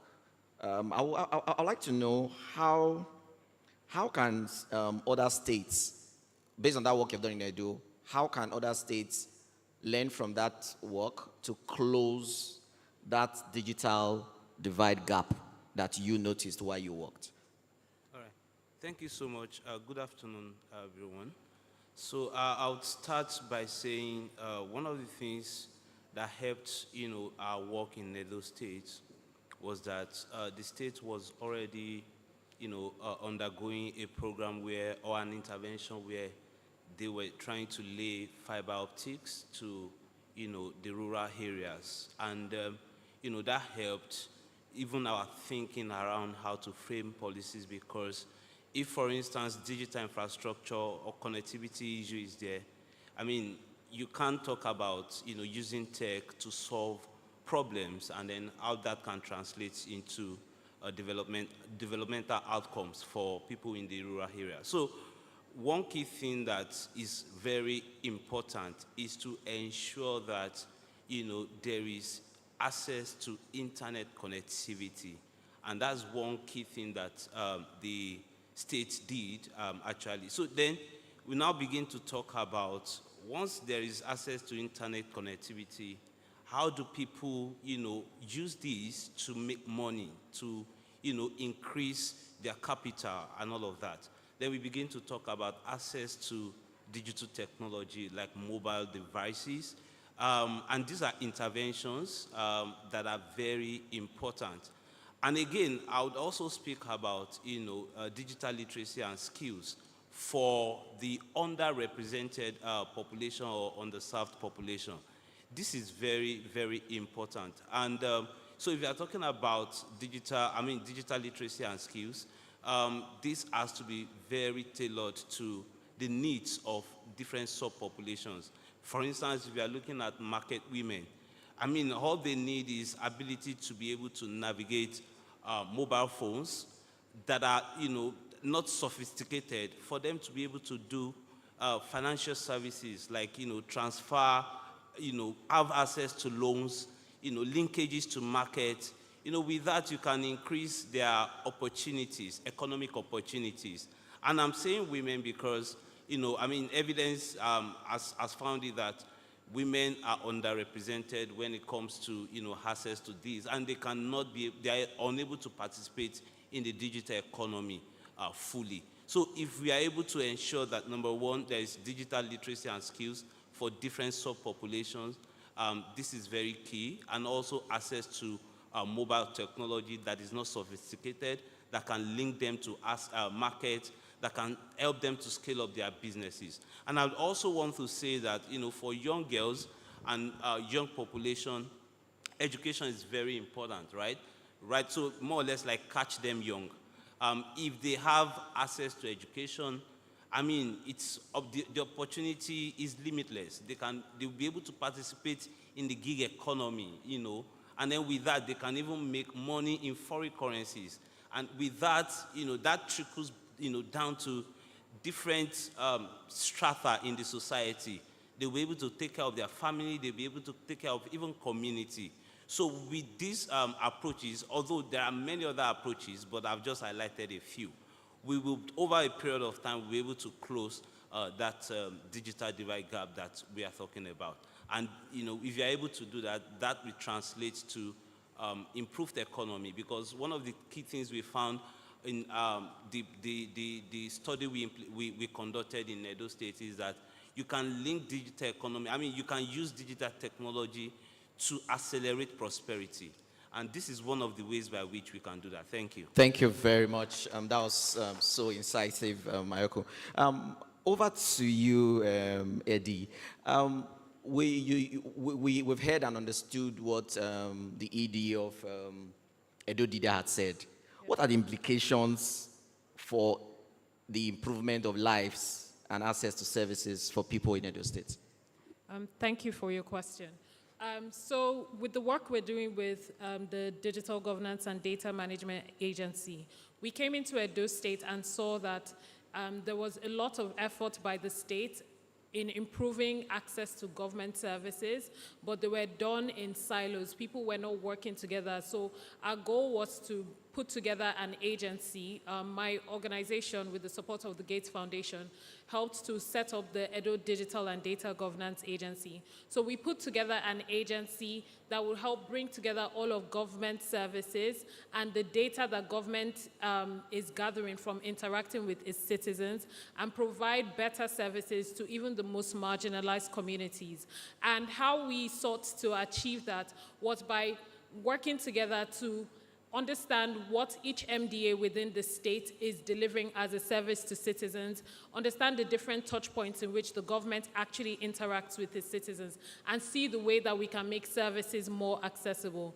One of the things we've done in the course of our project is put together what we call a design system. And this is helping rethink and redesign the way governance is done and support the MDAs in putting a face value and a brand for the government in a way that citizens can easily identify what legitimate government services look like. A key example I want to touch on is the work that the agency is doing with GIZ, and we have come in to collaborate with them as technical partners, and that work entails making government services more accessible for MSMEs.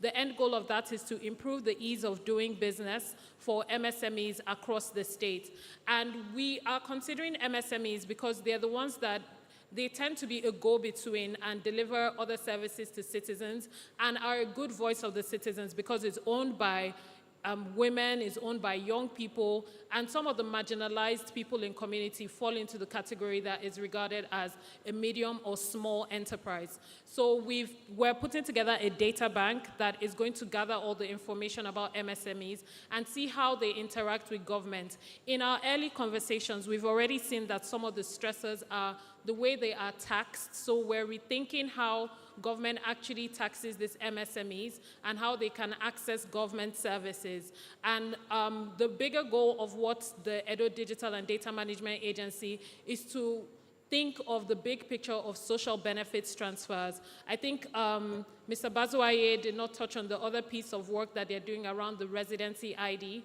which we're thinking about how to build on the residency ID that Edo State is already rolling out and see how we can make it more inclusive, financial inclusion opportunities and social benefits transfers from the government to its citizens. Thank you. Thank you so much, Edidio, for that. We have an online, we have the managing partner of CC Hub. I don't know if we can spotlight him.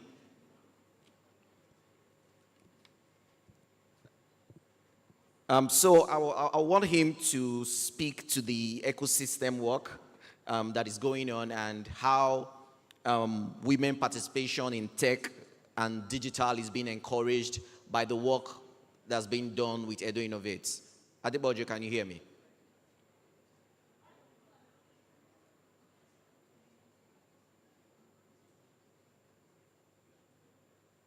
Is he on? Okay. So I'll just ask the PS one question. What are the practical approaches that you recommend to ensure that everybody, no one is excluded digitally? Okay, so given the fact that, well, one or two core mandates for the ministry is to develop policies and implement them, and also to make sure no one is left behind. We, on behalf of government, have looked at it critically to say that the communities, how are they tying themselves into the whole digital plan for the state? We know that the cities are super saturated. Every day they are there. Edo is not a state where technology is in the past. We are very savvy with technology. So we looked at the groups, the women, the PWDs, how do they relate with government's plan? So we decided to take technology awareness to communities. If you listen to my commissioner, he said to us that Edo State government had laid fiber in all our local government area. And we thought, okay, if we want to grow our social economic power for women and the, the PWDs, how do we do this? So we have gone to them. We thought about the three legs of the pot: the government, the academia, and the industry. If one leg is missing, the pot doesn't stand well. And most times, the pot usually have one leg, but Edo has decided that the pot must have three legs. As we speak, we've partnered with Liverpool, Jomo University, and Igbenedion University. Igbenedion University sits in Edo State, so we think we like homegrown things as well. We have been building digital skills for women entrepreneurs in communities. And one of the things that had come out, even while we were doing our survey across the 18 local government, was that most women entrepreneurs in our communities don't even know what technology can do for them. Some of them are the breadwinners of their home, but guess where their bank accounts are? With their husbands. So their business fund goes to their husband's phone. And they don't even know how much gets into that pot because their husband takes the money, spends it. Again, we also looked at the culture. Some part of it says women should be seen, not heard. They are not allowed to make their own money. Even when they make it, somebody else spends it. So we decided, let's build their skills. You can't be using technology without the requisite skills. So we started building skills, digital literacy and financial literacy, teaching them what to do, how to use technology. In all of this, we also took it a step further. if you will have learned about technology, then what? Then what? So we began to answer that question by providing for them simple handheld Android phones. We're teaching them how to digitally capture their products, how to get on the e-commerce space, how to grow their own wealth within their own communities. We've also started partnering with telecommunication companies. Don't rush me now. You asked for my story, so let me say this. Thank you. So the telcos are partnering with us to be able to drive down the cost of data, because we believe that high cost of data is also a disadvantage to people in those communities. People in the city, yes, but community, there's a whole lot. We're also looking at power. We're partnering with BEDC to provide light, alternate source of energy, whatever will make their technology work in those ecosystems. And we have seen real good numbers now. Women come in with businesses, they're asking all kinds of questions, they're opening bank accounts, they're able to own their own space and do businesses. Our story is a good one to tell. We like to tell it all the time, but Dr. Cornelius does not want me to tell all my stories. So permit me to stop here. So, thank you very much, Yuan Abs.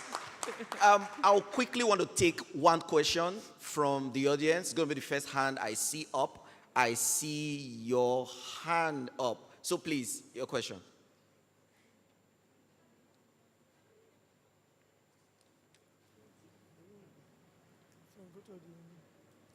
Yeah, my name is John M. David, and what I want to ask is about, I've had at least... to your question, please. Go straight to your question, please. Yes, I need to lay a background for the question. No, we will not have time for a background. Go straight to your question, please. The Melinda Gates Foundation you're talking about, we've heard so many things about... Go straight to your question, please. Can I get someone else, please? Come, take the...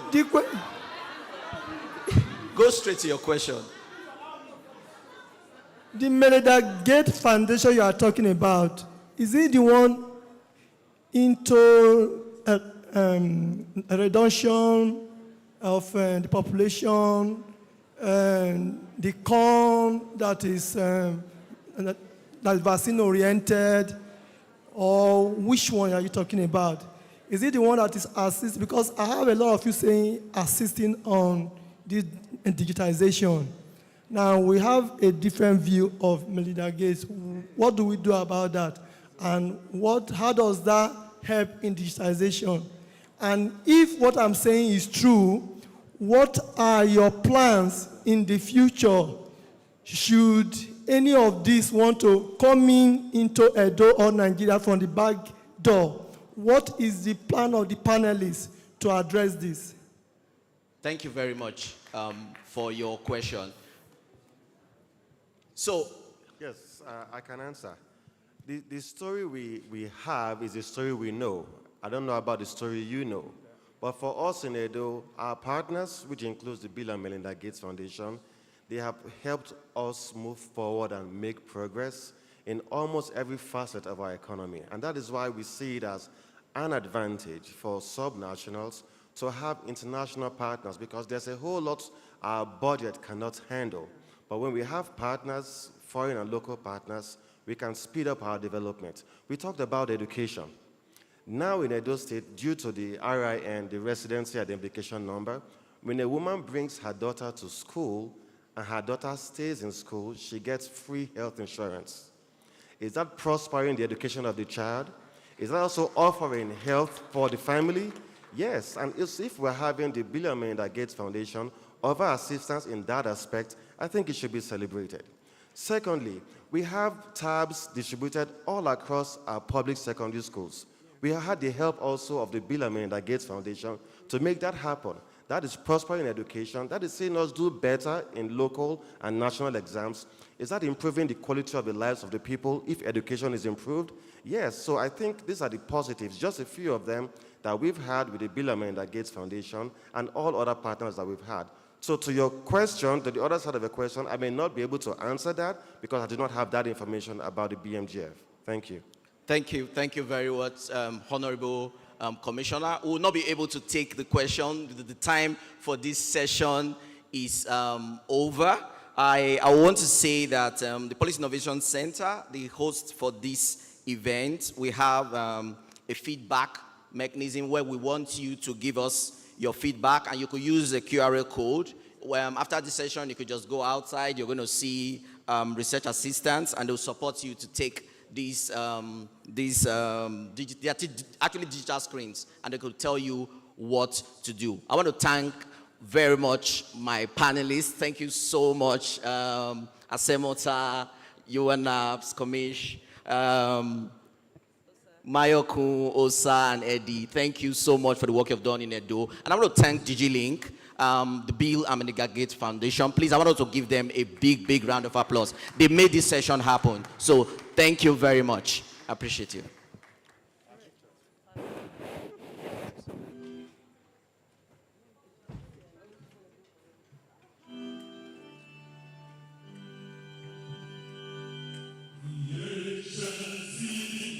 Calling, oh arise, sons and daughters of the land. The King of the city is marching. Stand up high to the pride of the land. The founding fathers of labor, and the time to stand is now. The glory of the new and the nation. Forever be a bride, beautiful and glorious and you're the heartbeat of Nigeria, beautiful and glorious and stars are singing over you. You're the land people dream to be, beautiful and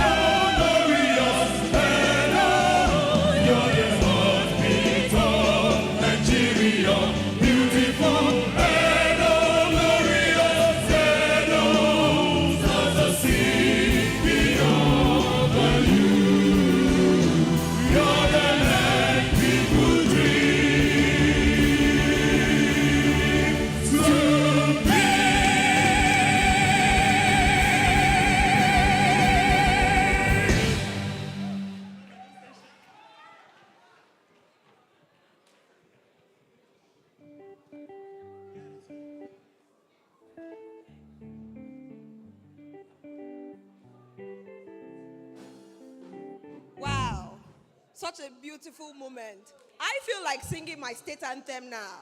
Don't you? Ladies and gentlemen, a round of applause for our panelists, the moderator, and of course, the amazing LXS Entertainment. We're moving on to the next session shortly. The next session is titled Women Economic Empowerment Policy as a Policy Pathway for Reducing Poverty and Economic Inequality. And so I'm going to invite the moderator, as our custom is, and the moderator is going to bring up the panelists. But before we do that, I just want to get a sense of the room and just get a feel of the audience. Are you having a great time? Are you learning something new? Are you interacting? Are you networking? Beautiful, beautiful. So it's great to know that we're learning so much. It's great to know that we're building relationships. It's great to know that we're sharing as well. Without further ado, I'll bring up the moderator for this session.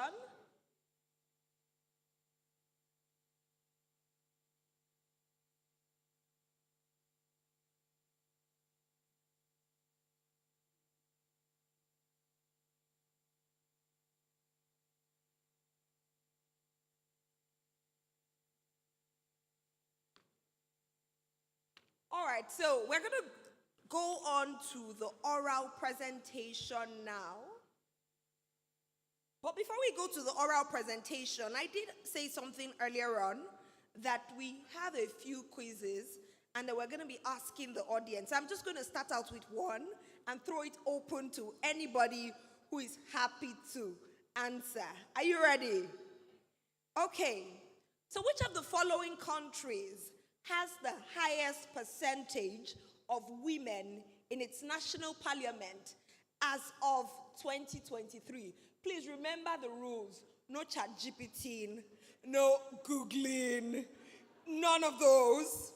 So, which of the following countries has the highest percentage of women in its national parliament as of 2023? A, Rwanda. B, Sweden.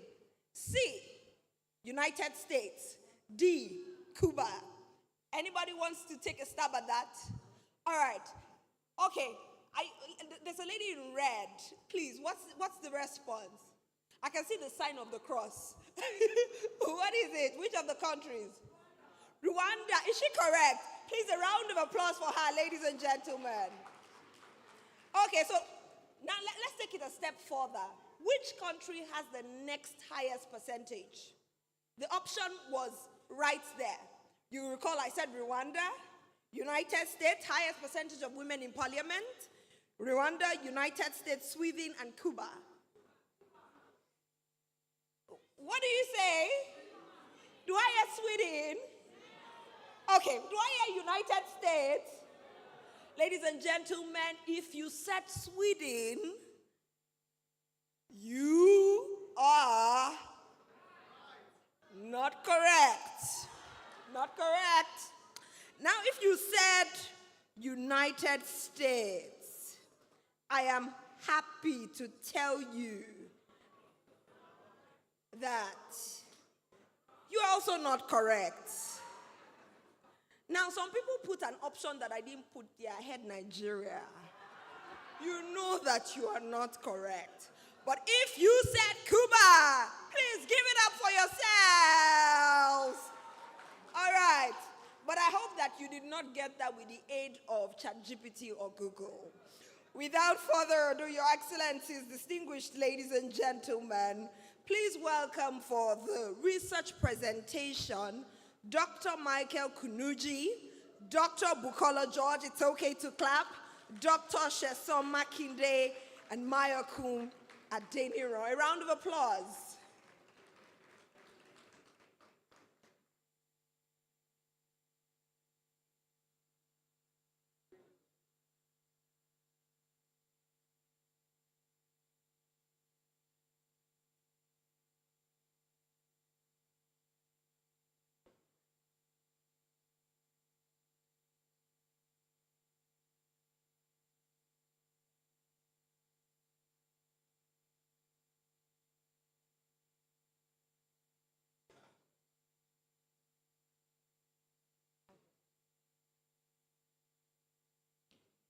Your Excellencies, distinguished ladies and gentlemen, just as I was speaking, we have the honor of having in our midst the First Lady of Kwara State and the chairperson of Nigeria Governor Spouses Forum.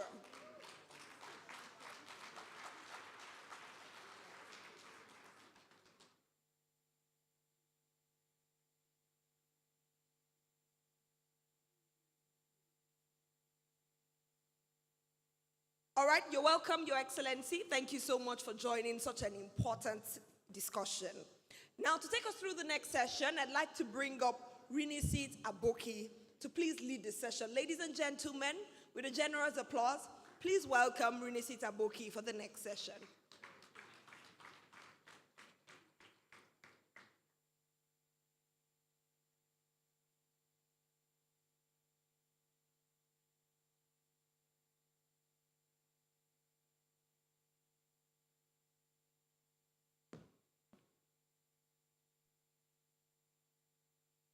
Good afternoon, ladies and gentlemen. How's everyone doing today? I can't hear you. How's everyone doing today? Awesome. You all look wonderful, and it's so wonderful to see such amazing faces, specifically here for women's economic empowerment. My name is Lele Balde Cameron, and I will be sort of hosting, moderating part of this session this afternoon. So, to explore the implementation, impact, and future direction of the National Women's Economic Empowerment Policy in Nigeria, we really need to focus on multi-sector collaboration, sustainability, accountability, as well as the role of the creative and emerging industries, education, all working together towards women's economic empowerment. So distinguished guests, ladies and gentlemen, esteemed panelists, I am deeply honored to welcome you to a critical discussion on women's economic empowerment. Today, we gather not only to evaluate the strides made in empowering women in Nigeria, but to further accelerate the progress under the current administration to transforming Nigeria's socio-economic transformation. Without any further ado, we have a wonderful speech by a lady called Hadiza Bala Usman, Special Advisor on Policy Coordination. Please, let's put our hands together for her as she comes on stage to give us a welcome remark. Thank you.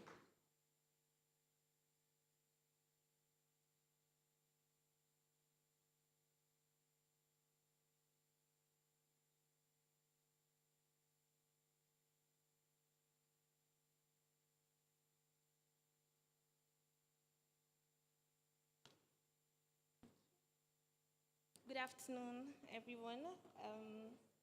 Definitely not Hadiza Bala Usman. My name is Dr. Aisha Kabir, standing in for Ms. Hadiza Bala Usman. I'm Special Assistant to the President on Delivery and Coordination. She sent her apologies and has asked me to share her goodwill on behalf of her and the entire CDCU, which is the Central Delivery Coordination Unit. I understand that we're short on time, so I'll try and keep this as quick as possible. She says, Your Excellency, the First Lady of Kwara State, Honorable Ministers, distinguished guests, ladies and gentlemen, it is an honor to address you today at the Gender and Inclusion Summit 2024, a forum that conveys some of Nigeria's and Africa's most passionate and visionary leaders within the gender ecosystem. My sincere thanks goes to the Policy Innovation Center for bringing us together to engage on gender inclusive pathways for poverty reduction. Gatherings like this are essential to driving our collective vision for a future where every Nigerian woman and girl can fully realize her potential. As a steadfast advocate for women's economic empowerment, I commend the organizers and all participants for your unwavering dedication to advancing gender equality. My office, the Office of the Special Advisor on Policy and Coordination, bears the responsibility of ensuring that the policies we develop at the highest levels of government promote inclusivity and translate into tangible change for women and girls across Nigeria. So at the CDCU, we actually continue to monitor, evaluate, and adapt our strategies to meet the evolving needs of our population, and ensuring that policies such as the National WE policy catalyzes broader systemic change. There is a narrative pushed out there that women are the problems of women. I strongly disagree with this notion and therefore want to use this opportunity to recognize the champions of women's economic empowerment in Nigeria, the individuals, organizations, and leaders who have dedicated themselves to advancing gender equality. Your work is not only inspiring, but essential to the progress we seek. It is often said that women are the backbone of an economy. I sometimes wonder though, given all that we balance, shouldn't we also get credit for being the head, the arms, and maybe even the feet too? After all, we are the ones sprinting from boardrooms to classrooms and from hospitals to playgrounds and balancing everything in between. There is a routine we do at CDCU, and I would like to close with this. When we are trying to ensure that there's collaboration, there's a routine we do, and I want everybody to please raise their right hands. Right hands, please. Everybody. Well done. Well done. Thank you. Please, right hands, everybody, quickly. Can you place it on the shoulder of the person next to you, to the right? And then you say with me at the count of 3, together we deliver. Thank you. Thank you very much. Together we deliver. We have to move fast now. I'd like to hand over to the moderator for this panel so we can get into it. Thank you very much once again, representative of the minister.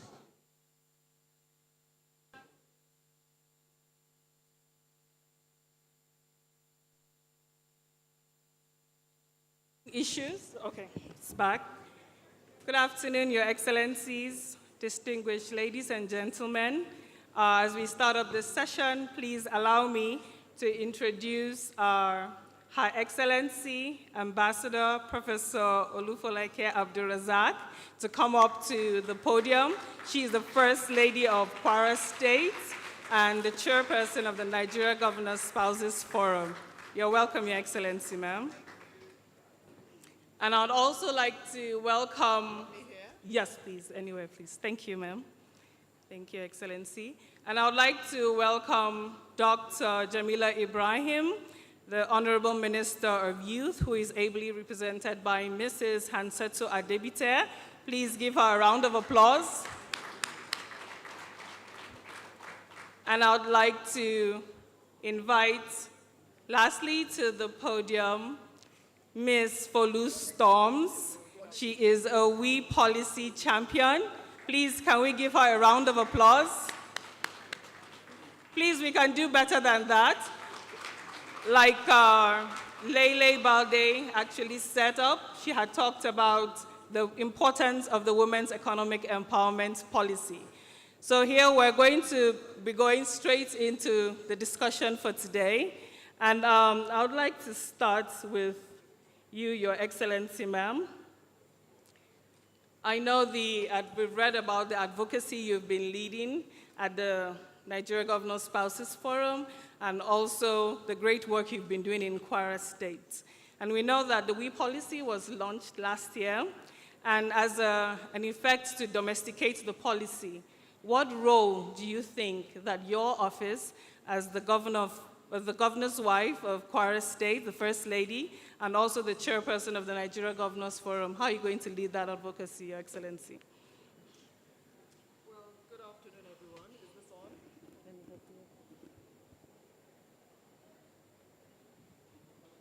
Please, we need the technical support here, please. Let me try that one. Okay, I think this one's on. So good afternoon, everyone. It's very nice to see you all in the house here. And my warm regards to Her Excellency, Dr. Joel Taylor. Very nice to see you in Abuja. We hope you'll be visiting us soon. And again soon, and all my esteemed panelists. So we at the Nigeria Governors Spouses Forum are very happy to, look at the We policy. It was adopted last year in May. Yes. And since then, a lot has happened. I'm sure you've seen what has happened, especially, I'll be speaking especially at the subnational level. Yeah. So we have made sure that, women have done a lot more in leadership positions. So it's not how we're going to lead the advocacy now, because we've already been working on this since last year, since the last elections. And women have, I don't know if any of you know much about what's been happening in Kwara State. The governor made sure that half of his cabinet are women. It's a good place to clap. In the first tenure, there were more women than men in the cabinet. And now we've made sure that there are 50% women across the board all over, the state. Everywhere you go, there's a woman. There's a woman head of service. There's a woman heading the Kwara insurance policy. There's a woman everywhere. And head of service and all that. And we've seen this, amplified. In Kwara State, they've also done what we call these social investment programs for women. So you've got something called the Uwarugo, the Uweshowo, and so many other things that have been implemented, giving women over 10,000, 20,000 women access to funds and making sure that, they can jump into the economy of the state. Now, this is showing us that we are implementing the we as we go along. In other states, in Kwara as well, there were no women in the House of Assembly. Now we have 5 women in the House of Assembly, including the youngest female House of Assembly member in Nigeria. So all this is taking place, and other states as well did a lot. I know in Ekiti they have 6 women in the House of Assembly. Ebonyi is doing a lot, everywhere, even in the north, that we look at this. So on our part, as First Ladies, we have gone into, and I'm going to also talk about a lot that the First Lady of Nigeria has done, which we've all done since the inception of this administration. So we've done a lot for women traders. We just gave out money to petty traders, 50,000 naira to 1,000 petty traders, female, in all the states of the Federation. We just did that simultaneously on the 22nd of August. I don't know if, a lot of people knew about that, but that actually has been going on. We've made sure that, so what I'm talking about now is we've seen women go into leadership positions by all these women taking office. We've seen women go into the entrepreneurial space by all this money that we're giving out. And then on our part, as First Ladies, we have taken on things like skills acquisition programs. In my own, in Kwara, and then, I'll speak for all the First Ladies as chairperson, we made sure that we were doing skills acquisition programs, even for young women in universities, because we're trying to let them know that to be great, sometimes you need multiple streams of income. So we're teaching everyone to not only rely on that degree, or don't even wait until you leave university or your teacher training program or whatever you may be doing to earn a second income. So we teach them things like makeup and makeover, beads, jewelry making, tailoring, confectionery, and all these other things. Little by little, the drip, drip effect has been impacting our economies, and all the women are out there making strides. We've been empowering women. We've been giving out, recently the Nigeria Governor Spouses Forum decided that we were going to continue to give women quarterly, palliatives to help them, and we continue to train them in everything that we're doing. So this shows you that we're not waiting to start. We've already started, and a year into it now, we've seen the changes in leadership positions for women, seen the changes in economic empowerment for women, seen the changes in what's going on around the society for women. Also, remember that we have a lot of laws now on gender-based violence. We've made sure that all states now have SAC centers. We have almost 50 SAC centers in the country. These are sexual assault referral centers. We've made sure that we've championed all the gender laws and norms that can go into it. We support, people who have cases.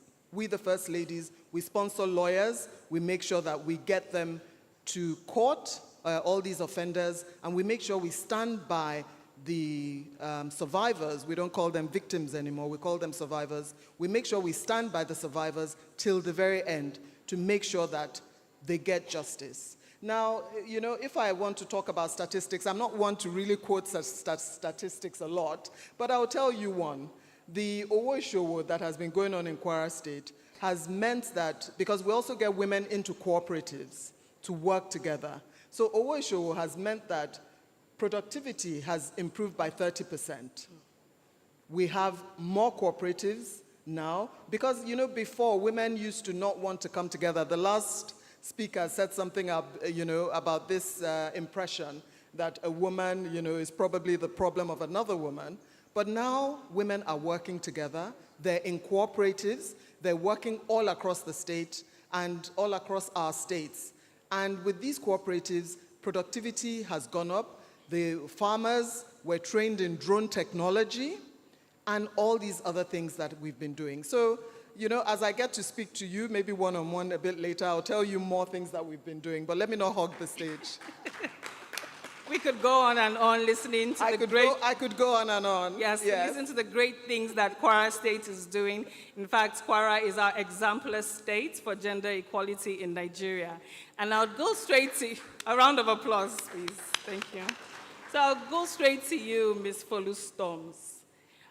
Around the we policy, how do we address the unique challenges faced by women in the emerging industry? Because that was a clear sector that was captured in the we policy. Thank you very much for referencing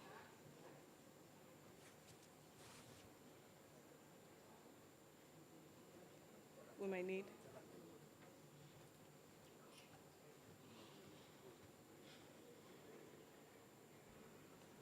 Thank you very much. I appreciate that. This is why we need to encourage women in STEM, all right? Because switching on microphones sometimes is a challenge. Ladies and gentlemen, distinguished guests, thank you so much for your time. As someone who works in the creative industry, I work across various media forms, from radio to television to film to acting in movies as well. Now, there are many challenges that are experienced. But first, let me talk about the great things that have been happening. When we look at the top grossing films in Nigeria, you will see women amongst the numbers of producers, amongst the numbers of directors. When we talk about some of the highest grossing films of all time in Nigeria, names like Funke Akindele come to mind. You hear people like Jade Osiberu putting out movies there. The impact that women have in the creative sector cannot be ignored. When we look at the number of producers across the film industry, predominantly you will find women there. And the reason for this is our unique perspective and ability to organize and to facilitate forward movement for anything. Now, taking a step back, there are too many challenges that we face. The fact that we can name about 6 women who are involved in the highest grossing films of all time does not account for the number of films that come out of Nigeria where there are no women present. There are no female directors. You do not, or there are very few female directors when we look at the plethora of films that we have coming out. And a reason for this, or some of the reasons, include gender stereotypes, okay? These stereotypes start in the home, whether it is a young girl saying she wants to be an engineer and is discouraged from going in that field, or saying that she wants to work in the film industry as an actress. And immediately you start hearing people giggling in the background, oh, those ones, they don't do serious work now. What are actresses? What do they do? The home is the foundation for all aspects of our lives. And these stereotypes are too prevalent in our homes and in the workplace as well. When we look at stories that come out in the media about women who are succeeding, more often than not, we will see a story coming shortly after it that is addressing who is in her bed or who is not. Why is that relevant? These are some of the issues that we are talking about. Access to finance is another big issue for women. Financial institutions, 9 times out of 10, will take a chance on a man over a woman, ignoring the realities that it is women that tend to keep the home running, who will tend to keep businesses moving forward. Women have a unique perspective in all aspects of life. We have looked at different statistics, and I'm not going to reel them out here, but women lag too far behind. How can over half of our population be falling so far behind? The math is simple. 1 and 1 equals 2. If you empower women, you empower the entire nation. It's as simple as that.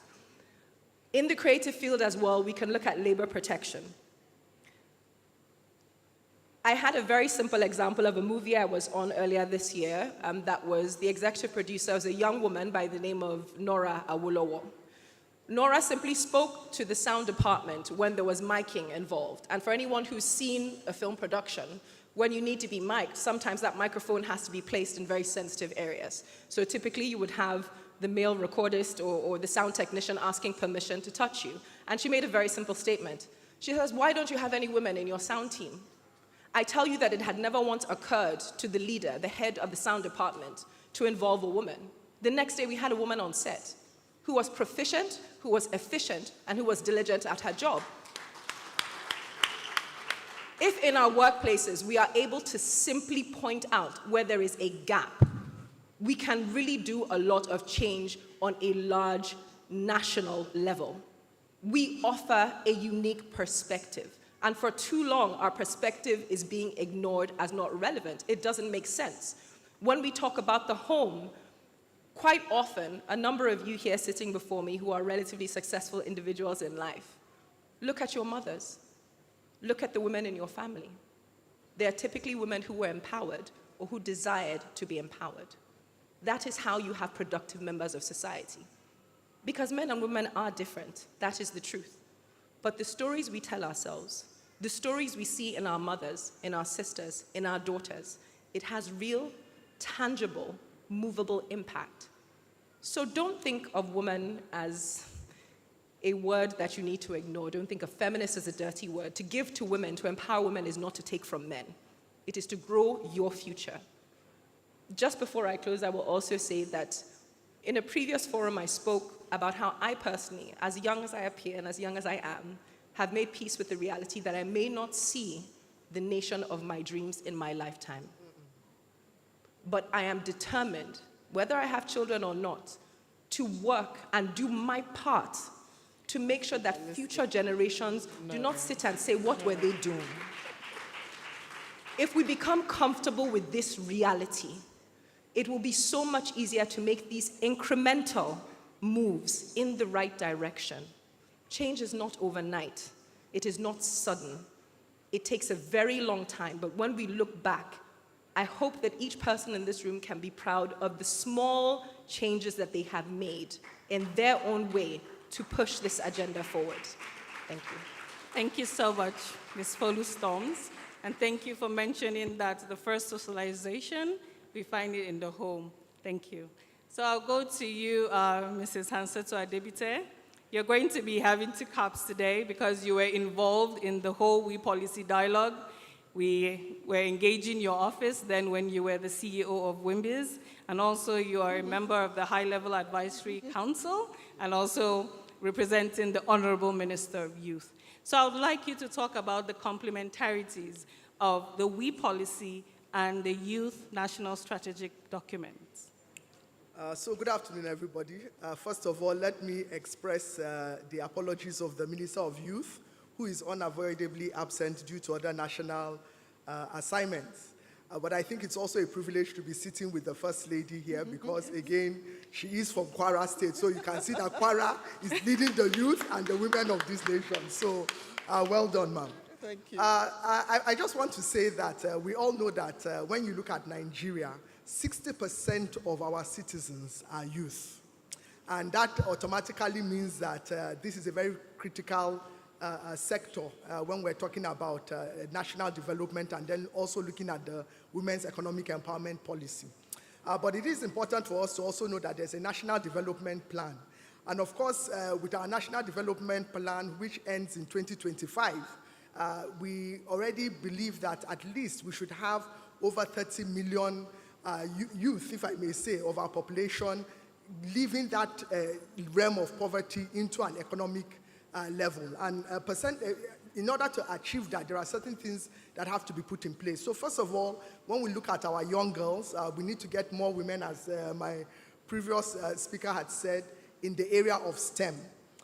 We do know that, I believe that when the national entrepreneurship sort of analysis was done by Faith Foundation, it was established, and also by the Nigerian Bureau for Statistics, that Nigeria definitely has the highest percentage of entrepreneurs worldwide, but again, a majority of them are women. Yeah. But when you look at that percentage, most of them are on the micro level and the medium sort of scale level. But we need to pivot and see more women controlling industries and sectors so that NESG can begin to host some of these billionaires and trillionaires in a few years to come at their summit and their conferences. But in order to do that, we have to build capacity. And in building capacity, we need to get more women in agriculture, more women in manufacturing, just the high-end kind of areas, and then of course agriculture, but not agriculture from the stage of subsistence farming, but building capacity using technology-based agriculture, to mention a few.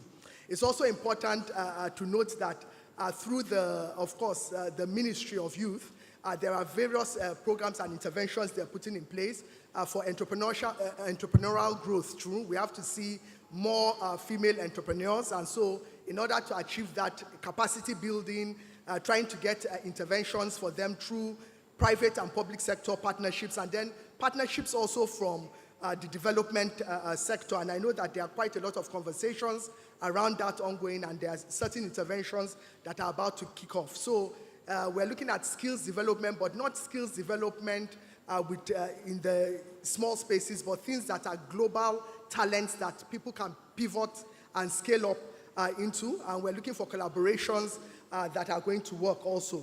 And then there's a lot of need for monitoring and evaluation to ensure that there's accountability when it comes to implementation of these programs. And that's where most of these partnerships and collaborations will come up and take place. Now, the youth ministry in particular obviously have set up some of these mechanisms, and some of them are the Nigerian Youth Investment Fund, for example. They're looking at investing heavily in in entrepreneurship for youth, but I know a certain percentage will definitely go to female entrepreneurs, so that we have a 50-50 equity way of ensuring that we scale up.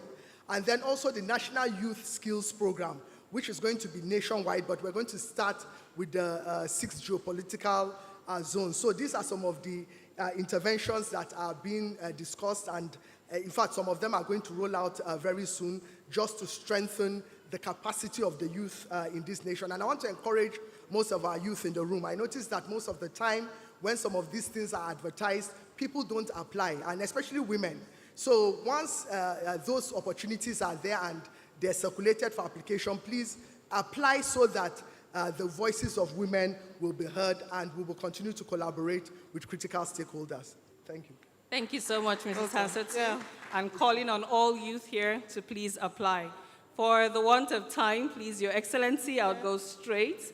If you had one call to action for the attendees here today, and I know there are a lot of subnational actors here, we have honorable commissioners of state that are here, what would that be towards the implementation and the domestication of the WE policy at the subnational level? Thank you very much. That is, actually quite important. It's why we're here. What do we take away from here? What do we go back and do?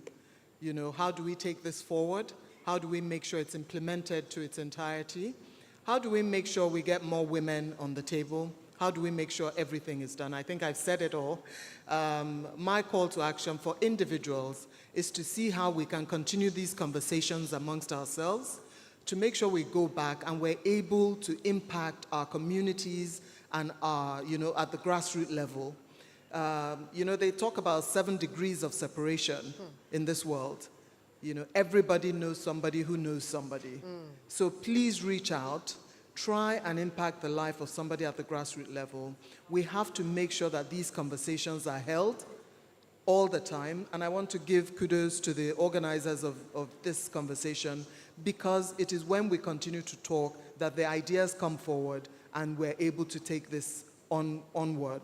And we listen and we're able to implement what we hear from you. So please continue these conversations. The call to action for individuals, for me, is different from the call to action to state actors. Now, for us, we need to strengthen our policies. We need to make sure that we get the policies out there and implement the policies. So if there are state commissioners here, like you rightly said to me, we're listening, where our doors are open to you. You are the EXCO, you are the executive in the states, and therefore the implementation lies with you. So we need to have more public-private partnerships, like you said. We need to make sure that we give an enabling environment to the private sector so that they can implement these policies. We currently now are trying to make sure that we get 6 months maternity leave for everybody, for all women. So far, 8 states have come on board and have taken this on. We're going round and trying to get funding so that we can continue advocacy visits to the other states. So this 6 months maternity leave is not just being done in isolation. It's being done so that we can improve on the nutrition of our children. I don't know if you are aware that Nigeria has a huge problem with nutrition and stunting of growth of our children. So we need to do something about this. When the mother is given 6 months maternity leave, she can be at home and she can breastfeed. So we're trying to make sure we also advocate for exclusive breastfeeding for 6 months. So you see that we have to have these conversations. Am I making sense? Yes. So when we continue to have these conversations, then the solutions will come about. So we're doing that, and we hope we'll get support. Honorable commissioners that are here, I hope you are listening. We need this done in other states. We have only 8 states so far that have done 6 months maternity leave, and we need to do it. So that is the call to action for the individual, for the government, and now for the private sector. The private sector, we need more innovation. We need more innovation. We need you to run with it. The government will do the laws and bring about the laws. We need you to be able to run with these laws and to bring about innovation. Some ideas have to come from the private sector to the government as well. When they give you opportunities and incentives like tax breaks and things like that, it's not for huge bonuses, you know? We don't want to hear huge bonuses. We want it plowed back into the society. We want also the private sector to pick up the grassroots. The grassroots is not the preserve of the government alone. I mean, it's not only me as First Lady that will be walking to markets and all these other places. I want to see the private sector side by side with me doing all these things that we're, trying to achieve. So my call to action, once again, continue these conversations. Let's hold hands, have partnerships between private and public sectors, and make sure that we make the change that is required for our women to be huge in leadership positions, for us to be able to achieve seismic change when it comes to perception, I don't want to say customs, because negative customs I don't consider customs. We need to make sure that people are thinking in the right direction. We don't want to see gender bias. When the governor of Kwara State appointed more women than men in his cabinet, people were saying, oh my God, is this not political suicide? What's going to happen? Is he going to get a second term? But the men later came to him and said, Excellency, you know what? You did fantastically well doing that. We can see the difference. And they were doing other things, and they could see these women, and the women worked so hard because they wanted to show that the confidence was not misplaced. So women, that's another charge to you, because while we're doing charges to everyone, we need to do charges to women as well. When you're given the opportunity, you need to excel. If you look at, I don't know if anybody knows my background. So I've been in the public service as a diplomat for over 30 years. I'm an ambassador, and I've served Nigeria in various countries around the world. So when you look at the immigrant community, the first thing they tell you when you get to another country is you need to work twice as hard as the home people to be able to get anywhere. So you see the immigrant community, they have 2-3 jobs, they're working around the clock, they're doing all that they need to do to excel. And now you see them in all these different spaces, holding all manner of jobs everywhere they go. Nigerians excel in any country that they're in. So that's our charge to the women. You need to excel. Make sure that the confidence reposed in you is not regretted. I'm very lucky. I've never advocated for a woman and she's disappointed me before. So it makes me very happy to continue to advocate for women. So let us make sure that the confidence given to us, all these spaces that we're beginning to get, let us treat them well. Thank you so much, Your Excellency. We'll do an all-hands approach to women's economic empowerment. I would ask my other panelists in 30 seconds, please give us your closing statements, starting with you, Ms. Folu-Storms. As a storyteller, I will just remind us all that the stories we tell ourselves and the stories we tell each other matter. As you tell yourself stories, remember that stories can make a nation or they can break it. You cannot tell negative stories about women in your household and expect your daughters or your sons to act correctly. It doesn't work that way. You cannot tell negative stories of women in the press and expect women to continue to advance or opportunities to be given to women. The stories that we tell ourselves and the stories that we tell others matter. Tell the right stories. Thank you. Thank you. Well, I would just say that there's no progress without public and private sector partnership. And I think when it comes to the youth development aspect of things for this nation, first of all, we definitely need more mentors for the National Youth Mentoring Program, and a lot of them also have to be open to mentoring young girls. And so I want to encourage even those that are experienced, whether it's women in politics, women in the public sector, and women in business, and so on and so forth, to be open to mentoring the next generation on things that have worked for you and the areas that there'll be shared learning on things that have not worked, because the youth have the brains and the mindset and the energy to identify the things that have not worked and be able to profile better solutions. And also with regards to the youth skills, the National Youth Skills Program, again, development program, the private sector is very critical because we know that a lot of things have worked in the private sector. So whether it comes to innovative financing, so access to finance using venture capitalists, using microfinancing, and so on and so forth to assist the youth, we need innovations. I want to encourage those in the private sector not to look at it holistically, nationally. You can look for small communities and begin to make an impact in that community, especially communities that serve your manufacturing and your business activities. I also want to just add also that it is important also for the youth themselves to also identify areas that they can bring in solutions and pivot and leverage on platforms that will support what they are doing. And we will also invite the development agencies to continue to help to contribute to the actual development of the skills and the capacity of youth in line with international standards so that we can have a very formidable workforce and an entrepreneurship pool with the youth. Thank you so much. Thank you so much. Sorry, the next session has to start immediately, but I want to thank my esteemed panelists.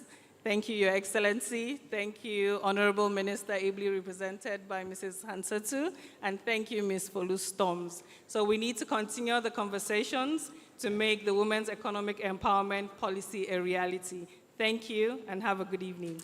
Thank you very much. Fantastic session right there.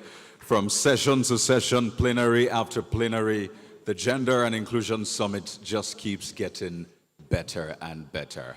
Well, Your Excellencies, distinguished guests, ladies and gentlemen, it is my honor, well, to recognize the presence of two people who have since joined us. Well, there was a lot of power in the room before they came in, but as soon as they walked in, the power in the room went through the roof, literally. And it's my pleasure to recognize the presence of the Honorable Minister of Art, Culture, and the Creative Economy, Her Excellency, I'm giving you that today, but Honorable Minister Hannatu Musawa joins us this afternoon. Please let's welcome her to the Gender and Inclusion Summit.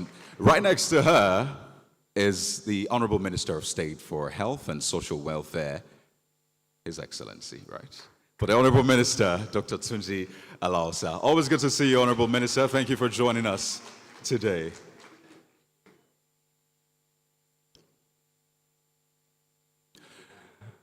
Well, as I said earlier on, the event keeps getting better and better. And we've gotten to the climax of the event, I must say.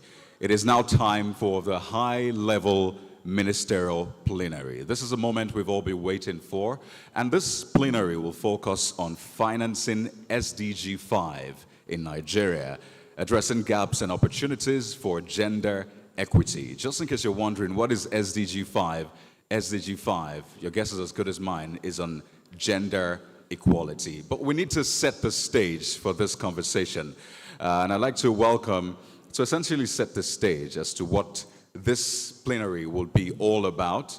The person who will be doing that for us this afternoon is a permanent, or let me just quickly recognize the presence of a permanent secretary, Minister of Budget and National Planning, Mr. Vitalis Obika-Obi. He joined us earlier on. It's good to have you, Mr. Obi. Thank you so much for joining us. So let's quickly set the agenda and the context for this next conversation. And to do that for us is a feminist economist and head women economic empowerment at UN Women. Ladies and gentlemen, please welcome with me Dr. Chukwuemeka Onyimado, just to set the context, and we'll get right into the ministerial plenary. Thank you. Thank you very much. Good day, everyone. I've been told I have just 1 minute, and I'll try and stick to 60 seconds.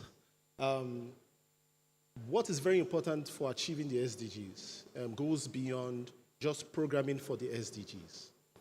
It's important that as a collective, we also back up our priorities with funding our priorities. For us at UN Women, our priority right now is to see how we can ensure that both domestic resources as well as resources emanating from external collaborators prioritize the SDGs both as targets and indicators. For this panel, we are going to be discussing effective pathways to financing the SDGs. I will just give an example of one. For us, it is important that the national budgets in Nigeria recognize and also direct resources to specific budget line items that are included. This is why we have had this panel today, and we want to discuss on how we can ensure that needed resources are directed to the SDGs. Thank you very much, and we look forward to fruitful deliberations. Thank you. Thank you very much. So it's time to talk money now, financing. And it's my pleasure to welcome the moderator for this session, very important high-level ministerial plenary, the CEO of the NESG, Dr. Tayo Aduloju. Please let's make him welcome as he steps to the podium. Please let's keep clapping until he gets here. The NESG and the PIC have done a fantastic job putting this together. So Dr. Aduloju, over to you now.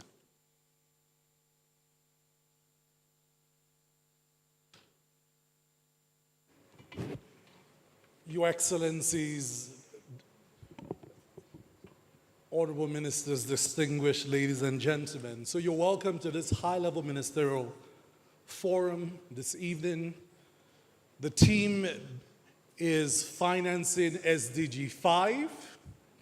And if you were not here when Her Excellency, Dr. Joel Taylor, blew this place up this morning, you will have an opportunity to, again, glean from her experience and wisdom. Before I bring her up last, I would like to welcome first the Honorable Minister for Creative Economy, Arts, and Culture. Welcome with me, Honorable Minister Hassanatu Musawa. Please, can you give her a big, big, big hand as she comes?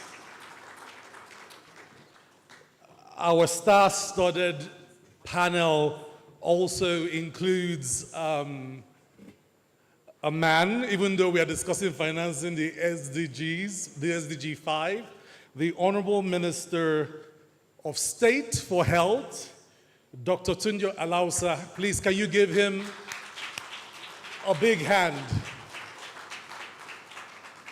Honorable Minister, can you skip one chair, please? Yeah, no, not you. My brother. So am I. And let me bring up the Permanent Secretary for the Ministry of Budget and Economic Planning, Dr. Vitalis Obi, MNI. Please, PS, can you join us? Dr. Emeka Vitalis Obi is maybe NESG's most important institutional partner all year long, getting this, please, beside Minister of State. No, beside Minister of State, so that we can have Her Excellency in the middle. Yes.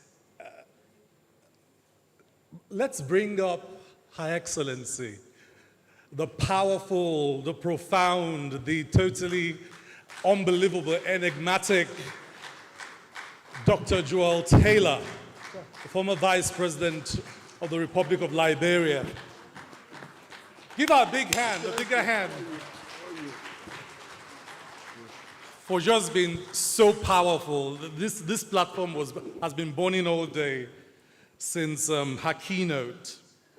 So, distinguished ladies and gentlemen, I think the agenda is set before us.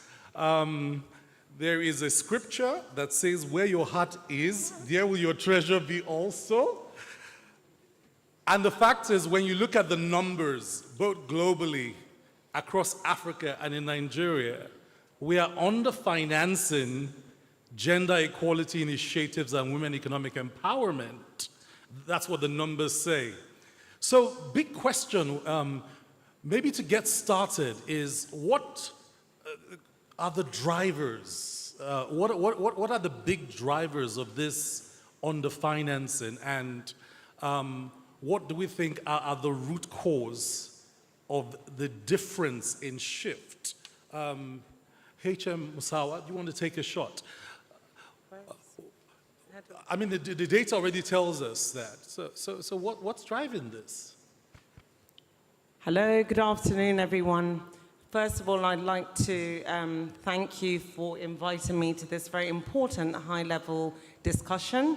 I'd also like to thank NESG, the input and strides that you have done in helping governments form policy frameworks and to see that we have a better structure for administration has been second to none. So I really want to thank you as a member of the Nigerian community for all your contribution.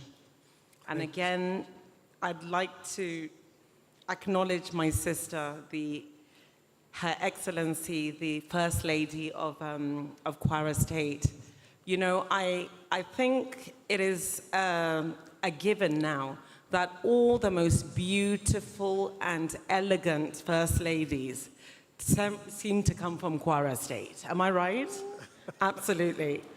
You're a woman after my heart. I hope as I continue to evolve as a person, I'm shaped to become in your spirit. Thank you for everything that you have done, not only to Kwara State, not only to female community, but for Nigeria. Thank you. You speak about the disparity in terms of funding. Yeah, that's really the problem for us as a community. You know, coming into the ministry, I realized that everything, obviously, we know is harbored on the kind of funding that you get. And what you find is many issues that really have to impact women, the development of women, don't have a proper budgetary allocation. It's something that we continue to have to fight over. Over half of the population of Nigeria are women. And we know, as someone said earlier on, to develop a community, to develop a nation, you really have to empower women. It's the women that really nurture the children. It's the women that are able to shape a society, a community. But when it comes to women issues that really have to, that binge on how we help develop different sectors for women, you find that governance really lacks behind in giving that budgetary allocation. So that's one area I would like to see that we do better, not only as a governance, but even at every tier of government in different ministries, to see that we fight to ensure that the line items that we have that really have a lot to do in terms of developing this particular agenda are really, given a proper budgetary allocation. And then I think it's also important to do mapping. We need to map the impact as to how different initiatives and different programs and policies really impact women. And that way, we have already know that mapping structure as to where we need to concentrate to continue to empower women. In the Ministry of Art, Culture and Creative Economy, what I've found is we have a huge real estate in terms of what we can give, not only to a younger demographic, but to women. This is a very equal platform whereby everybody in Nigeria has the same amount of opportunity to create.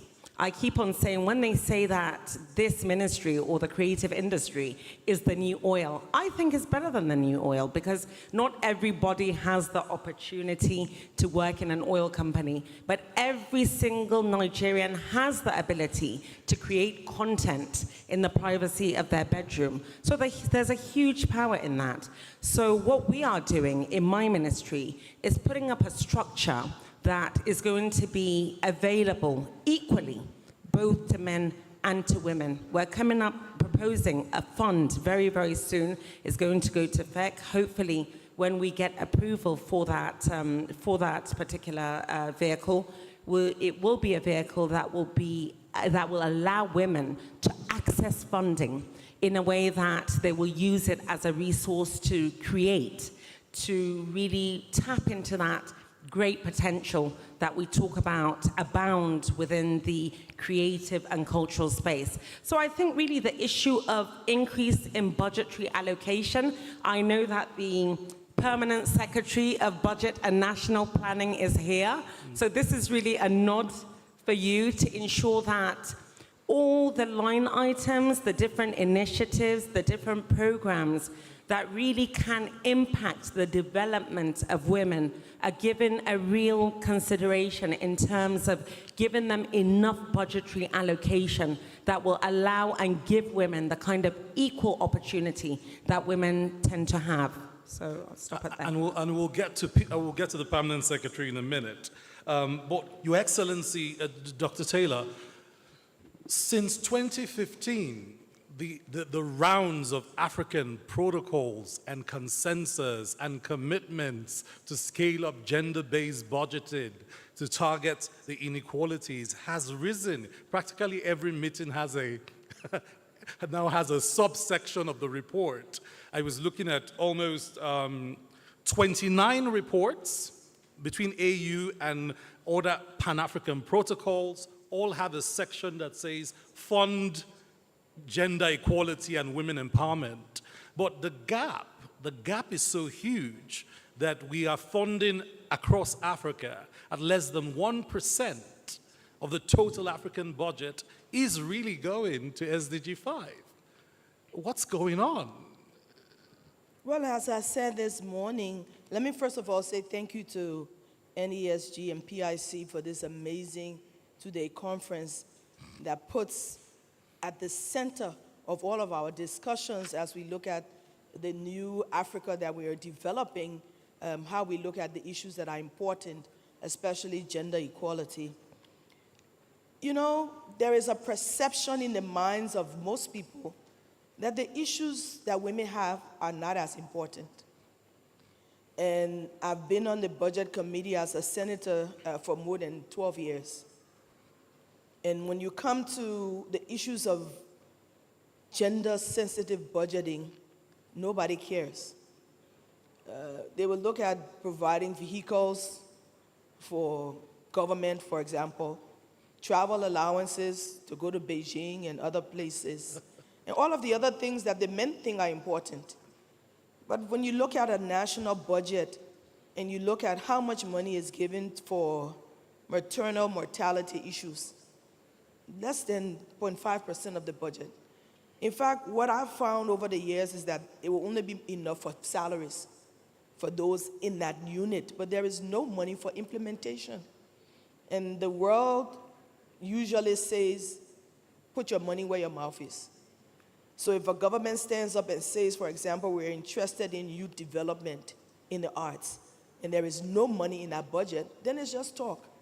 And sadly, this is where we are, until those who are in positions of authority understand that the issues of gender equity is the issue of the home, of the woman, of the child, of even the husband, and understands that the issues that we are interested in, healthcare, for example, education for children, equal access to opportunities, affect the home that you come from, and then we haven't gone anywhere because the budgets keep coming out without taking cognizance of the fact that these issues are important. As we've signed, all of the protocols have been signed, they've been ratified by the legislature, but when the budget comes out of the committees and the president signs it, then you wait another year and another year and another year. Something must be done to change the perception that the issues that women are talking about are as important as funding for vehicles or funding for trips. Until we get to that point, we're just spinning the wheel. Great. I mean, and you know, HM allows, luckily you come next because you, better than anybody else, and the Honorable Minister for Health and Social Welfare have consistently put financing as a priority to get stuff done. And I know you've gotten in front of the maternal health issues. So are you making progress, or is PS giving you a tough time? You know, are we making progress with gender-based budgeting in health, which is one of the biggest dimensions of multidimensional poverty, where we are leaving many millions of women behind? Okay, thank you. Let me first thank the Nigeria Economy Summit Group for this invitation. I make all efforts to attend to show up for all your invitations. And let me thank you for what you're doing for the country. Now, are we making progress? Yes, we're making progress. But then, before we start talking about progress, let's talk about how we got here. The singular thing is prioritization.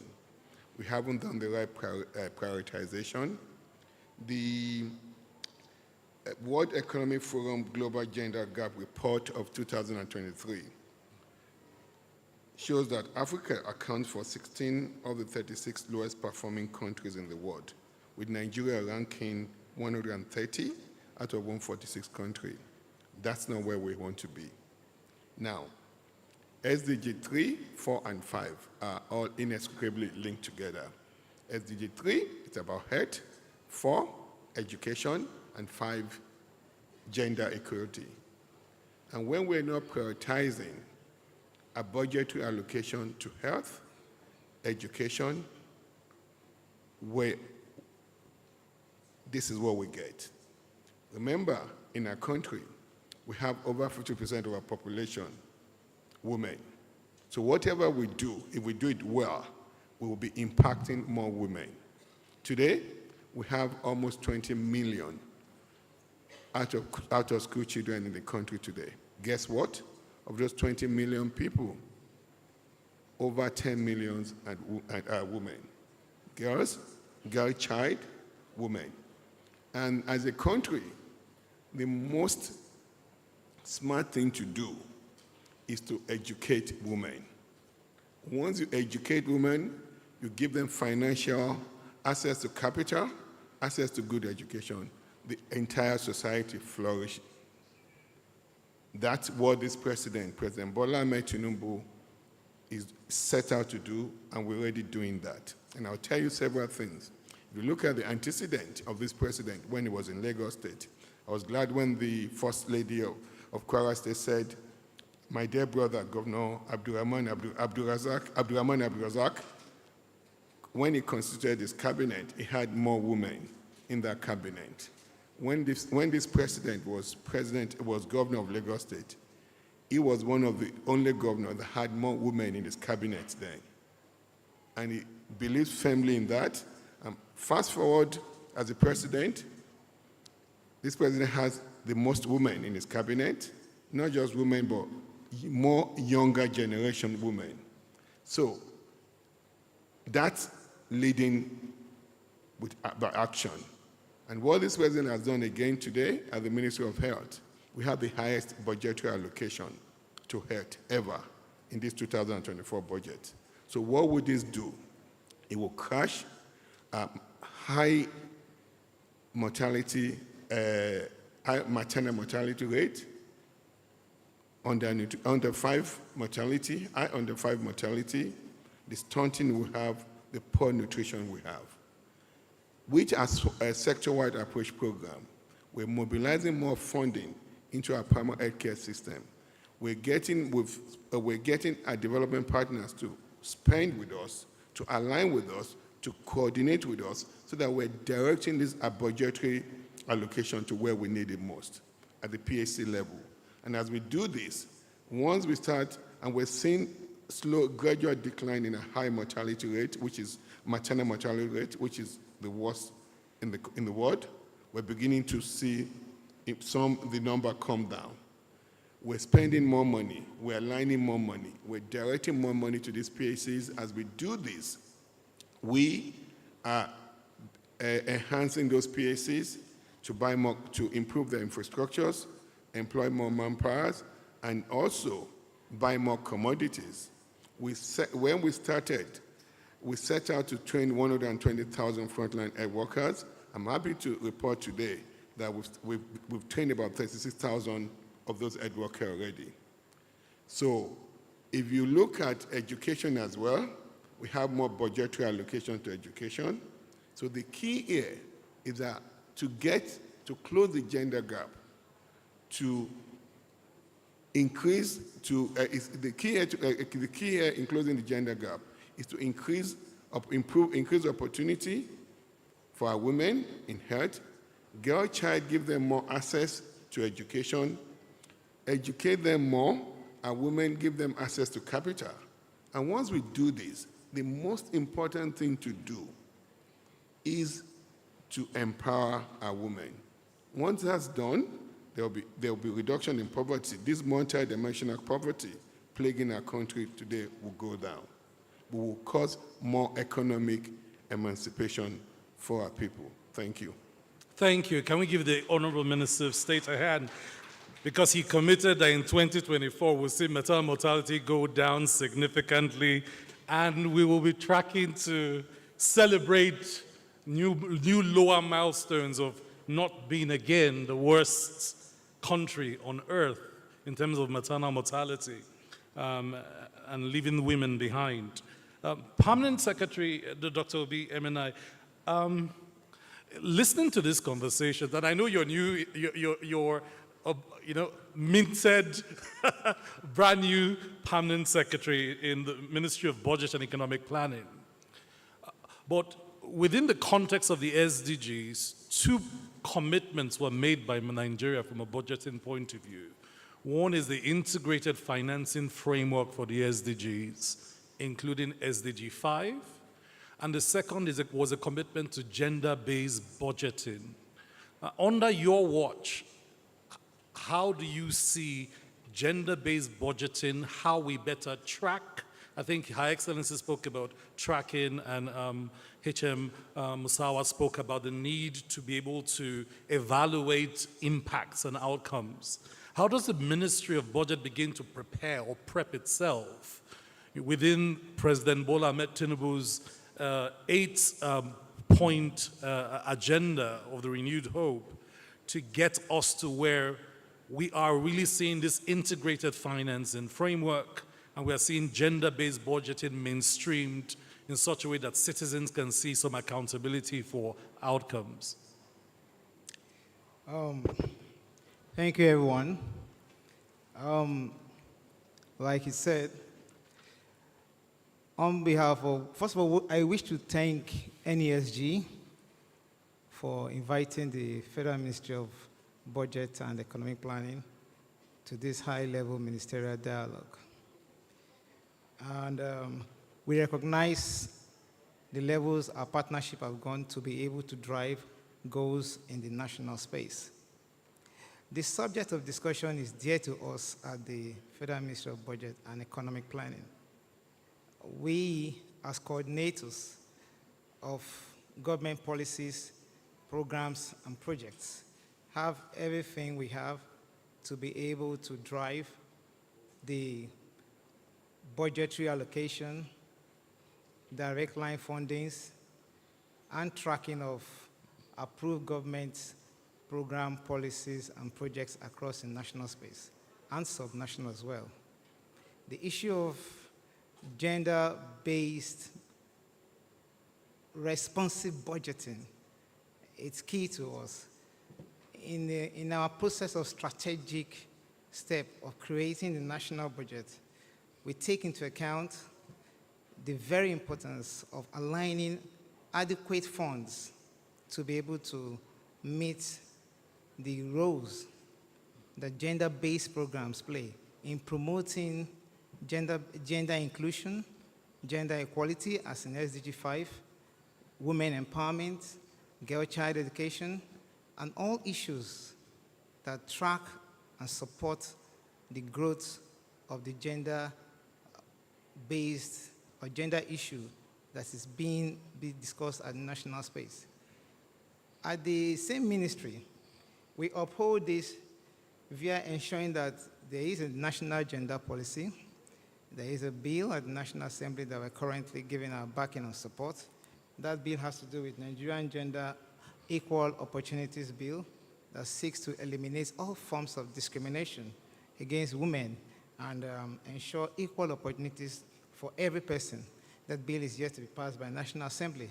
We support the affirmative action. We support inclusive education. We also support social protection initiatives, such as cash transfer, consumer credit schemes, to be able to empower women to obtain soft loans and start up as entrepreneurs and empower them in the spaces and local communities where they are domiciled. Very importantly, at the ministry, we've been able to mainstream gender issues by creating desks within the MDAs, within our own MDA, and supervising such desk creation across MDAs. This to ensure that the issue of gender remains at the front burner and receives the attention of all the MDAs that we coordinate and supervise. And then in their budgetary submissions to us, we want to ensure that they include gender lines or lines of budget that supports gender development. So we, in a robust response to all the budgetary and financial implications that do support support the empowerment of women, we have decided that most budgetary submissions to us should include gender-based or gender-responsive budgeting and strategy. We encourage MDAs to not just only create such desks at their offices, but to ensure that policies are domiciled and domesticated and practiced and implemented fully to its fruition. The issues that concern and promote the attainment of the SDG 5. The government of President Bola Ahmed Tinubu is quite central and is quite supportive of this because it's committed to promoting equity, equality, and representation of diverse groups across the national space and subnationals, particularly for women and girls, and get them out of the marginalized lines and communities and empower them to be able to stand on their own and contribute to national growth and development. And this is very, very important because in our own process of creating strategic plans, in the National Development Plan 2021-25, we have ensured that it takes care of issues concerning gender development. In the Nigerian Agenda 2050, it's also encapsulated and captured therein.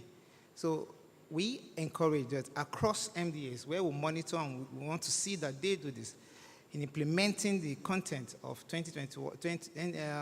National Development Plan 2021-25 and the Nigerian Agenda 2050, that they speak to the content as it refers to or as it addresses the issue of gender-based or gender issues and empowering women across the board. If you look at the response of the administration, you could see, like I said earlier, the administration is quite passionate about empowering women across space. And that's also contained in the Renewed Hope agenda and speaks to it. So at the ministry, we are very committed.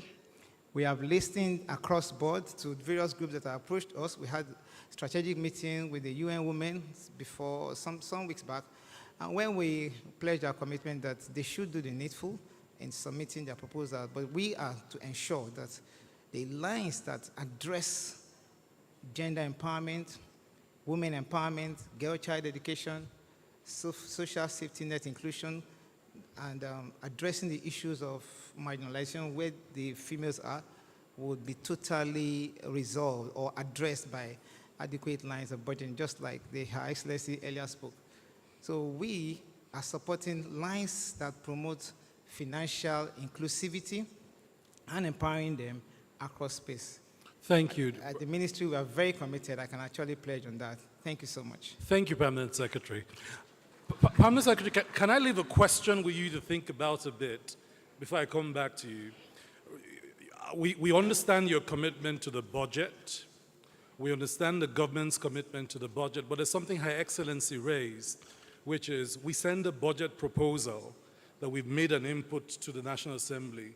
We send it as a gender-based budget, clear targets to outcomes. It goes into the National Assembly, and Nigerians know that it goes through the National Assembly, English is failing me. Disembarkation.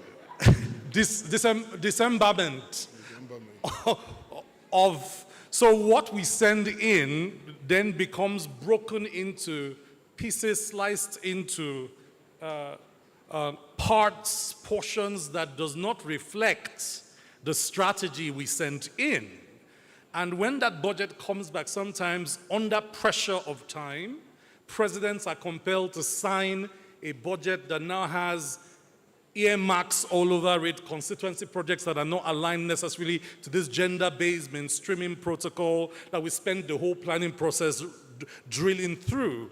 How do we stop that? How do we, you've just described a fantastic process that the executive will go through. Then it goes into the National Assembly, and what comes out is not what we planned. So, but think about it. I'll come back to you in a minute, but that's a big issue on Nigerians' mind. The budget that goes in and the one that comes out are two different things. And can I respond to that? No, not yet. Just think about it a minute. But to the Honorable Minister of Creative Economy, your sector is boasting of women breaking ceilings in production, in film, in music, in different art forms, platforms, channels, and spaces. And still, there is a big sense in the creative economies that women do not have means. Amata Sen says that true freedom is the space for doings and functionings. So you must have both the means and you must then have the freedom to pursue those means. How, as you reimagine a sector that for years grew without government support or intervention, how do you foresee creating more spaces for women across the creative economies to find that freedom to pursue means and ends in becoming ambassadors of Nigeria in terms of creative and cultural capital and its expression? Thank you. Before I answer that question, I just want to piggyback on the one that you mentioned earlier. It actually speaks to why the necessity for representation in the National Assembly. Women see things through women's eyes. When you send budgetary requests to the National Assembly that really harbor on issues that affect women directly, sometimes men don't have the ability, only by accident of birth, that they're men, to see it through female eyes. And this is why it's important for us to have more representation in the National Assembly and every single area of government, so that we can really, we can really cater to the needs of women. So when a budget comes in with line items or requests that really, have to do with how it impacts women, it's easier for us to have it processed in the way that it was meant to be. So for the creative industry, again, I speak of the huge potential abound in the creative industry. And I want to say that, I just want to veer slightly away to say that Nigeria at this time is having an amazing global moment where the whole globe, the whole world is really looking to us for our content and talent and creativity and what we have to offer. And before the administration of President Bola Ahmed Tinubu, no government has seen any worth in the creative industry to even bring a ministry that has anything to do with the creative industry. The creative industry has been able to give us this moment that we're experiencing because it has succeeded in spite of government. It has succeeded organically on its own. So now you have a platform, but there's as much success as some of our greats are having globally, there's a ceiling to where they can go. Now government comes in, policy frameworks, legal frameworks, certain access, certain networks. Individuals don't have the ability to do that. What I'm doing in order to also ensure that women have an equal footing as men and everyone else is to ensure that we put up a structure that is creating an enabling environment for everybody, a structure that is required. Coming into this job, I found that really nothing had been done properly to really set up something that would create an enabling environment for the creative, for the culture, and for creative industry. You have states such as Kwara, such as Lagos, Port Harcourt, Kano, and Edo State that have been able to do that. But for the most part, the federal government had never done so. So what we did was to do a complete deep dive of the industry, using benchmark countries that have been able to monetize the creative industry, such as South Korea, such as America, and some other countries. And we did that, and then we had a formula. We now bought that formula and we localized it into Nigeria. I'm working closely with NESG, as you would know, to ensure that we come up with a policy framework, a number of policy frameworks to support the securitization of the industry. So I'm happy to announce that this month we are delivering IP. IP is foundational. Without IP, you can't even move. And we have done so. We took our time to do it because we needed to get as much stakeholder engagement as necessary, looking at the fact that the industry covers 49 subsectors. And the large part of these subsectors is actually vested in the female gender. Most of the people that exist within the creative industry are actually from the female gender. So it was important for me to ensure that we put up a structure. There's no point in building a beautiful house with beautiful furniture if it does not have a sturdy foundation. So that's what we've done. We've also looked at the issue, the area of infrastructure. There's no infrastructure to support the growth of the industry. So things like that, things such as capacity building training that may not have ordinarily been available to women, we're ensuring that is now available. We have a fantastic new platform called clapnigeria.ng. I've encouraged all creatives that have interest in the creative sector to sign up to CLAP. It's available now. We launched it a couple of weeks ago. That is a one-stop shop where you'll be able to get the network, the training, the capacity building, the funding, the job creative opportunity. And by doing so, you make it equal. I'm not being selective in saying, oh, it's for women, no, it's for men, or it's for this area, that area.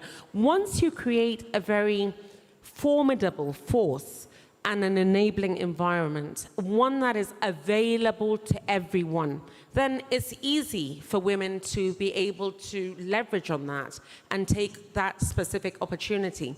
We're also taking the strategy that we have down to the states. One thing that I've found is that federal and states often work in silos. I have written a proposal based on what we have seen around the whole industry, including areas that I feel will impact and enrich women and give them better opportunity. And we've written it to the states, and we have invited the commissioners of every single state to help us flesh it out so that we have one workable document, which I've also written to the NEC, hopefully at the next meeting of the Executive Council, the Nigerian Executive Council with the governors. I will make that presentation.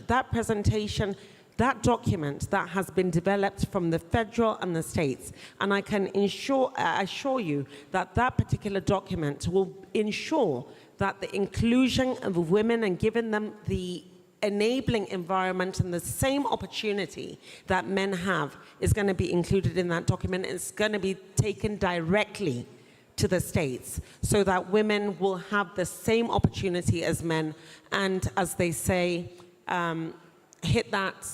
smash that glass ceiling and ensure that in the next coming generation, creative industry will really be the strength of where Nigeria's economic and cultural expansion lies. Thank you, Honorable Minister.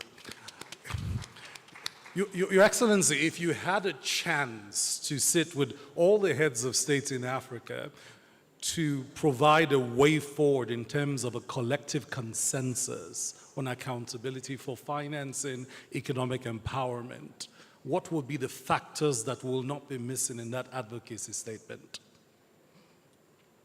I think most times when you listen to leaders at all levels speak, you hear generalities. Yeah, we're working on this. This is a part of the process. We don't get specifics. In the last government, maybe issues of maternal mortality in the budget was 0.005%. We've increased it. So we have more money now. But a lot of times they talk generalities, which gives them a space to get out of if something happens. The first thing I will require of them will be the political will to get this done. That's the first thing. And I know most times when the national budget is being done, there's a conversation with the leadership of the legislature, with the judiciary, with ministers. If a president would say, for example, that gender equality is a priority, he must show it by actions. Yes, we may have more women in places of trust. We may have more women being shown on different platforms. But where is the money going? I want them to tell me, for example, 25% of the budget will be spent in education, and 10% of that will be to secure STEM education for girls across Nigeria or across of the ECOWAS region. Let me give you an example. ECOWAS has a policy for minimum 30% women participation. 99% of the countries do not fit that. And they have token women. If you should have 3 spaces, they'll give you 1. And when you complain, the members of parliament will say, well, this is a man's world. You guys have to deal with it. But why doesn't ECOWAS send those people back and say there should be 2 women? It has to be intentional. That's the only way things will change. The creative industry, I want to thank the minister for all of these new programs that's coming on board. They've struggled in all of our countries. They've been on their own. What are the laws in place to protect piracy, for example? Most of those artists at their latter ages die in penury. And they are our best and our brightest. We enjoy their movies. I enjoy seeing how far Nigeria has gone in the industry. They're now on Netflix. They're in theaters across the world. How much money goes to patients or to RMD or to some of those artists? They have to struggle to get in and to get their work done. I would like to ask the presidents to make sure that we are committed not just by the words that we speak, but by the interest. By now, they should be talking about how many millions of dollars have gone to the Ministry of Creative Arts, because there is money that's needed. How does she build the industry? How does it impact those that are the livelihood of this industry. She wants to attract $100 billion, by the way. And government has to do a portion of this. I heard one of the ministers talk about the fact that they were talking to UN Women about some of the issues. This is government's responsibility. Our international partners are just helpers. And if you come and you say we want to do something, they want to see what government is doing. They always ask you, what is the impact of government in this sector? And it's not about jobs, creating new jobs. It's not about paying better salaries. Those things are important. But in the end, how much money goes to the people that are important? Most women don't go to maternity classes like they should. Some woman will be 6 or 8 months before she actually goes to the hospital. Yeah. If there's an issue, she's already dead because she's past the point where something can be done. So where are the public health officials that are monitoring the women in the villages to ensure once you get pregnant or once you have that baby, all of the shots are given? Everything is just, on a flow. And so I think political leaders, even those at the legislature, and I want to add my voice again to say that is why women should be elected in positions of trust so that the real issues can be handled. It's not about me having a fancy car or wearing a nice lapa suit. If I have an issue to resolve in education, money must go to where the impact will be made. And that is what I would require. Absolutely. Honorable allows, look, if you were sitting in a room, and you have a room similar to that, where you have development partners, private sector investors, philanthropic leaders, and you were, because I've seen your agenda, the agenda of your health administration, it is ambitious. Value chains, drug value access, local production, a swap, there's just a range of stuff you're going after. What would be the perfect health sector financing framework? What would it look like if you were to reimagine it and reimagine it to work for also economic empowerment and gender equality? What would that framework look like?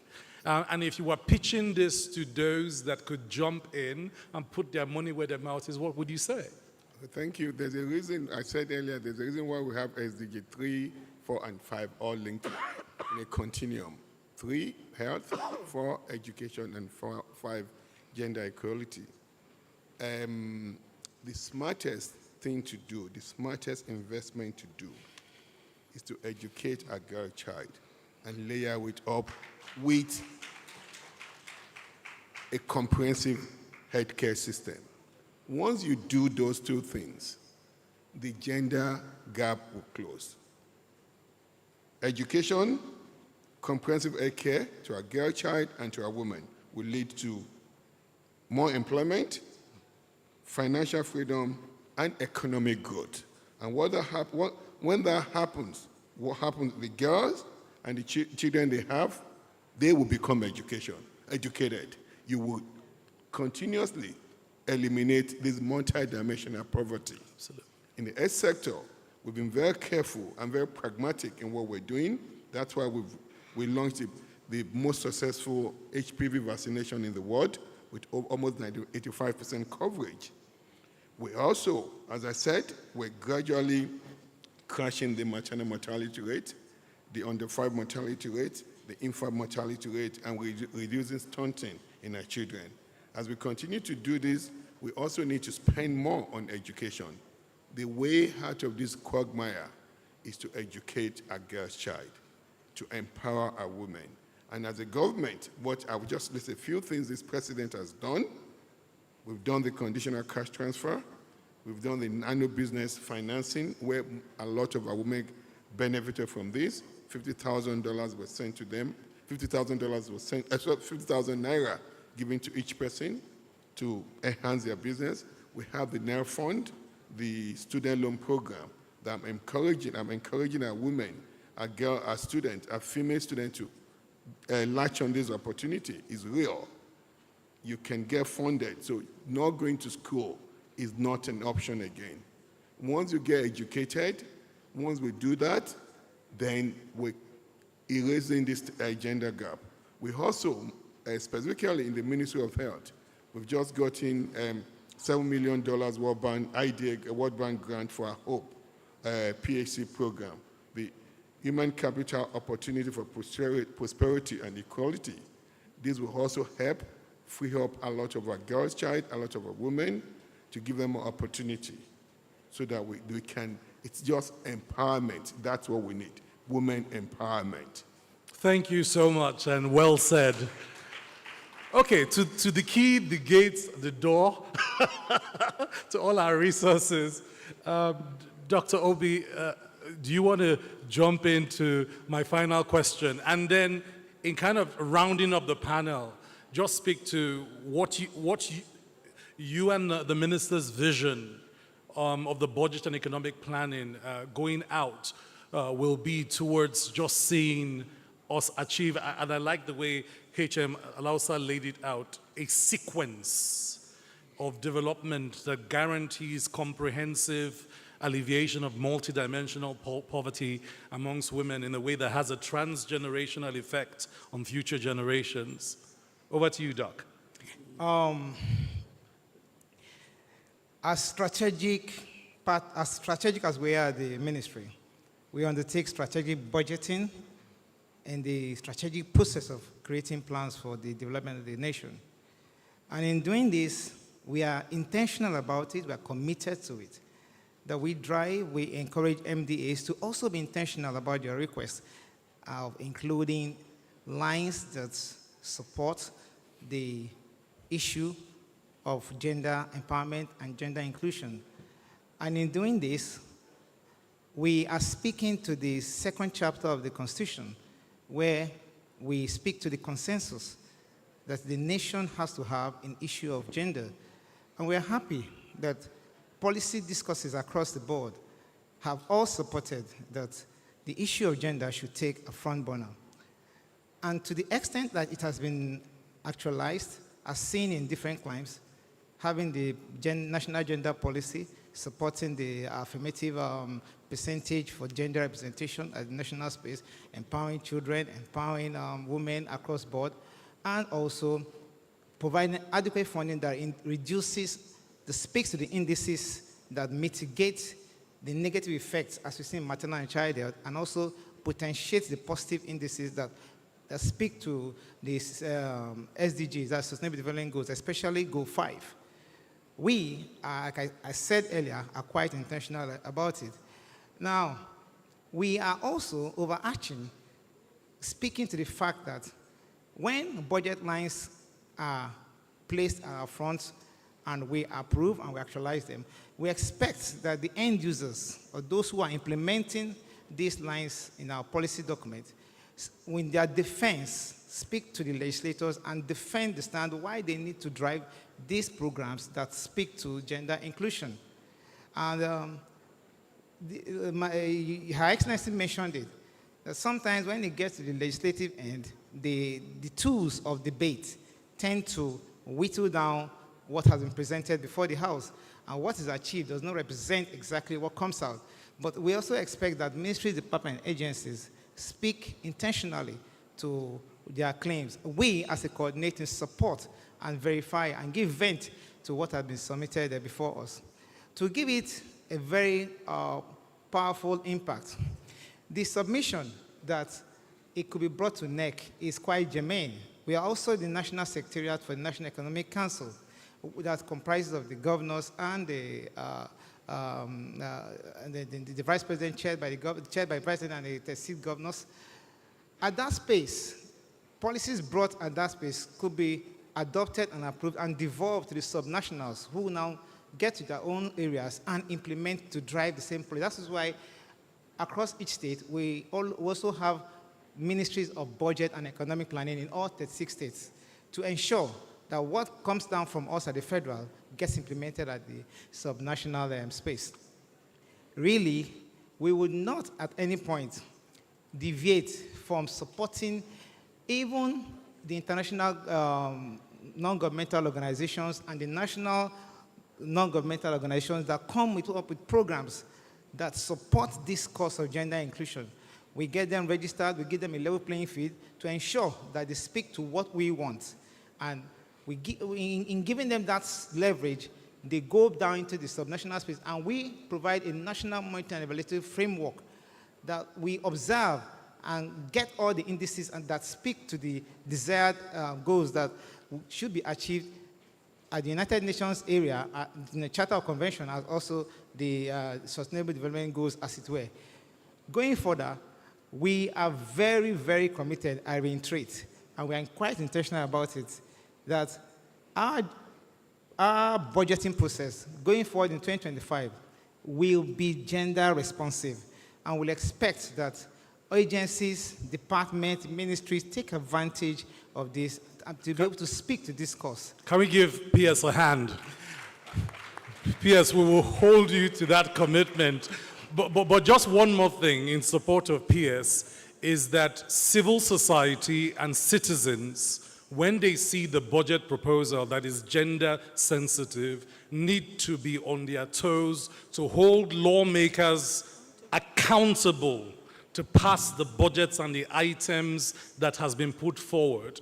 You know, you can't just leave it to PS to pass it and the MDAs and keep quiet, and when it's distorted, say nothing. So citizens, CSOs, NGOs in the room have to be part of that support so that a gender-based budget, when it goes as a proposal, has national support from citizens, and then all of us together can win. Okay, so we'll try and take two questions, no narratives, just two questions, and bring this very interesting, thoughtful panel to a close. So I see a lady's hand right at the center, one.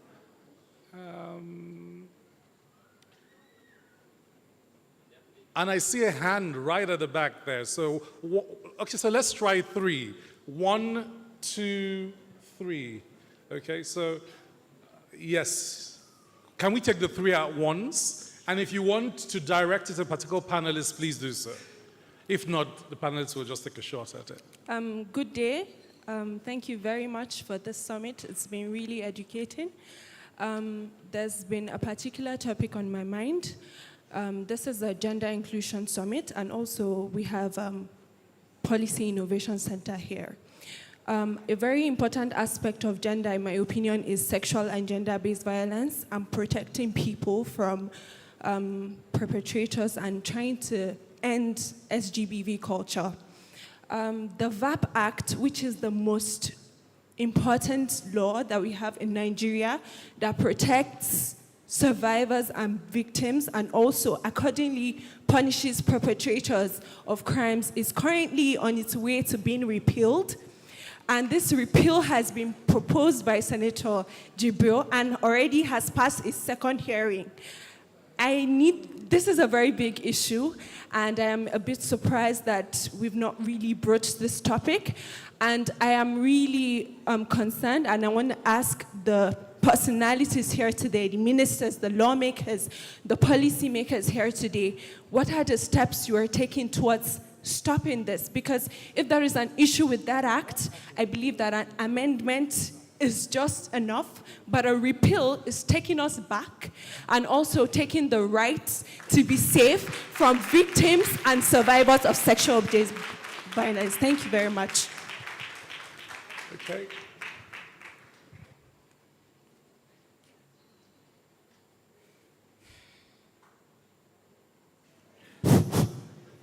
Thank you, honorable ministers, and I appreciate all you have said. I'm speaking particularly concerning the comments made by the Honorable Minister of State concerning education, educating the girl child. And I know that just recently, the Minister of Education has been talking about preventing people who are not 18 from going to the university.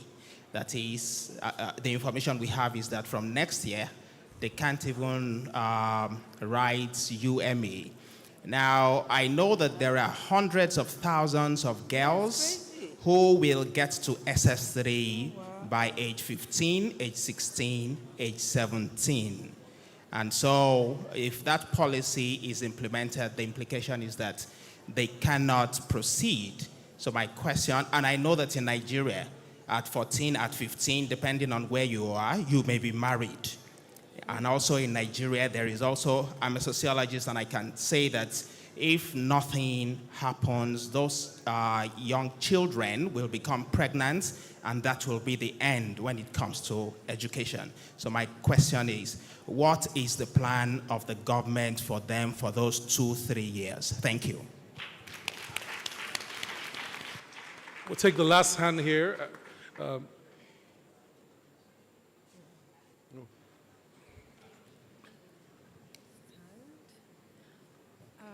Hello, my name is Progress Oberiko. I am a gender specialist and communications consultant. My question is about, still on the girl child and child marriage. So recently I made an Instagram post about child marriage, and I ended up having like a back and forth argument with a Muslim acquaintance. So his argument was that according to his culture and religion, it permits a girl child of, say, 12, 13, 14 to be married. And he also mentioned that back in the days, women were able to get married and give birth at those young ages. So my question is, how can we draw the line between culture, religion, and how this affects gender equity in Nigeria, being such a culturally diverse nation? How do we draw the line? Thank you. Thank you. One of the things I'll say about that, just before we move on, is if you missed yesterday's closing plenary on the intersection of religion, traditional institutions, and gender equality, please go watch it and send it to him, because we had an emir, we had a sheikh, we had a priest, you know. So it's important that some of the plenaries and the advocacy is shared. Her Excellency has a question, comment, intervention. So can we bring the mic forward here, and then we then come back and take closing comments on anything you want to answer, panelists. Thank you very much. Not to answer the question, I have a comment. I wanted to lend myself to the first question that was asked, because we are the mothers of the states, and we are the ones that really started this advocacy on the VAP Act. We were the ones, the Nigeria Governor Spouses Forum, that really went to town to make sure that this act was passed. We prevailed upon the governors, and it took from 2015 up to the last state signed it in like 2022 or 2023. 2023. So just to let everyone know that we as mothers are really also concerned about this. I have taken it upon myself as chairperson of the Nigeria Governor Spouses Forum to intimate the chairperson of the Nigeria Governors Forum about this development and what we are to do about it. I've also made bold to call the office of the First Lady of Nigeria, and I am doing a letter to the House myself on this matter, because we need to see things. Thank you so much, Your Excellency, for your leadership again, your proactiveness, and being a mother in front of big agendas. It gives us lots of hope. You know, HM, you want to go first? Yes. HM, let me go first. Thank you, and thank you for adding your voice to that, Excellency. Let me tell you, and please hold me to this. This president, let me just start. There's separation of power. Let's understand that we have three arms of government. We have the executive, we have the judiciary, and we have the legislature. The legislature can do whatever they want. They're doing their work, but no bill becomes hard until the president assents to it. And I can tell you unequivocally, the VAP Act will not be repealed. Unequivocally. This President Bola Ahmed Tinubu, will not assent to it. And we have a First Lady, Senator Oluremi Tinubu, who is very close to her husband. The VAP Act will not be repealed. Hey. You can take that to the bank. The president will not assent to it. So you can be assured on that.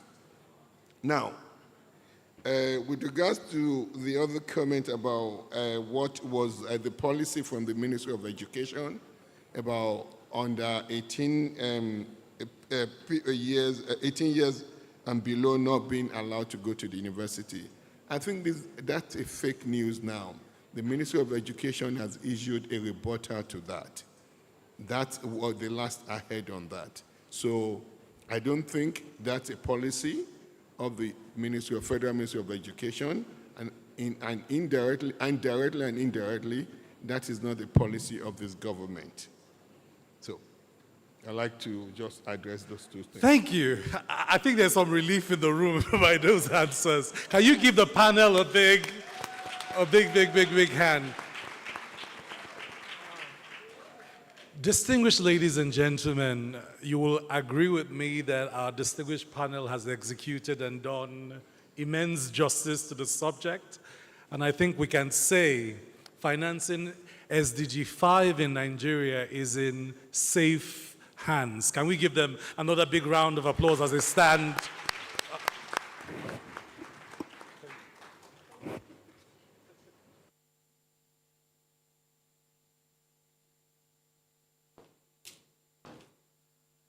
We'll take quick pictures, Your Excellencies, distinguished ladies and gentlemen.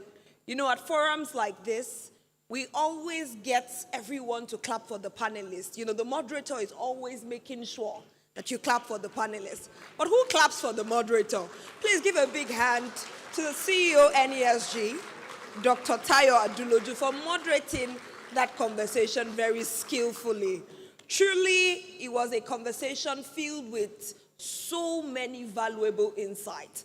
I mean, listening to HM Dr. Tunji Alausa talk about the most important investment or the smartest investment, which is to educate the girl child. So I'd like to invite to join for the photograph the leadership of the NESG, the leadership of PIC. Please join for quick photographs. Amazing. Leadership of the NESG, leadership of PIC.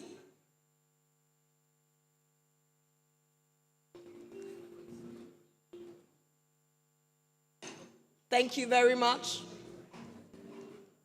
Thank you, Your Excellencies. Thank you, honorable ministers. Thank you, distinguished ladies and gentlemen, for your great contribution to this session. So many valuable insights, so many to write from. Please, let's give them a round of applause, a big hand as they take the exit. Thank you. All right, so we're moving on to the next session. While we just await the panelists, to take their leave from the stage, quick question. Again, I'm back with my quizzes. And I'm sure that this one is going to be easy because, you've been getting the other ones right. All right, are you ready for the next quiz? Okay, so this one is going to be easy. Who was the first Nigerian? Please listen, because this is simple. I'm sure it is simple. You don't need to ask Google. You don't need to ask ChatGPT. Who was the first Nigerian and the first African woman to be appointed as the DG of the World Trade Organization? So we have a hard stop. The next thing, we have to abstract. Next stage is presentation. Yes, now. I hear, is that the name of the person? Too many hands. Can we echo it together? Okay, that was easy. I said it was easy. And we look forward to many more women taking such international stages. Just like the Honorable Minister of Arts, Culture, and Creative Economies said, yes to more female representation in different spaces. A round of applause for all of them. All right, now it's time for the research presentation.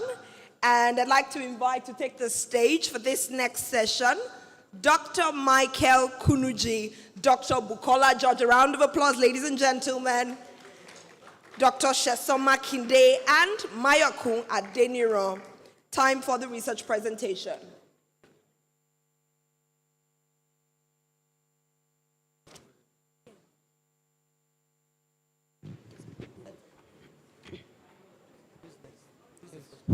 Thank you.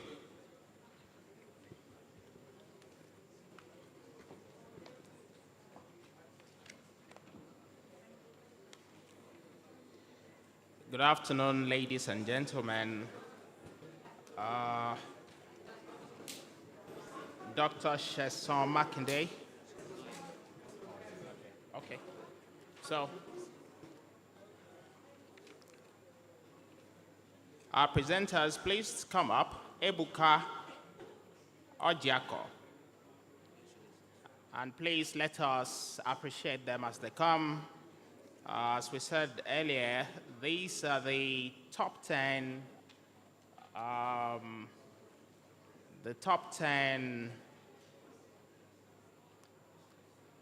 researchers, people who took part in that call. We had 100 in all, and then we shortlisted 10 after rigorous assessment. So we took 3 of them yesterday, and so we will take the last 7 this afternoon. Ebuka Christian Ojiako, then Sarah Oriowo. Please let us appreciate them. Isaac Oritogun. Miriam Ibrahim.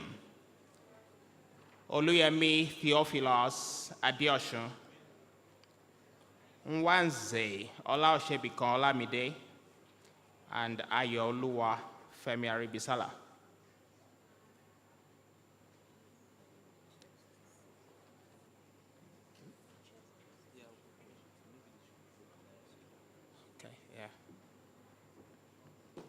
I'll take the names again. Ebuka Christian Ojiako, Sarah Oriowo, Isaac Oritogun, Miriam Ibrahim, Oluyemi Theophilus Adeoshun, Nwanze Olaoshebikan Olamide, and Ayoluwa Femi Aribisala. And the rule has not changed. You have just 3 minutes for your presentation. So I'll call on Ebuka. So come to the podium.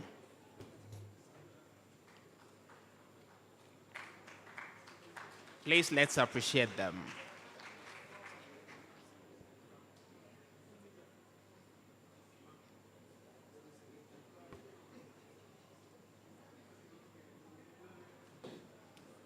Okay, good afternoon, everyone. My name is Ebuka Ojiako. I'll be presenting on the topic, strengthening adolescent girls' school engagement through social support, a moderation analysis of socio-emotional skills. As a way of introduction, school engagement of girls in Nigeria. Sorry to interrupt. You'll have to start again. It's 3 minutes. 3 minutes. And please be as audible as possible. Thank you. Okay. Good afternoon, everyone. My name is Ebuka Ojiako. I'll be presenting on the topic, strengthening adolescent girls' school engagement through social support, a moderation analysis of socio-emotional skills. As a way of introduction, school engagement of girls remain a critical issue in Nigeria due to persistent disparities in school completion rates and school attendance. According to the UNICEF 2023, approximately 10.5 million children are out of school, with girls accounting for 60% of this number. Girls are less likely to complete secondary school education, with a completion rate of 52% compared to 72% for boys. Despite efforts by the Nigerian government and international organizations to address this issue, persistent challenges remain, particularly in rural areas and northern parts of the country, where girls still face limited access to education and challenges that hinder them from completing their secondary school. These include cultural norms that prioritize male education, economic barriers that forces families to decide between sending boys or girls to school, as well as early marriage practices that cut short of education of girls. So this research focuses on exploring the impact of social support network, particularly from family, friends, and significant others, as well as socio-emotional skills such as self-esteem, self-efficacy, communication skill, decision skill, on school engagement for girls in Nigeria. We use secondary data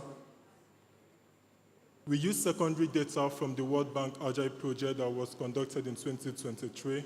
The sample included 8,223 girls, secondary school girls from 4 northern states in Nigeria, that is Kano, Kaduna, Katsina, 3 northern states, And we employed regression analysis, particularly the PACE process macro, to test for the direct effects and the moderating effects. The results indicate that all forms of social support networks significantly impact girls' education in Nigeria, with family support being the most significant. We also found that social-emotional skills such as self-esteem, general self-efficacy, personal initiative, negotiation skills, decision-making, communication skills, all directly impact school engagement for girls.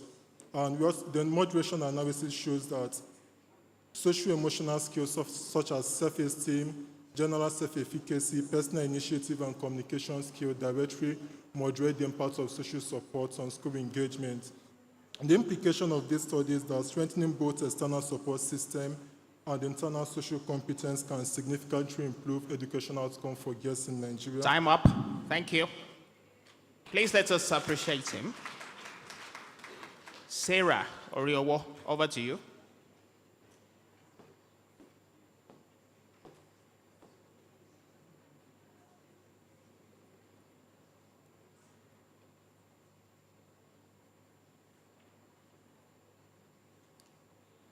Good day, everyone. My name is Sarah Oriowo.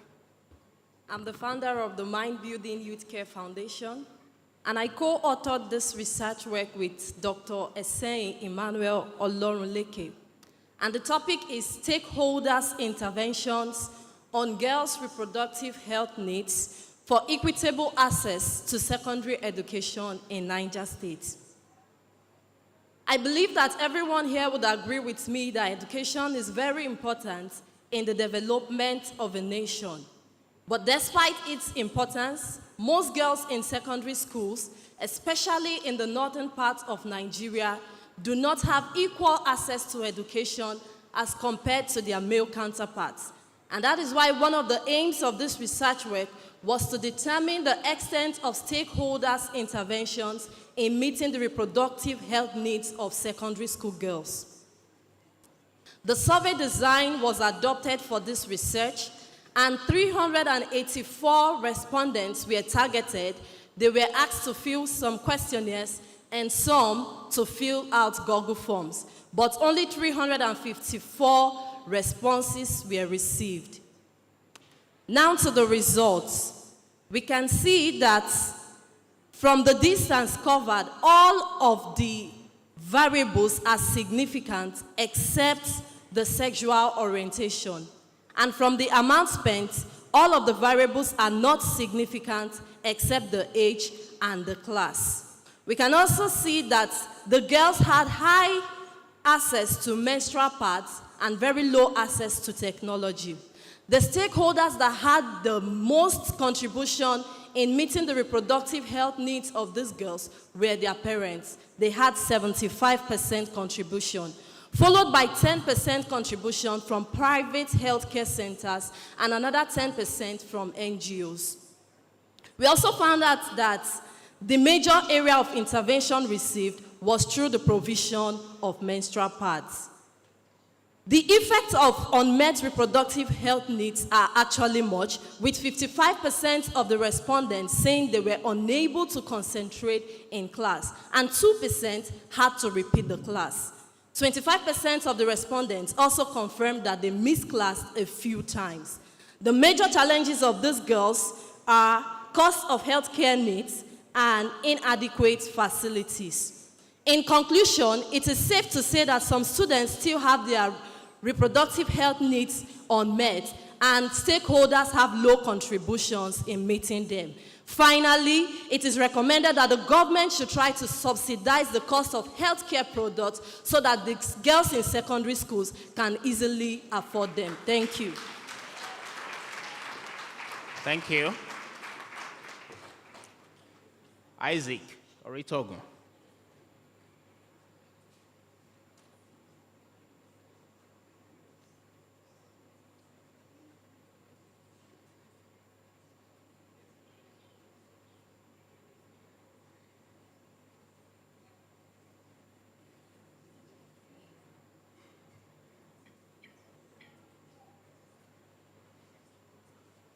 Good afternoon, distinguished ladies and gentlemen. I'll be presenting on the topic, Understanding the Behavioral Drivers of Political Famine and its Implication on Food Security in Nigeria.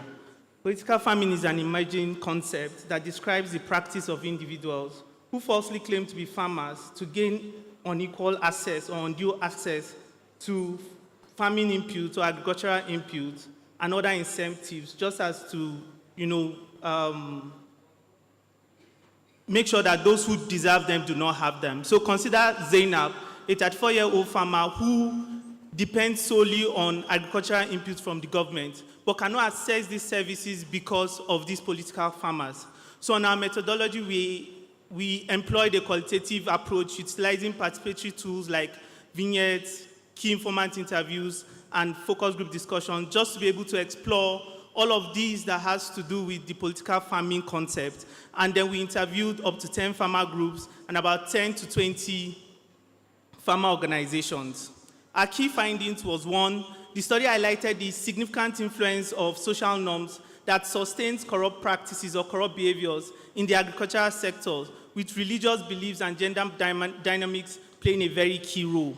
The study also reported perspectives on various corrupt behaviors like bribery, embezzlement, selling of free seedlings, and then resource diversion and delaying fund releases, among many others. Back to my story of Zainab, you find out that she really cannot afford these very expensive seedlings and will end up not, cultivating these crops, and her family and her children will live, in perpetual poverty. So we also found out that although religious doctrines do not, encourage corruption, however, there's the pressure, the social pressure of just feeling among and then leading to some form of these practices, donating their portions to religious causes, and also highlighting the role of personal convictions in shaping these actions. As a conclusion, while many factors contribute to food security in Nigeria, addressing corrupt behaviors and underlining social norms is critical.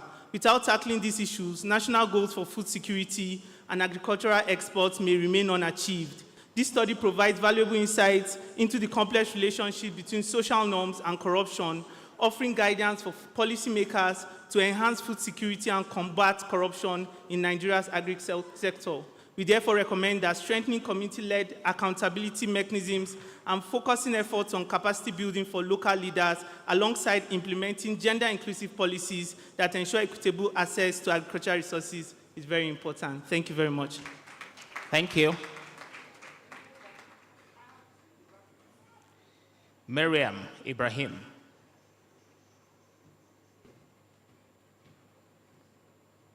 It's fine, I'll use.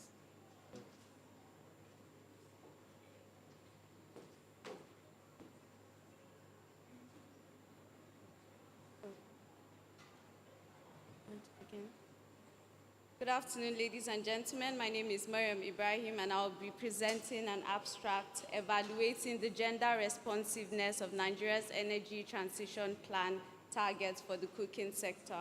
Nigeria's energy transition plan details how the country intends to attain net zero greenhouse gas emissions by 2060.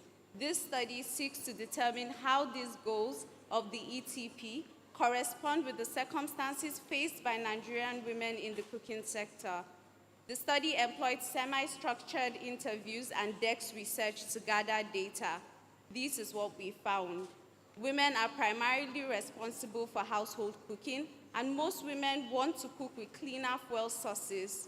An ETO research revealed that 91% of rural women use firewood to cook. In the peri-urban areas, households tend to lead towards biomass to cook, whereas households in urban areas use LPG for their day-to-day cooking. We found these challenges. Poorer women finance cooking on a meal-to-meal basis. A participant, Veronica John, uses charcoal due to its lower upfront cost, explaining that with 500 naira worth of charcoal, she would be able to cook a meal for her family. The high cost of electric tariff makes it impractical to use it as cooking fuel.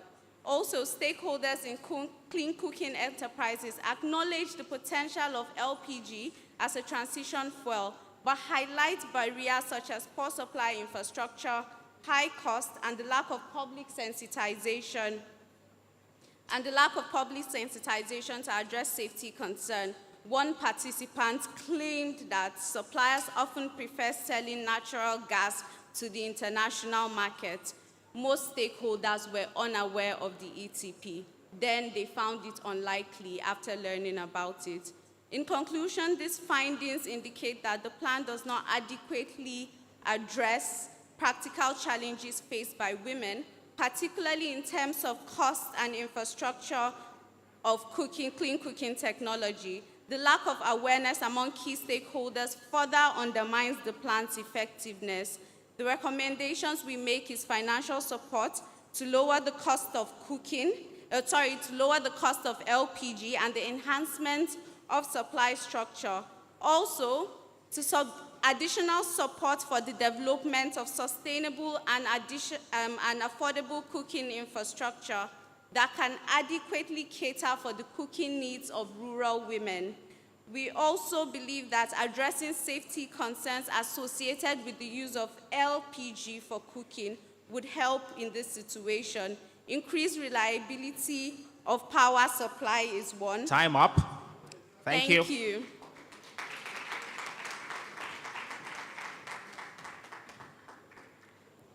Oluyemi Adeosun.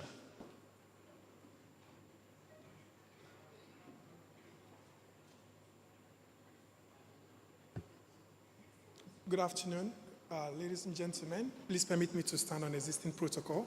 My name is Tochukwu Emeka Ome, standing in for Dr. Oluyemi Adeosun to present the research titled Dynamics of Balancing Personal and Professional Commitments and Impact on Job Satisfaction, Evidence from Nigerian Women in Professional Spheres. Other authors of this research are Dr. Oluyemi Boge and Dr. Temitope Owolabi.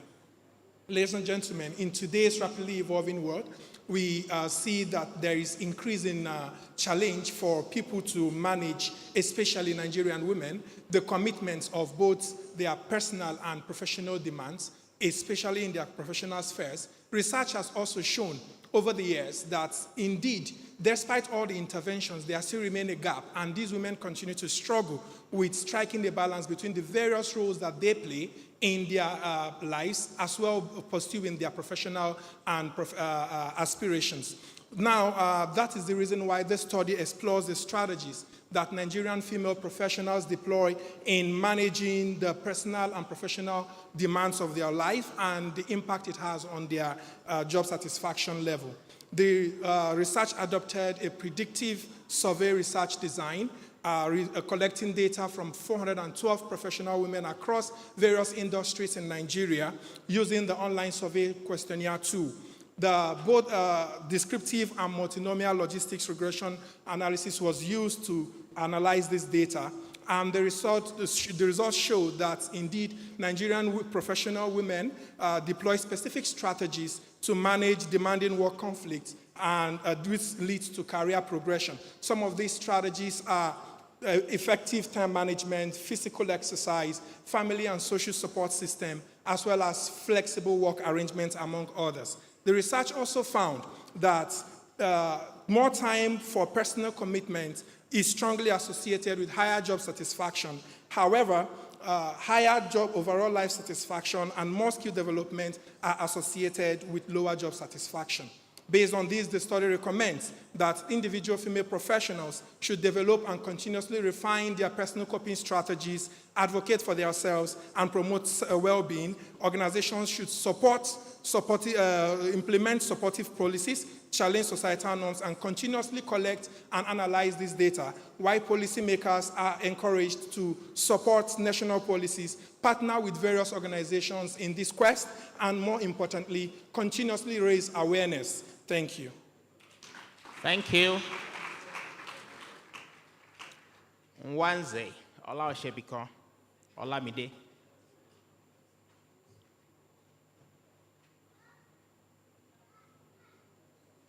Greetings, everyone. I am Olamide Nwanze, and I'm delighted to be here to present my policy innovation project titled gender-responsive and transformative review of the cassava seed entrepreneur eligibility and certification policy guideline in Nigeria. Certified seed is the vital basic input which determines crop yield and contributes to food security.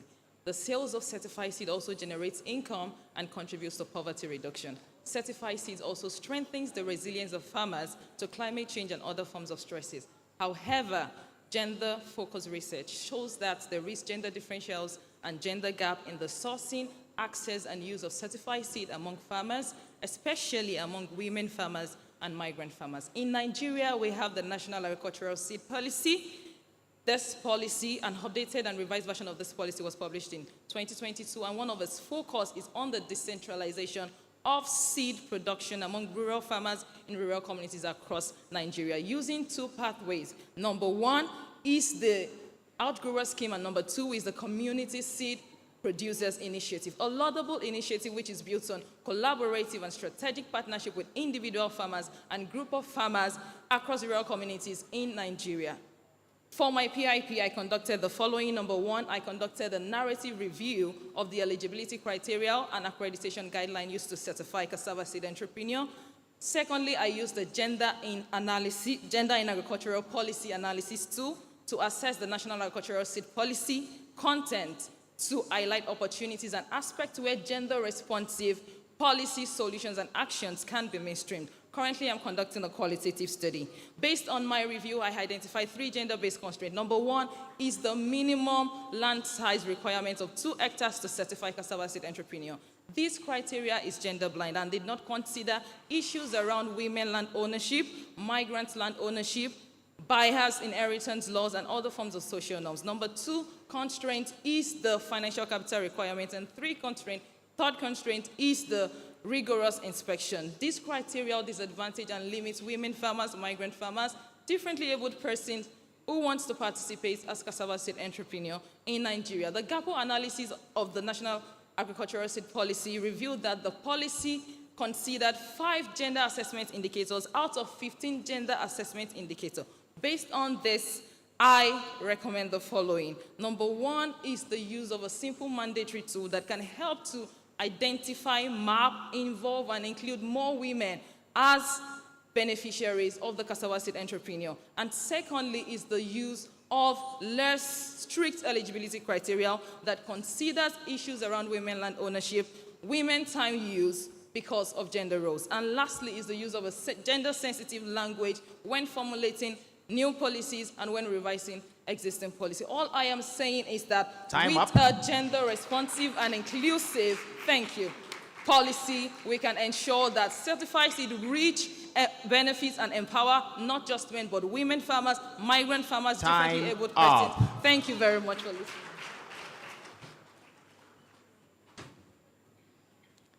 Ayoluwa Aribisala.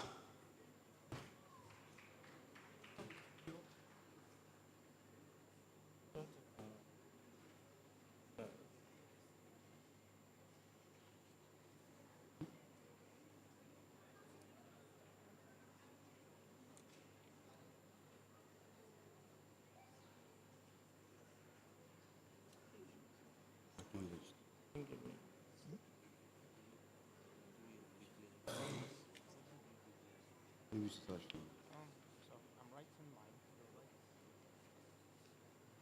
Do you want to transfer yours on the second column? Then she can transfer hers too.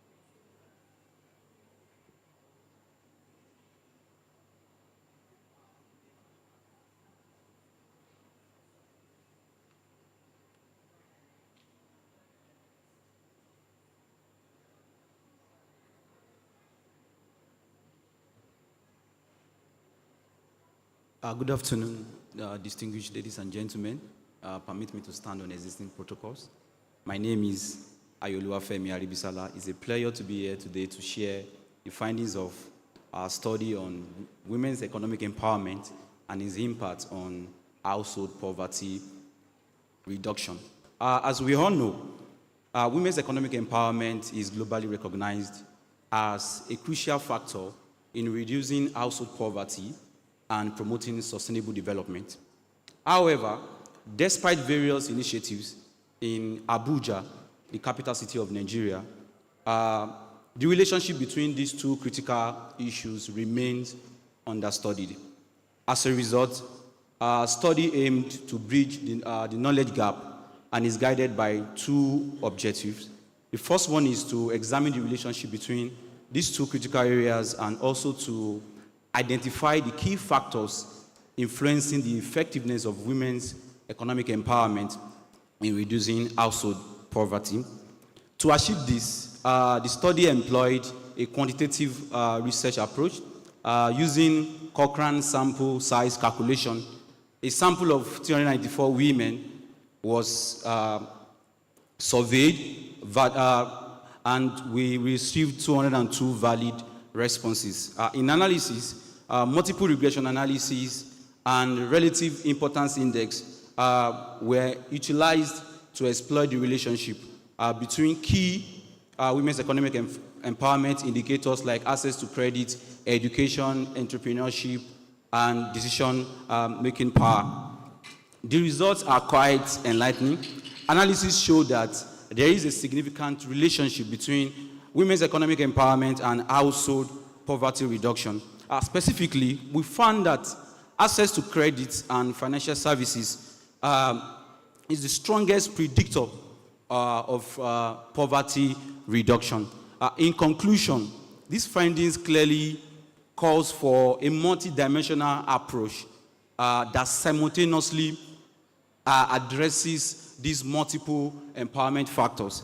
As a result of this, the study recommends the creation of an integrated ecosystem that synchronizes these multiple dimensions of support, and this includes establishment of economic empowerment hubs in critical areas in Abuja that combines all these empowerment factors, and also to develop a women's economic empowerment index for Abuja to inform policy decisions.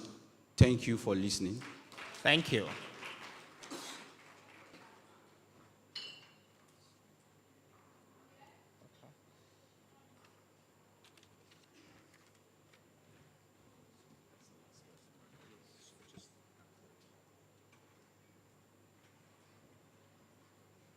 Wow. Lots of field work, paperwork, brain work. Please, let's appreciate them one more time for that fantastic work they've done. Well, it's a moment of truth in about 2 minutes, so while they collate the results and we find out what the result is, I'd like to welcome to the podium for a quick remark before she then announces the winner, the Senior Program Officer at Bill and Melinda Gates Foundation, Dr. Mojisola Odeko. Let's give her a warm welcome as she steps up.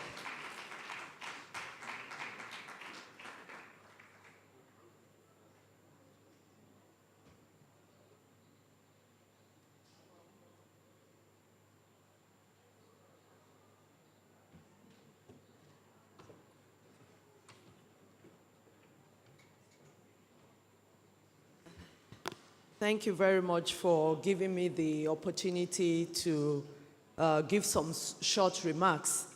I must say, for me, this is actually the most exciting part for me, mainly because, as previous panelists has alluded, that for us in Nigeria, we have not invested so much in research.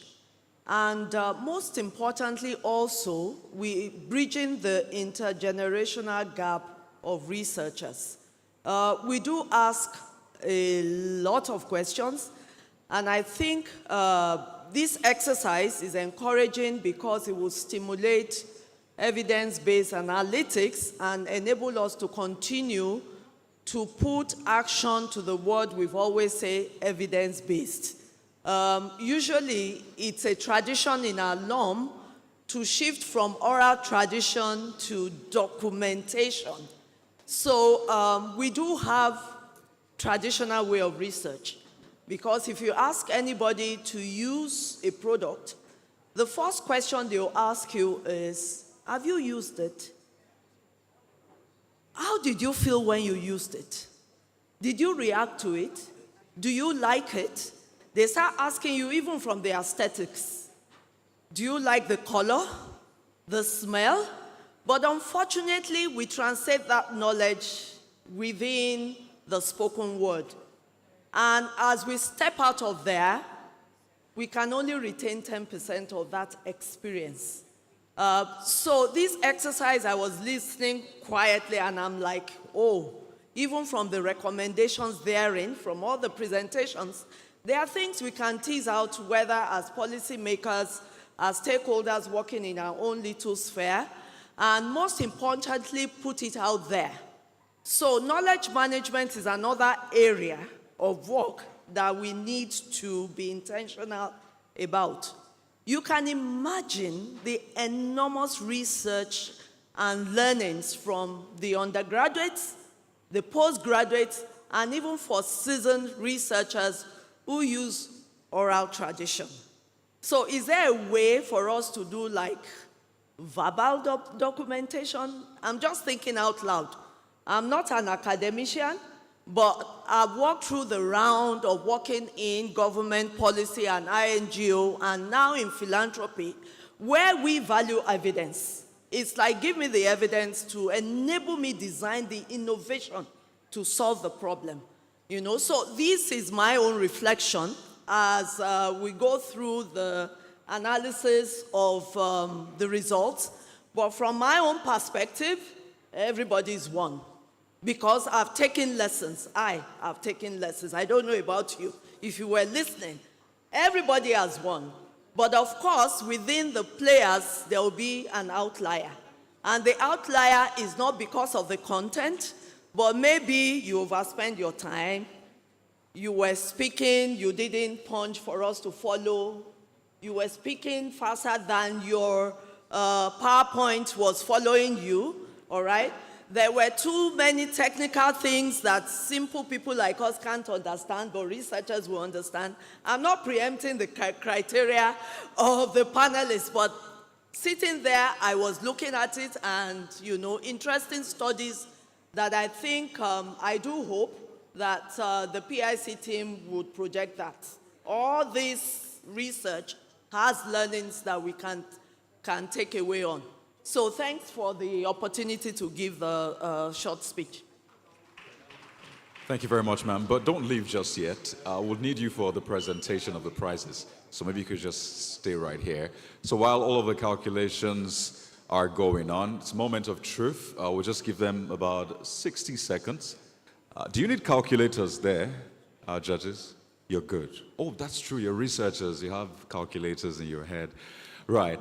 So, distinguished guests, ladies and gentlemen, I'm excited to tell you that it's been a huge success. Today's event, yesterday's event, and this is the climax, really. All of that work will find out who gets the prize. But as she has said, everyone is a winner. Spoken like a true mother tells everyone that you've done a great work. So, whatever the result is, everyone is a winner, all right? So, we'll just check in with the judges. I imagine they're winding down, but please take your time. The result is out. All right. So, should I announce it? Should I announce it? Right. Wow. All right. So the moment of truth is here. Right here with me is the result of all of the work, field work, and I'm just going to go straight to the point, and I'll begin from the second runner-up. And I want to say that these scores are very close, but we have to give out the prizes to the first, second, and third. So the second runner-up, who's in third position,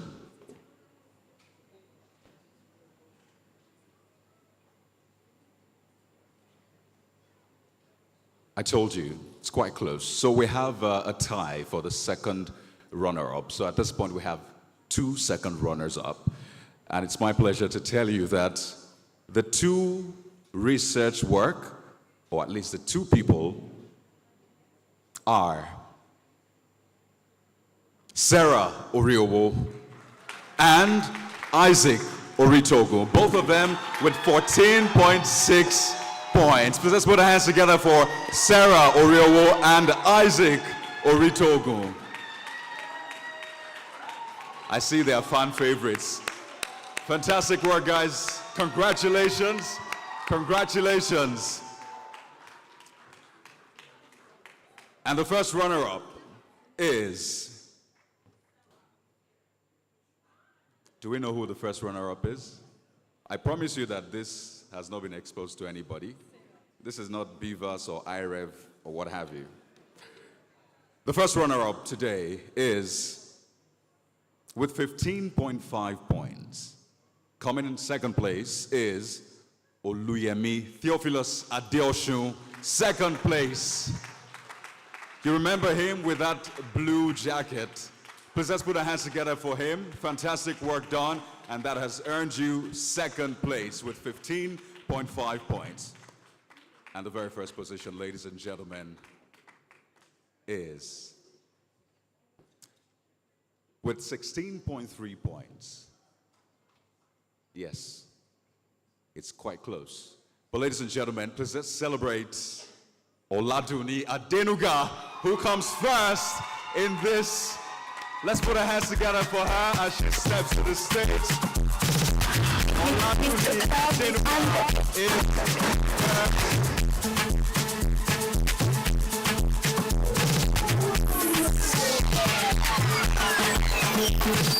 and you can see the camaraderie between all of them.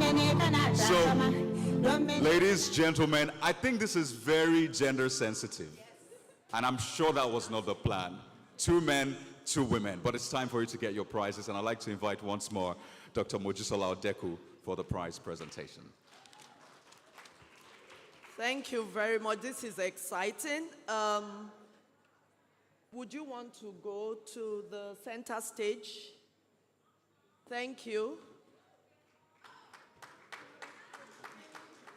So for the first place, I actually requested that the research should be beamed up so that we remind ourselves what the topic and the learnings we took away.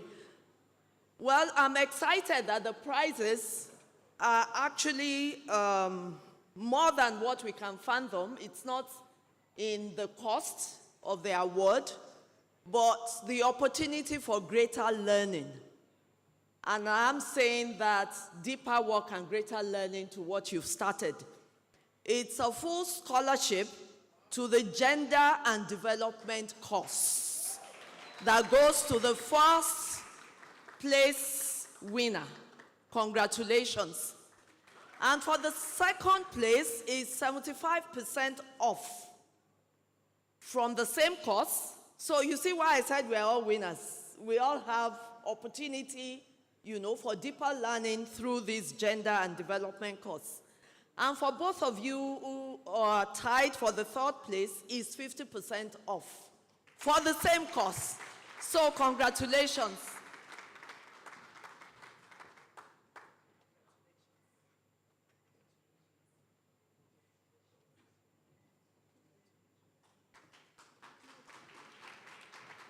So we're going to take a group picture, but since I didn't get the research beamed out, there is a synthesis of what they've done, the learnings, and the recommendations, because that's what we're taking away from here, you know. Thank you so much. So we'll take a group photo, the leadership of NESG and PIC. Please join us. Thank you.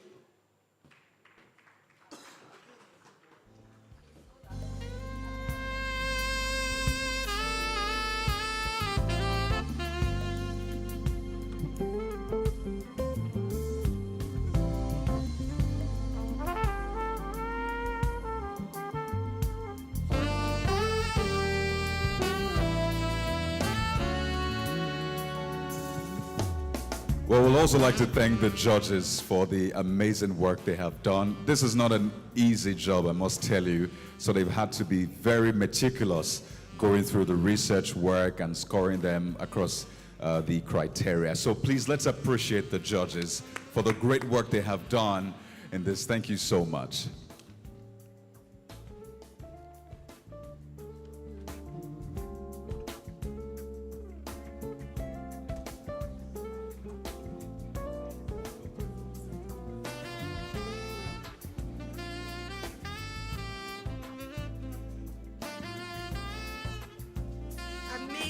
amazing prizes. Distinguished ladies and gentlemen, you would agree with me that it has been a rich discourse. It's been a great time.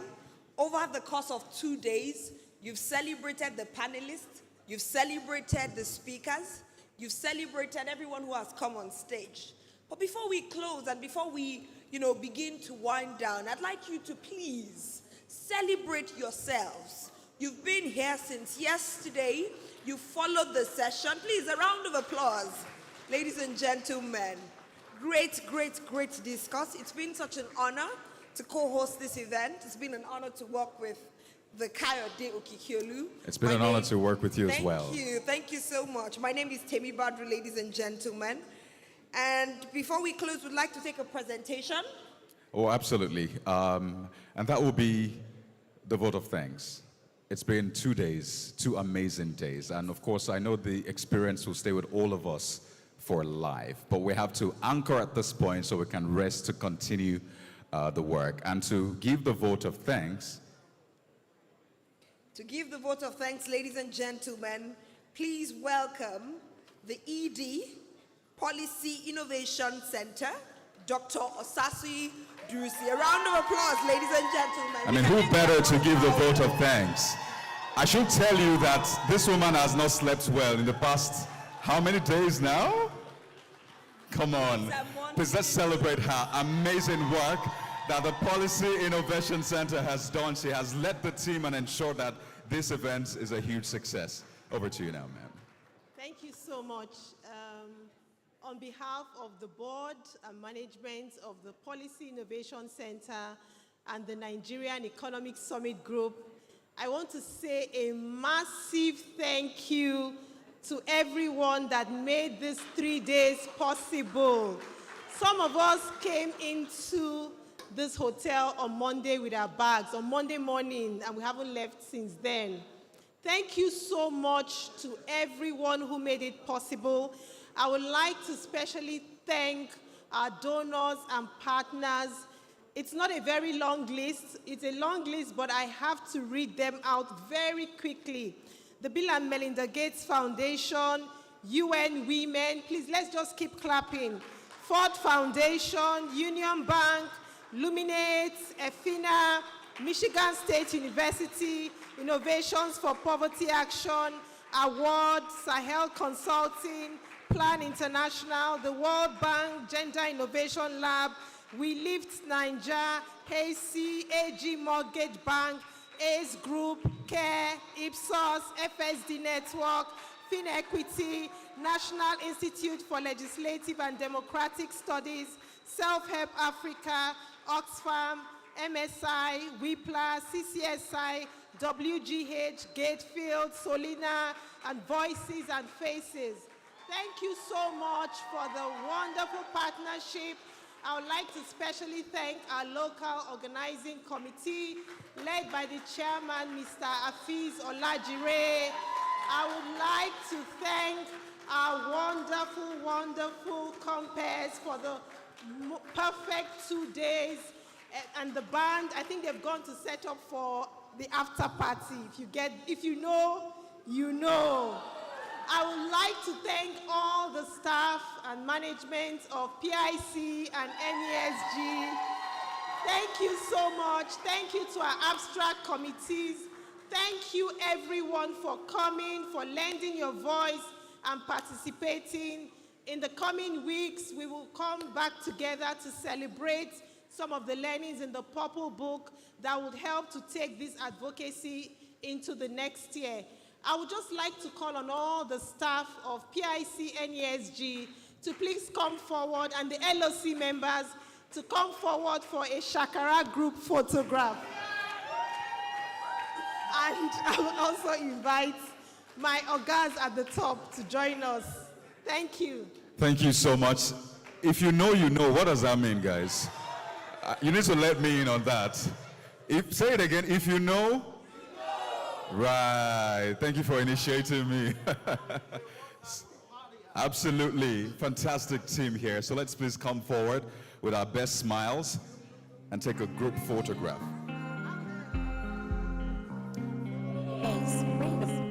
Please These are the faces behind this successful event. PIC and NESG. Amazing work.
Just a moment, before you go, we have to join this picture as well.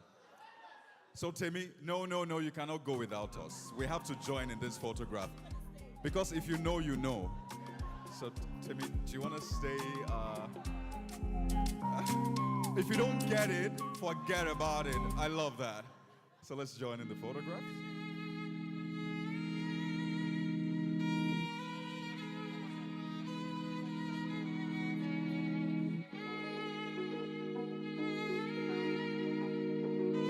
More music on trendybeats.com.